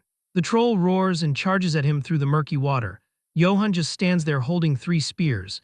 He steps forward and takes an attack position. He raises a spear and aims at the beast's location, and with incredible speed he throws all 3 spears. All 3 spears pierce through the troll's chest, but the attack is not that powerful. Gustav is confused by the strategy, wondering why Johann is throwing more spears when it seems unlikely to deliver a fatal blow. He wonders what on earth Johann is planning to do. Johann runs toward the troll and ducks under the monster's attack. After that, he continues and reaches the troll and delivers a powerful punch that destroys many bones, and it coughs up blood. Gustav and the other elves are shocked, shouting in disbelief that he is fighting a troll with his bare hands. Johann is relentless as he dodges every attack from the troll and delivers punch after punch. But suddenly, the creature notices him and raises its hand to attack. But he doesn't dodge this attack. Instead, he meets the monster's punch with his own. As both of those attacks collide, Johann's power is so strong that it destroys the troll's arm and the monster screams in pain. Johann doesn't give it any time. He jumps, grabs the troll's head and slams his knee into it. Blood sprays from the troll's mouth, and its massive body falls into the swamp. Laurent asks Gustav if he can explain what they just saw, but Gustav screams for Johann to fall back now that he has the chance, urging him to retreat before the troll regenerates its wounds. Johann ignores the plea. Gustav asks what he is doing as Johann stands on top of the troll's body. Johann sits on the troll's neck, reaches down and grabs its lower jaws with his hands. The monster screams as Johann begins to pry its mouth open. The troll swings its massive hand in a panic and finally manages to grab Johann, but it is already too late. With a final surge of strength, he tears apart its jaw. Gustav and Laurent cannot believe what they are seeing. Johann takes a deep breath and drops that part of the lower jaw into the water. Johann stands above the now-dead troll and says that if he does it like this, it will not be able to regenerate. In the dark woods near the city of Marseille, the elven horses are running back. Karamav is running behind them with Mayhem caught in its jaws as he screams in terror, demanding that the beast let him go. As the wolf pulls him along, he sees the horses running nearby and wonders if the creature intends to eat him alongside the animals. He groans in despair, fearing that his life is going to end in such a pointless manner. Back at the edge of the swamp, the elven knight Leon is at death's door. He tells Gustav not to make a sad face and asks if dying in this manner wouldn't be an honorable end for a knight of Orangs. Gustav looks at him with concern as Leon struggles to breathe, and he asks Gustav to tell his father how he fought because it looks like he won't be able to tell him himself. Gustav cries and replies that he will definitely tell his father how bravely he fought, leading Leon to thank him and offer a final farewell to his brothers and friends of Bardock, stating that the moments he spent with them were the greatest of honors. Gustav weeps, calling out his friend's name. Johann looks at this drama and approaches the group, thinking that while it feels like a waste to use a rare item on an NPC, it is better to make an investment now. He calls out to Leon and tells him to drink the liquid to ease the pain as Leon looks at the vial, saying he is about to see something interesting as he meets such a brave knight. Johann bluntly tells him to shut up and just drink. Leon complies and drinks the liquid. Almost immediately, he loses his strength and stops moving completely. Seeing his eyes close and his body stop moving, Gustav cries and tells his friend, who was like a brother to him, to rest in peace. After that, he says Johann's name and thanks him for easing Leon's pain, saying that if it were not for him, Leon would have suffered until his final breath. Someone coughs and they realize it is Leon. Leon asks in shock what kind of medicine Sir Johann just gave him, nodding that his pain is completely gone. Gustav asks if he is truly okay, and Leon tells him he is, saying it is strange how clean he feels since his vision has cleared up and even breathing feels easier. Johann smiles proudly and asks how it feels to be born again. Leon hears this and looks at the vial, asking if the thing he just drank is by any chance the water of blessing. Johann says yes, explaining that the vial contained the water of blessing, a miracle elixir given to him by Sutlga, the sage of the Ifil River, and notes that it can save anyone as long as they are not already dead. Laurent hugs Leon as Leon asks what he is doing, thinking it is gross, while Gustav looks at Johann. He then hugs him, thanking Lord Johann for saving a friend who was like a brother to him.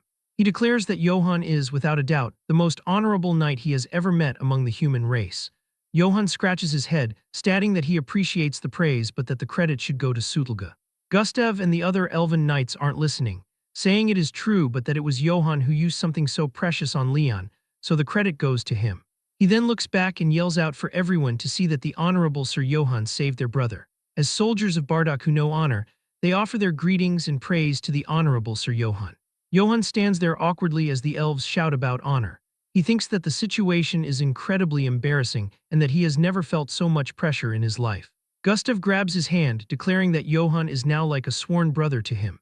He announces to his troops that from now on, anyone who insults Johann will face the wrath of Gustav. He takes out his sword and declares that anyone who becomes Johann's enemy will have to face his greatsword. The elven soldiers cheer loudly. Johann manages a small smile and thanks Gustav, but secretly thinks that instead of honor, he would much prefer they just gave him money. Don't these guys love flaunting luxury? Elsewhere at the camp, Godin runs toward Sutelga's tent, shouting for the master.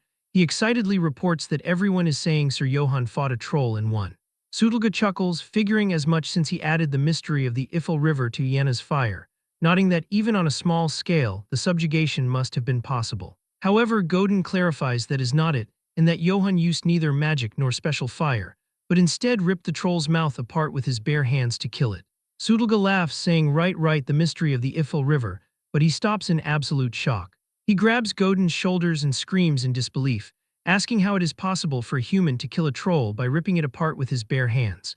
In the forest, Johann and Valian stand over the massive corpse of the troll as Valian thinks that it is unbelievable. She observes the internal damage, noting that the muscles and ligaments were torn, the bones were shattered, and the internal organs were destroyed. Finally, even the entire jaw was ripped off. She concludes that the beast died because it couldn't recover from such an excessive, rapid attack. She also asks how he managed to keep the corpse in such an intact state. She explains that her sisters usually have to hack away at trolls with the flames of purification until they become nothing but black charcoal. Johann thinks about how they kill one and realizes he thought it was like in a game. Valian offers her congratulations, telling Johann that from today on, whenever someone introduces him, the title Troll Slayer will accompany him.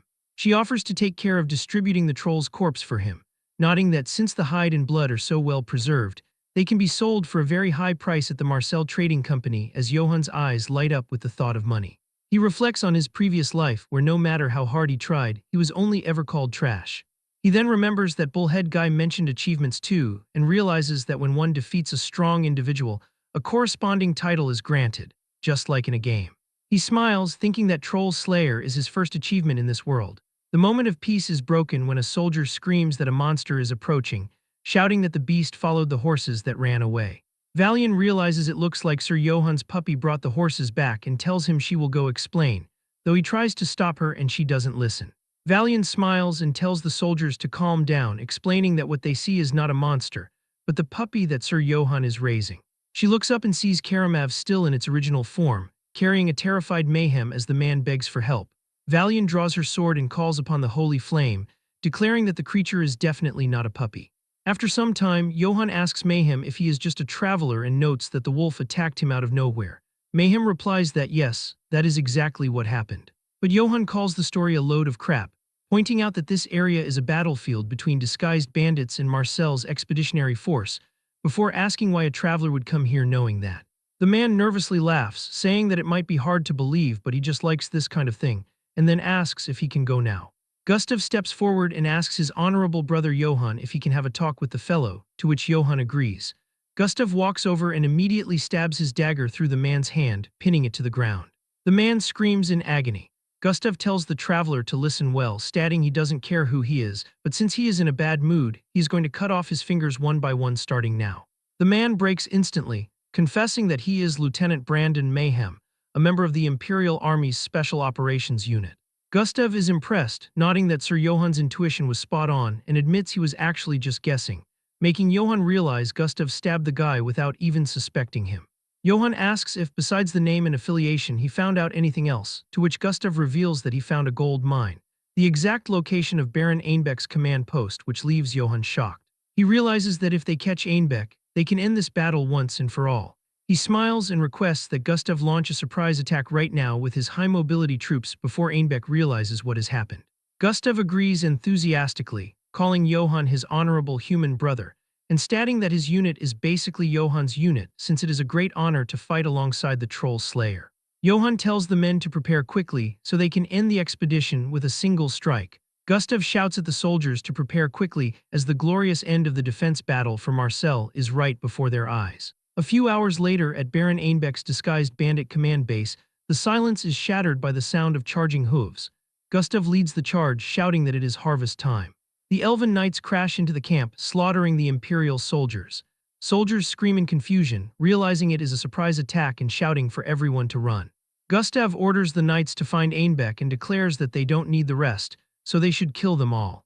As the chaos continues, Janina looks out from a distance and is horrified to see the elven knights, wondering how they survived and if her cutie was defeated, as she decides that shouldn't be possible. She screams for his imperial majesty and flees into the jungle immediately. As the fighting settles, Johann and Gustav walk through the ruined base toward one specific tent. Gustav says it is here and that there is a gift for him inside.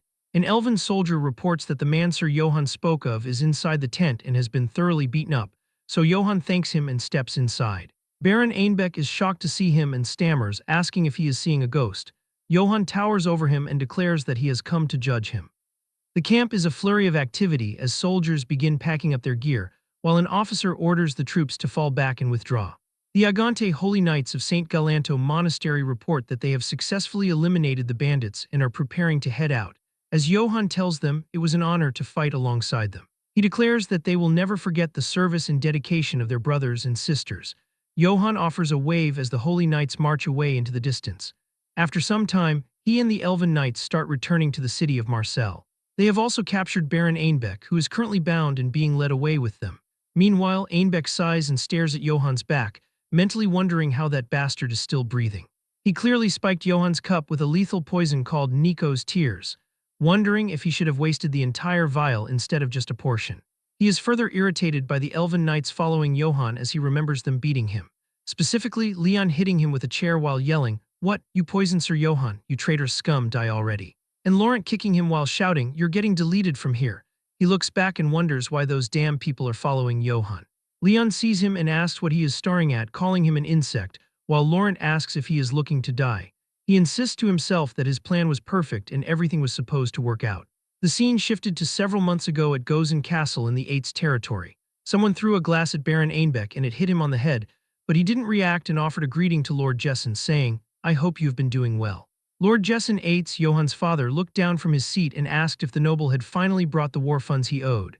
Ainbeck gave a scroll to a servant, and that servant gave it to Jessen. Jessen opened the scroll to see what was written in it, but he saw that there was nothing written on the scroll.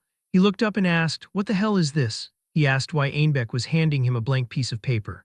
Ainbeck told him that His Imperial Majesty needed Baron Jessen Eights' help once again. Jessen told him to cut the bullshit and asked if he thought he would let him use him again. He was visibly angry, recalling how he had fought in countless wars following Ainbeck's orders while he was used in past wars and tossed into a miserable corner of the north, knowing Ainbeck had kept every single reward that should have been his. Jessen asked if he thought by saying the Emperor needed him, he expected him to believe that now, and told him to get out of there before he split him in two with an axe. Ainbeck asked for help once more and told him to just put his seal on this document. He explained that it was a blank document with the Eights family seal, claiming it would serve as a symbol of loyalty to the Emperor. In return, he promised that the Emperor would personally grant Jessen the title of Count, and Ainbeck swore this on the name of the noble Auvergne family. Jessen mocked Ainbeck, nodding that it had been 50 years since the Auvergnes fell and that Ainbeck was still clinging to his pathetic pride. Despite his clear hatred for the man, he stamped the seal onto the blank document. He threw the paper at Ainbeck, warning him that if he stole credit again, he would rip out Ainbeck's tongue and feed it to the dogs. Ainbeck picked up the paper and said that Sir Jessen's loyalty would be a massive help in advancing the Emperor's cause. A wicked smile appeared on his face. After that, under a crescent moon, a man reviewed the document and said that Sir Ainbeck forged this quite well. He observed that it was a well-crafted letter conspiring for rebellion. This man was none other than the Imperial Guard Captain Karamav. He realized that Ainbeck intended to frame the northern families for treason to carry out a massive purge. He sarcastically called it a holy plan. Ainbeck sensed poison in the man's words and asked if it was just his imagination. Karamav said that Ainbeck had an impressive talent for making disgusting schemes, wondering who would have thought someone like him would come from the honorable Auvergne family. Ainbeck became angry and shouted at him to watch his mouth. He asked if Karamav thought he didn't know what he did in the northern territory and told him to stop pretending to be noble, nodding that Karamav had slaughtered women and children during the Northern War. He asked how a man like that dared to speak of honor, and Ainbeck screamed that Karamav was nothing but the Emperor's hunting dog. Karamav suddenly grabbed Ainbeck by the throat and lifted him off the ground. He said his full name, Baron Einbeck Bivang Dovergny, and asked how someone like him dared to talk about honor to him. He had sworn to become the Emperor's sword and acted only according to sacred orders. He declared that the Emperor's honor weighed more than every life on this continent, and that was his own honor. He added that someone like Einbeck, who survived through dirty tricks and betrayals, was nothing like him. He threw Einbeck to the ground, where the noble coughed and gasped for air. Karamav warned him that if he ever dared to insult the Emperor's orders again, he would rip out Einbeck's veins and fill a chalice with them. In the present, Einbeck grinds his teeth in anger, blaming Karamav for his current situation. He thinks about how Karamav, that idiot who only knows how to talk about being the Emperor's sword, couldn't even kill a single human knight who was just rotting away in a backwater corner. However, Einbeck begins to smile, thinking that in the end he will be the one who gets to laugh. Suddenly, a soldier rushes toward Johann, shouting that it is an emergency. Johann asks what has happened. The soldier reports that the city of Marseille has been taken by traitorous mercenaries. The group is paralyzed by the news as Kummel, Godin, and Sudelga look on in absolute shock. Gustav and his men are horrified, realizing their rear defense has been breached, but Johann doesn't react at all. Einbeck starts laughing. He laughs even louder, calling them idiots and asking what they think about that. He asks if they did not see that coming. He mockingly asks Johann if he really thinks everything would go according to plan. He taunts them, saying they won the battle but lost the war and that it serves Johann right. Sutelga looks at the city wall and wonders why the goddess of the Ippel River didn't reveal this twisted fate. Gustav tells Johann that it is too dangerous to enter the city and suggests they should abandon Marseille. Johann looks at him with a confident smile, stating that it is too early to give up, and announces that they are going to advance and face the situation head-on. Einbeck gives him the middle finger, saying that the only thing going to break is the knight's head, as he reflects on how Bradel captured Governor Velako Traniani and remains certain that the mercenary will bring the document for Marcel's surrender. He decides that once the city is taken, the first thing he will demand is Johann's body. He plans to cut his tendons and parade him across the entire empire. As a bonus, he will broadcast the incompetence of Imperial Guard Captain Karamav as well. Einbeck envisions putting Johann on the gallows once he is no longer useful. He imagines leaning in at the very last moment and whispering in Johann's ear that he was the one who killed his father. The group approaches the massive gate of Marseille. As the heavy gate begins to rise, they see the silhouette of Bradel standing before them. Einbeck grins widely and claims that he has won. He runs forward and calls out for Bradel, telling him the plan worked exactly as he said it would, as he demands that they bring the knight to him. As he runs, the silhouette becomes clear and his expression shifts to one of pure shock. Standing there are Velako Traniani, Goran, and Kan. Einbeck stammers in disbelief, asking why the governor is even there. The elven knights behind him are equally confused, wondering what is happening inside the city. Velako steps forward and offers a deep bow to Johann Eitz to thank him. He states that as the governor of Marseille, he recognizes Johann's efforts and sincerely congratulates him on his safe return. Johann smiles and says he appreciates the welcome, adding that he is glad to see the governor is doing well. Velako says that the victory was all thanks to the work of these mercenaries, while Goran and Kan laugh and say they were just following Sir Johann's orders. The night before their departure, Johann had told Goran and Kan that he had another request for them. When they asked about the request, he explained that Einbeck definitely knew the defense system of Marseille, which meant that he could infiltrate the city at any time. He ordered the mercenaries to protect Governor Velako from that specific threat. Back in the present, Goran notes that the men from the Oak mercenary group were not even that special, while Kan adds that they only managed it because of the surprise attack. Johann gives them a thumbs up and says they all did a fantastic job, telling the Goran mercenaries he knew he could trust them. The mercenaries are surprised and ask why Sir Johann is swearing all of a sudden, while Johann is surprised to learn that his words are considered a swear here. Velako looks at the bound noble, telling him he will pay for all of his crimes and demanding that he accept his fate quietly. Einbeck is dragged away by city guards, screaming out for Bradel in desperation. On the city walls, the imperial banner is torn down and cast aside.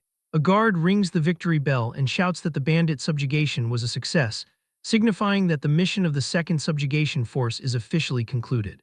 In the streets of Marseille, the citizens recount how shadows once fell upon their city of freedom and trade. Traitorous mercenaries, bandits, and a troll attempted to devour the walls, but then Johann's intelligence shone like a star.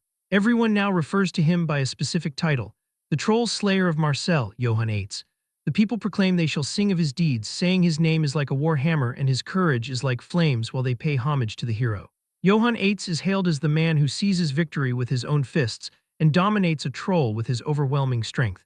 By his side, his companions and the citizens alike call him righteous. He has already become a legend. the hero who managed to kill a troll with his bare hands. Goran and Kan watch the celebration from a bridge. Goran observes that the city used to be full of corpses, but Johan brought peace, as Kan asks if they really should leave without saying goodbye. Goran says they should go, for if mercenaries like them hang around just to get a greeting, they would only get in the way. Kan agrees and reflects that now no more children will die because of bandits in Marseille, while Goran tells him it is time to get back to making money because there is no work in peaceful places. Later, Johan sits in a private office with Ayan, who thanks him for leading the difficult battle and pours some tea, asking if he would like a drink before they settle up the finances. Johan agrees and then asks if he can request the payment now. Ayan bows and presents the report for the mission reward and the division of spoils. Meanwhile, Johan takes a sip of tea, thinking that after the division, his share probably won't be very big. Ayan reads the numbers aloud, stating the subjugation mission reward is 40 silver coins. She adds that the indemnity from the Oak mercenary group is 30 silver and 130 copper. Johan tries to look calm, but inside he wonders why the amount is so high, as it is completely different from when he looted those bandits in Rutsek. Ayan continues with the sale value of the monster spoils, noting the troll hide sold for 10 gold coins and 60 silver.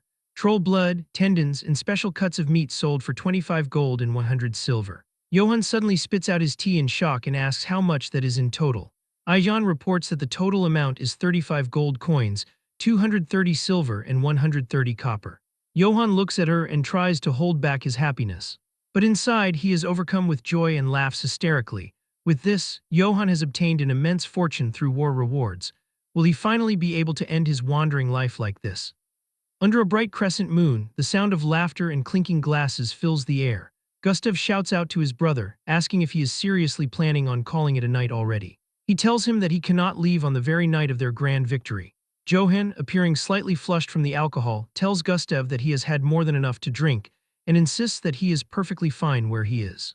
Gustav playfully tells him not to be that way, and begins pouring more red wine into a wooden mug. He cheers for his friend to drink up. A week has passed since the intense battle for Marseille ended, and the group has been spending their days enjoying simple, peaceful times. Johan reflects on the fact that this weird guy, Gustav, has basically glued himself to his side. He wonders if all his previous hard work was specifically so he could eventually live a life as calm as this one. Gustav stands up on a table, raising his glass high for everyone to see. He bellows for everyone to raise their glasses in a toast to his brother, Johan, who bravely took down the troll. He adds a toast to Lady Valian, who saved their brothers in arms, and finally to the great sage, Lord Sutelga. Sutelga watches them, thinking it is incredible to hear elven knights say things like that, nodding that they have truly changed. Gustav screams cheers, and the entire room erupts into a massive cheer. Later that evening, Gustav is surrounded by a group of admiring noblewomen. He regales them with his version of the fight, claiming that the damn troll tried to kill him with an arm the size of a tree trunk. He insists that, of course, he wasn't scared at all and was fully prepared for an honorable death. Johan sits nearby, quietly eating his meal and thinking to himself that the food is actually quite great. Gustav continues his story, explaining that Sir Johan then appeared and started ripping the troll apart. He describes the swamp being stained red with blood and claims that his friend Johan stood over the corpse, as he remembers Johan saying that the troll was dead and himself asking if he was telling the truth, but Gustav does not tell that part to the girls. He tells them that after defeating the troll, Johan said, "Tell me who's the troll's slayer now." The women blush and swoon at the tale, their hearts beating fast. Johan tells Sutelga to be honest with him and asks what Gustav is even talking about. Sutelga tells Johan that he has accomplished an extraordinary feat this time, explaining that this incident won't just affect Marseille, but it will shake the entire empire. The sage looks Johan in the eye and asks what he truly wants, wealth and glory or perhaps power. Johan continues eating and dismisses the idea, telling Sutelga he must be joking and declaring that he just wants to live a quiet life here in Marseille. Sutelga remains silent for a moment and reflects on the fact that someone who is actually able to kill a troll with their bare hands wants to live a quiet life. Johan reminds him that he almost actually died during that fight. Sutelga points a finger at him and shouts, calling him a brat. He gave him the mystery of the Ifel River, and Johan went and used it on something so weird. He asks if Johan really thinks he gave him that precious elixir just for it to be wasted like that. Sutelga remembers how Gustav suddenly lunged in and hugged him, shouting that thanks to the holy water the great sage gave to Johan, his friend Leon survived. At that time, Sutelga grumbled that it would have been less of a waste to let a pig drink it. Johan calmly explains that he couldn't just let them die, nodding that someone was dying right in front of him, and he believes if he can save someone, he should. But internally, he adds with a smirk that by saving those guys, They will put in a good word for him with Velako, which earns him bonus points. Sudolga calls him a cheeky little brat but admits he is glad he made it back in one piece. The sage watches him and reflects on the past. He recalls when he first saw Johan's reflection in the river, and the Ifil clearly told him that Johann Eitz would never be able to settle down in Marcel. He knows that the prophecies of the Ifil River never fail and wonders if Johann has managed to change his own fate through his own strength. While he is looking at him, Johann pulls out an empty bottle and asks Sudolga if he could give him a bit more of the liquid since he used it for a good cause. Sudolga looks at the empty flask and notes that it doesn't look like it was used for anything particularly good to him. However, he takes the bottle and tells Johann to stop by his room later and picks him up. Before Johann can leave, Sudolga asks if he shouldn't go and save manager Ayan. Johann is confused and asks what he means by that. He looks across the room and sees drunken elven knights surrounding Ayan. They are pestering her, saying that cats are flexible and they want to see their little kitties' dancing skills. Ayan looks extremely uncomfortable, saying she isn't much of a dancer. Johann watches them and thinks that when they drink, even elves turn into dogs. He walks over and calls out to Sir Gustav. The drunk elves look up as Johann smiles warmly. He asks if he could have a dance with Lady Ayan and wonders if they would mind. Gustav and his men immediately agree, calling him his friend and asking if she is his type. They cheer as they leave the manager in Johann's hands and they begin to dance, someone calling out, "Nice move, Johann," while another says, "So he was an intense guy like that all along," while Ayan looks at them with an annoyed face. Ayan then thanks Johann for saving her. She hopes that the situation won't cause any misunderstandings for him. Johann tells her it is fine and instructs her to just follow the rhythm for now. He notes that the song will end soon so she can just slip away naturally afterward. Ayan blushes deeply and looks up at him, saying no. She whispers that she doesn't want it to end with just one song. She comes closer to him and looks him in the eyes, asking if he will dance with her for real. Johann wonders how much longer this peaceful life will last, but decides that for now he will let their bodies follow the rhythm, thinking that he will simply continue to live this way, choosing to go with the flow. The scene shifts to the next morning as the sun rises over the city. Johann groans as he wakes up in a large bed, his eyes bleary. He realizes that he cannot even remember how much he had to drink last night. He stretches his muscular arms and lets out a loud yawn. Suddenly, he feels something fuzzy and looks down to see a furball in his hand. He is confused, wondering what it is and what even happened last night. He walks through his room, realizing he doesn't remember a single thing from yesterday. He suddenly notices something and stops. It is a bottle of red liquid and a note on his side table, and he recognizes it as the water of blessing. He picks up the letter, which explains that the secret of the Ifil River, kept for thousands of years, is in the bottle and urges him to use it wisely. Since Johann seemed busy having an intense moment, the sage waited and left the letter instead, saying that if he remembers the game of the gods, he is always welcome at the Ifil River. Johann wonders what the sage meant by an intense moment. Suddenly, a memory flashes in his mind. He recalls laughing and playing around all night, using a cat toy on a string to make Ayan jump and play like a kitten. He realizes he definitely drank way too much and feels like his head is going to explode. He opens up the bottle, thanks Sudolga, and drinks the 1,000-year-old secret of the river just to cure his hangover. He notes that the effect is incredible and his hangover disappears instantly. But suddenly he hears a loud noise from outside. Johann walks near the window and looks out from there. His relaxed expression vanishes. He sees thick plumes of black smoke rising into the sky.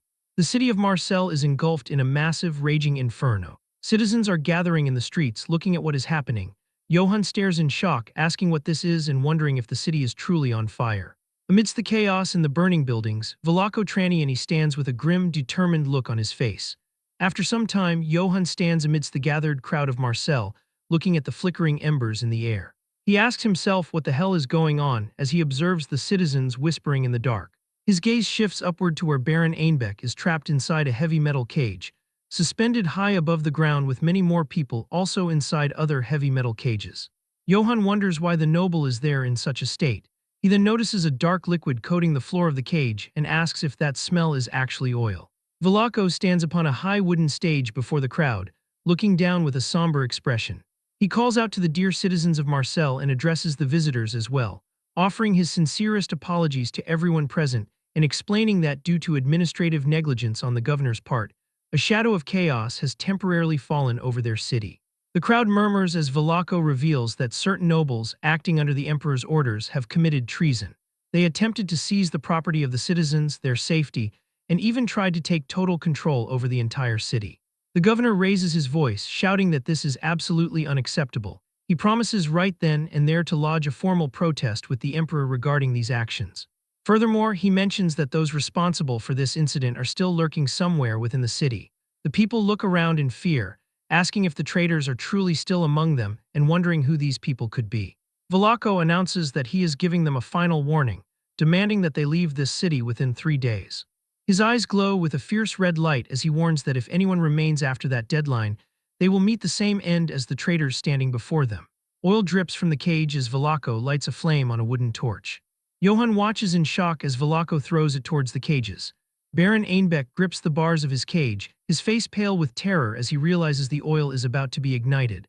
The torch drops onto the oil and flames instantly erupt. The fire climbs the chains and engulfs the cage in a massive inferno. Einbeck, in his final attempt, starts begging for them to wait and to spare him, but it is too late. The fire finally reaches his cage and starts burning him. Einbeck feels himself vanishing into the flames. He reflects on how his body and his ambition and everything he worked for are dissipating in vain. In his final moments, a memory of his mother appears to him. She smiles and calls him her little angel, telling him that mommy only needs him. Einbeck thinks to himself that if only for once, if he could go back to that moment, things could have been different.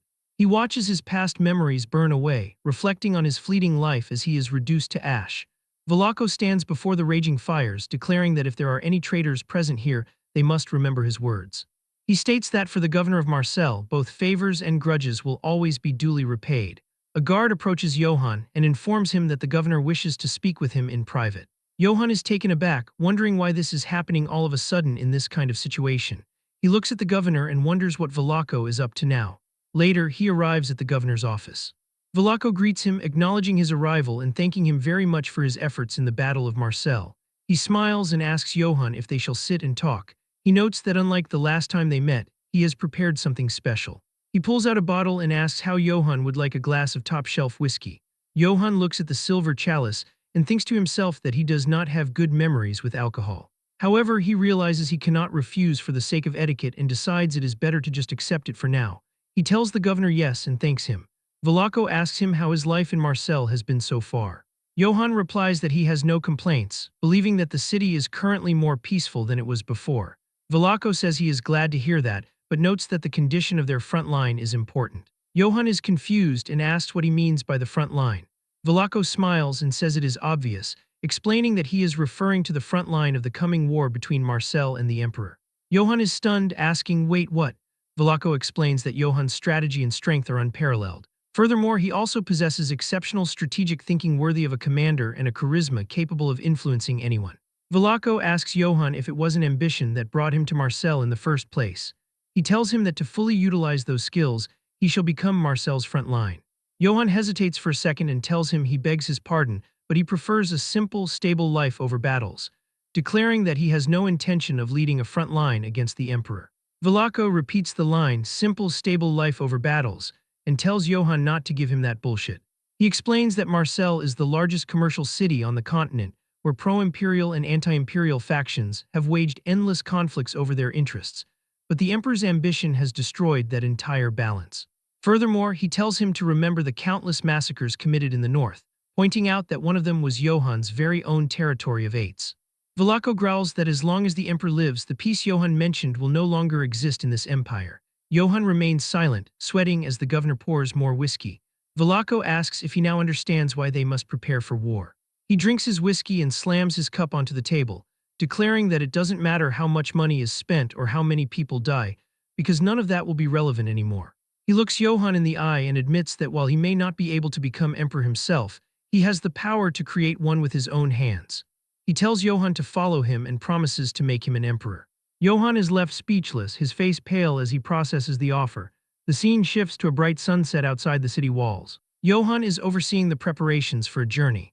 A guard reports that they have loaded provisions for 2 weeks, and Johann asks if the weapons and luggage are ready. He checks the flexibility of his new, high-quality armor. He has equipped a custom set consisting of a spalder for 3.5 gold, a bracer for 3.5 gold, a breastplate for 1 gold, and a gauntlet for 3 gold, totaling 11 gold coins. He thinks that even though he has only equipped one side of the armor, it is heavy but fits perfectly and gives him a sense of security. He tearfully hopes the expense was worth it, noting that 11 gold is the price of a warhorse. Godin approaches him and says they are ready to depart. Johann tells him right and commends him for the good work. He then shouts for everyone to go. As they start leaving, Johann looks up and sees Velako standing on the road. The governor offers a formal bow, and Johann returns the gesture with a respectful nod.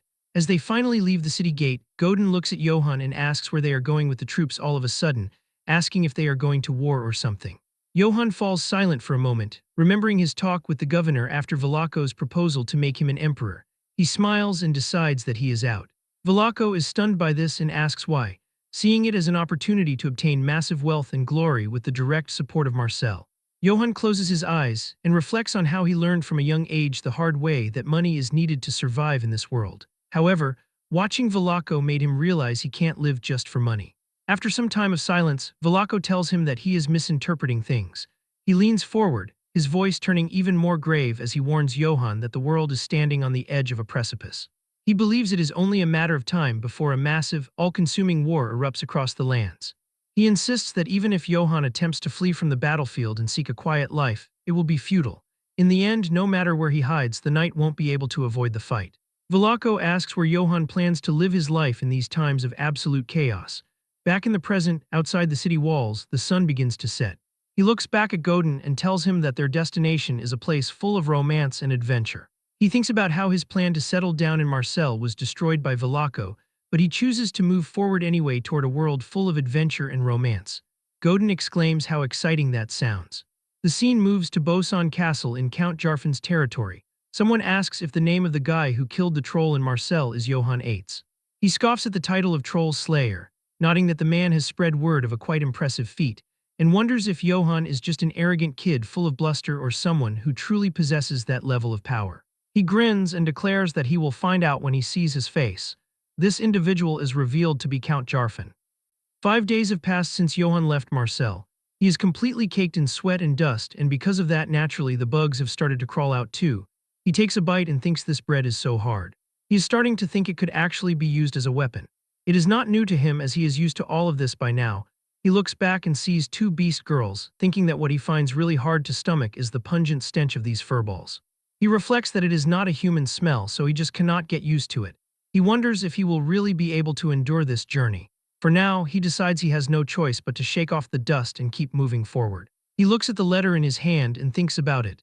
The story went back one day before he departed from Marseille. Ayan approached Johann and said she heard he was looking for mercenaries, which he confirmed was right. They entered inside a shop and she told him it was perfect timing because the Gitana merchant group was just about to introduce a mercenary unit. She clapped her hands and told them to greet their new employer with respect. Johann saw a group of beastmen and women. One beastwoman looked at him and asked, "Who the hell is this guy?" Johann looked at them and thought that he had expected them to be rough since they were from the merchant group, but even among them, these guys looked especially brutish. Ayan asked if they could all introduce themselves first, but warned them not to try and flex their strength. One introduced herself as Dyke, Hyena Kin and the squad leader of 10, and said it was a pleasure, while another introduced herself as Shuka, a Weasel Kin and a squad leader as well.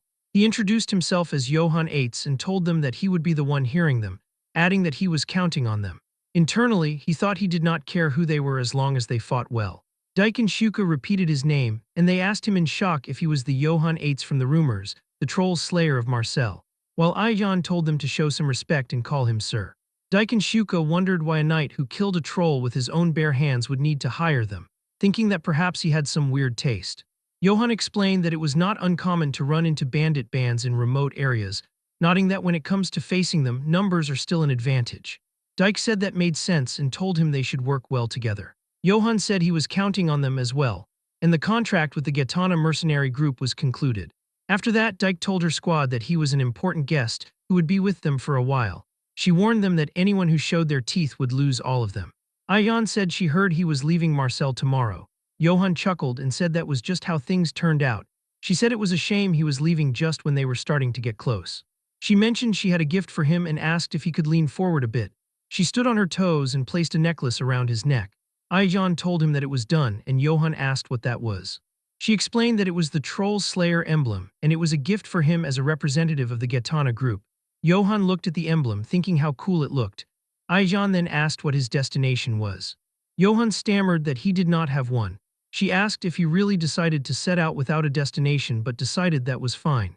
She told him that she had already thought of a place for him. She pulled out a paper and told him a letter had arrived for him. Johann took the letter and asked what it was, and she suggested that since he had received it, it would be better to visit whoever was looking for him. He looked at the letter and was surprised.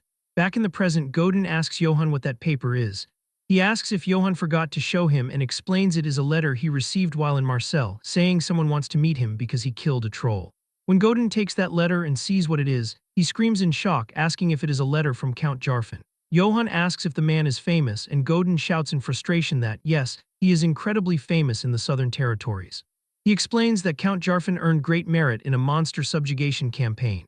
He notes that just like Johann, the Count has killed a troll before and built his fame and fortune on that. And Godin adds that Count Jarfin is the only one in the region who can grant knighthood. Johann reflects on the concept of knighthood, thinking that it is a ceremony where a titled noble recognizes another person and elevates them to the status of a knight. He understands it functions as a guarantee and a type of sponsorship, giving the individual a chance for rapid advancement and solid support. He realizes it is a massive promotion. His face becomes red as he thinks that the Count is more important than he thought, and that if he plays his cards right, he might actually get knighted. He decides it is perfect since he can get money and a knight's title all at once. Dyke, walking before them, tells everyone to stop as she notices something. She calls out to Johann and warns him there is a checkpoint ahead but that there is a strong scent of blood. Johann thinks this is not a good sign. He orders everyone except those responsible for protecting Godin to stay vigilant, and the mercenaries shout, "Yes, sir." Near the checkpoint, a guard tells another to look over there as a wagon is coming. He asks what the hell that smell is and notes the traveler looks like a knight. The lead guard tells him to shut up, saying knight or not. A knife to the throat kills anyone the same way and tells them to get ready to loot him. As Johann and the others get near the checkpoint, the guard shouts for them to stop and identify themselves for an inspection. Johann states he is Johann of the Eight's family and asks what they are all doing here. Suddenly, there is movement in a bush nearby, and Dyke and Shuka realize that there are people hiding behind it. The guard lies, saying they are conducting a simple inspection after receiving orders to control the area. He says if Johann gives them a small gift, they will let him pass without any inspection. Johann reveals he is a guest of Count Jarfin and tells the guard to explain the situation first. He demands they state their identities and affiliation, asking who they are to be performing an inspection. Otherwise, he has no intention of cooperating. The guard thinks about what an annoying guy he is and calls for the crossbowmen as many enemies appear from the bushes. The guard calls Johann a shitty knight and says he should have just shut up and handed over the money. He yells that Johann tried to humiliate him in front of his men. He says he will spare Johann's life but tells him to hand over everything he has. He repeats that this is just an inspection and tells him not to take it personally. Johann says if the man insists on shedding blood, he will not stop him. But he warns him that for the sake of his subordinates, it would be better to avoid a massacre. The guard calls him a bastard and asks if he will not drop the act until the very end. He asks if Johann thinks they have never seen knights acting important before and orders his men to fire the crossbows. As they take their aim, Johann quietly calls for Karamav. Karamav appears in his divine wolf form and tears through the guards with ease. The guards scream in pain as they are slaughtered. The lead guard is shocked, asking what is happening. But before he can do anything, Dyke swings a massive morning star into a guard's face, asking what he thinks and saying this is what is going to happen to him. Another guard orders his men to advance. Shuka moves with incredible speed and quickly defeats all of them in a second. Other beastmen also charge forward, calling each other animals and telling one another to cut the enemy to pieces. They slaughter the remaining guards with ease. Johann watches the battle and thinks for some reason this reminds him of when he was chased by the wolves of Akate. He recalls how they attacked him in a group all day long, and while fleeing desperately from the encirclement, he managed to escape by hiding in a caravan. He realized back then that, unfortunately, he could never make it through a blockade, but now he observes that in just 30 minutes, everything was resolved with a single order from him. Shuka reports that they have all been subjugated and Johann tells her good work. A male mercenary finds a necklace on a corpse. His companion asks if he thinks it was his, suggesting he probably looted it. The first mercenary says it doesn't matter because it is his now. Dyke and Shuka look at the scene with disgust and say that those guards are not even worthy of being called animals. They have found many bodies of civilians and realize where the smell of blood was coming from. Johann approaches a bloodied survivor and tells him to say who they are and what they were doing here. The man cries and stammers that they are deserters. He explains they were attacking Count Jarfin's Boson castle, but things went south and so they fled. Johann is shocked and asks what he said about attacking the castle. The man asks if he did not know and reveals that Count Jarfin is currently at war. Johann stares in disbelief at the news.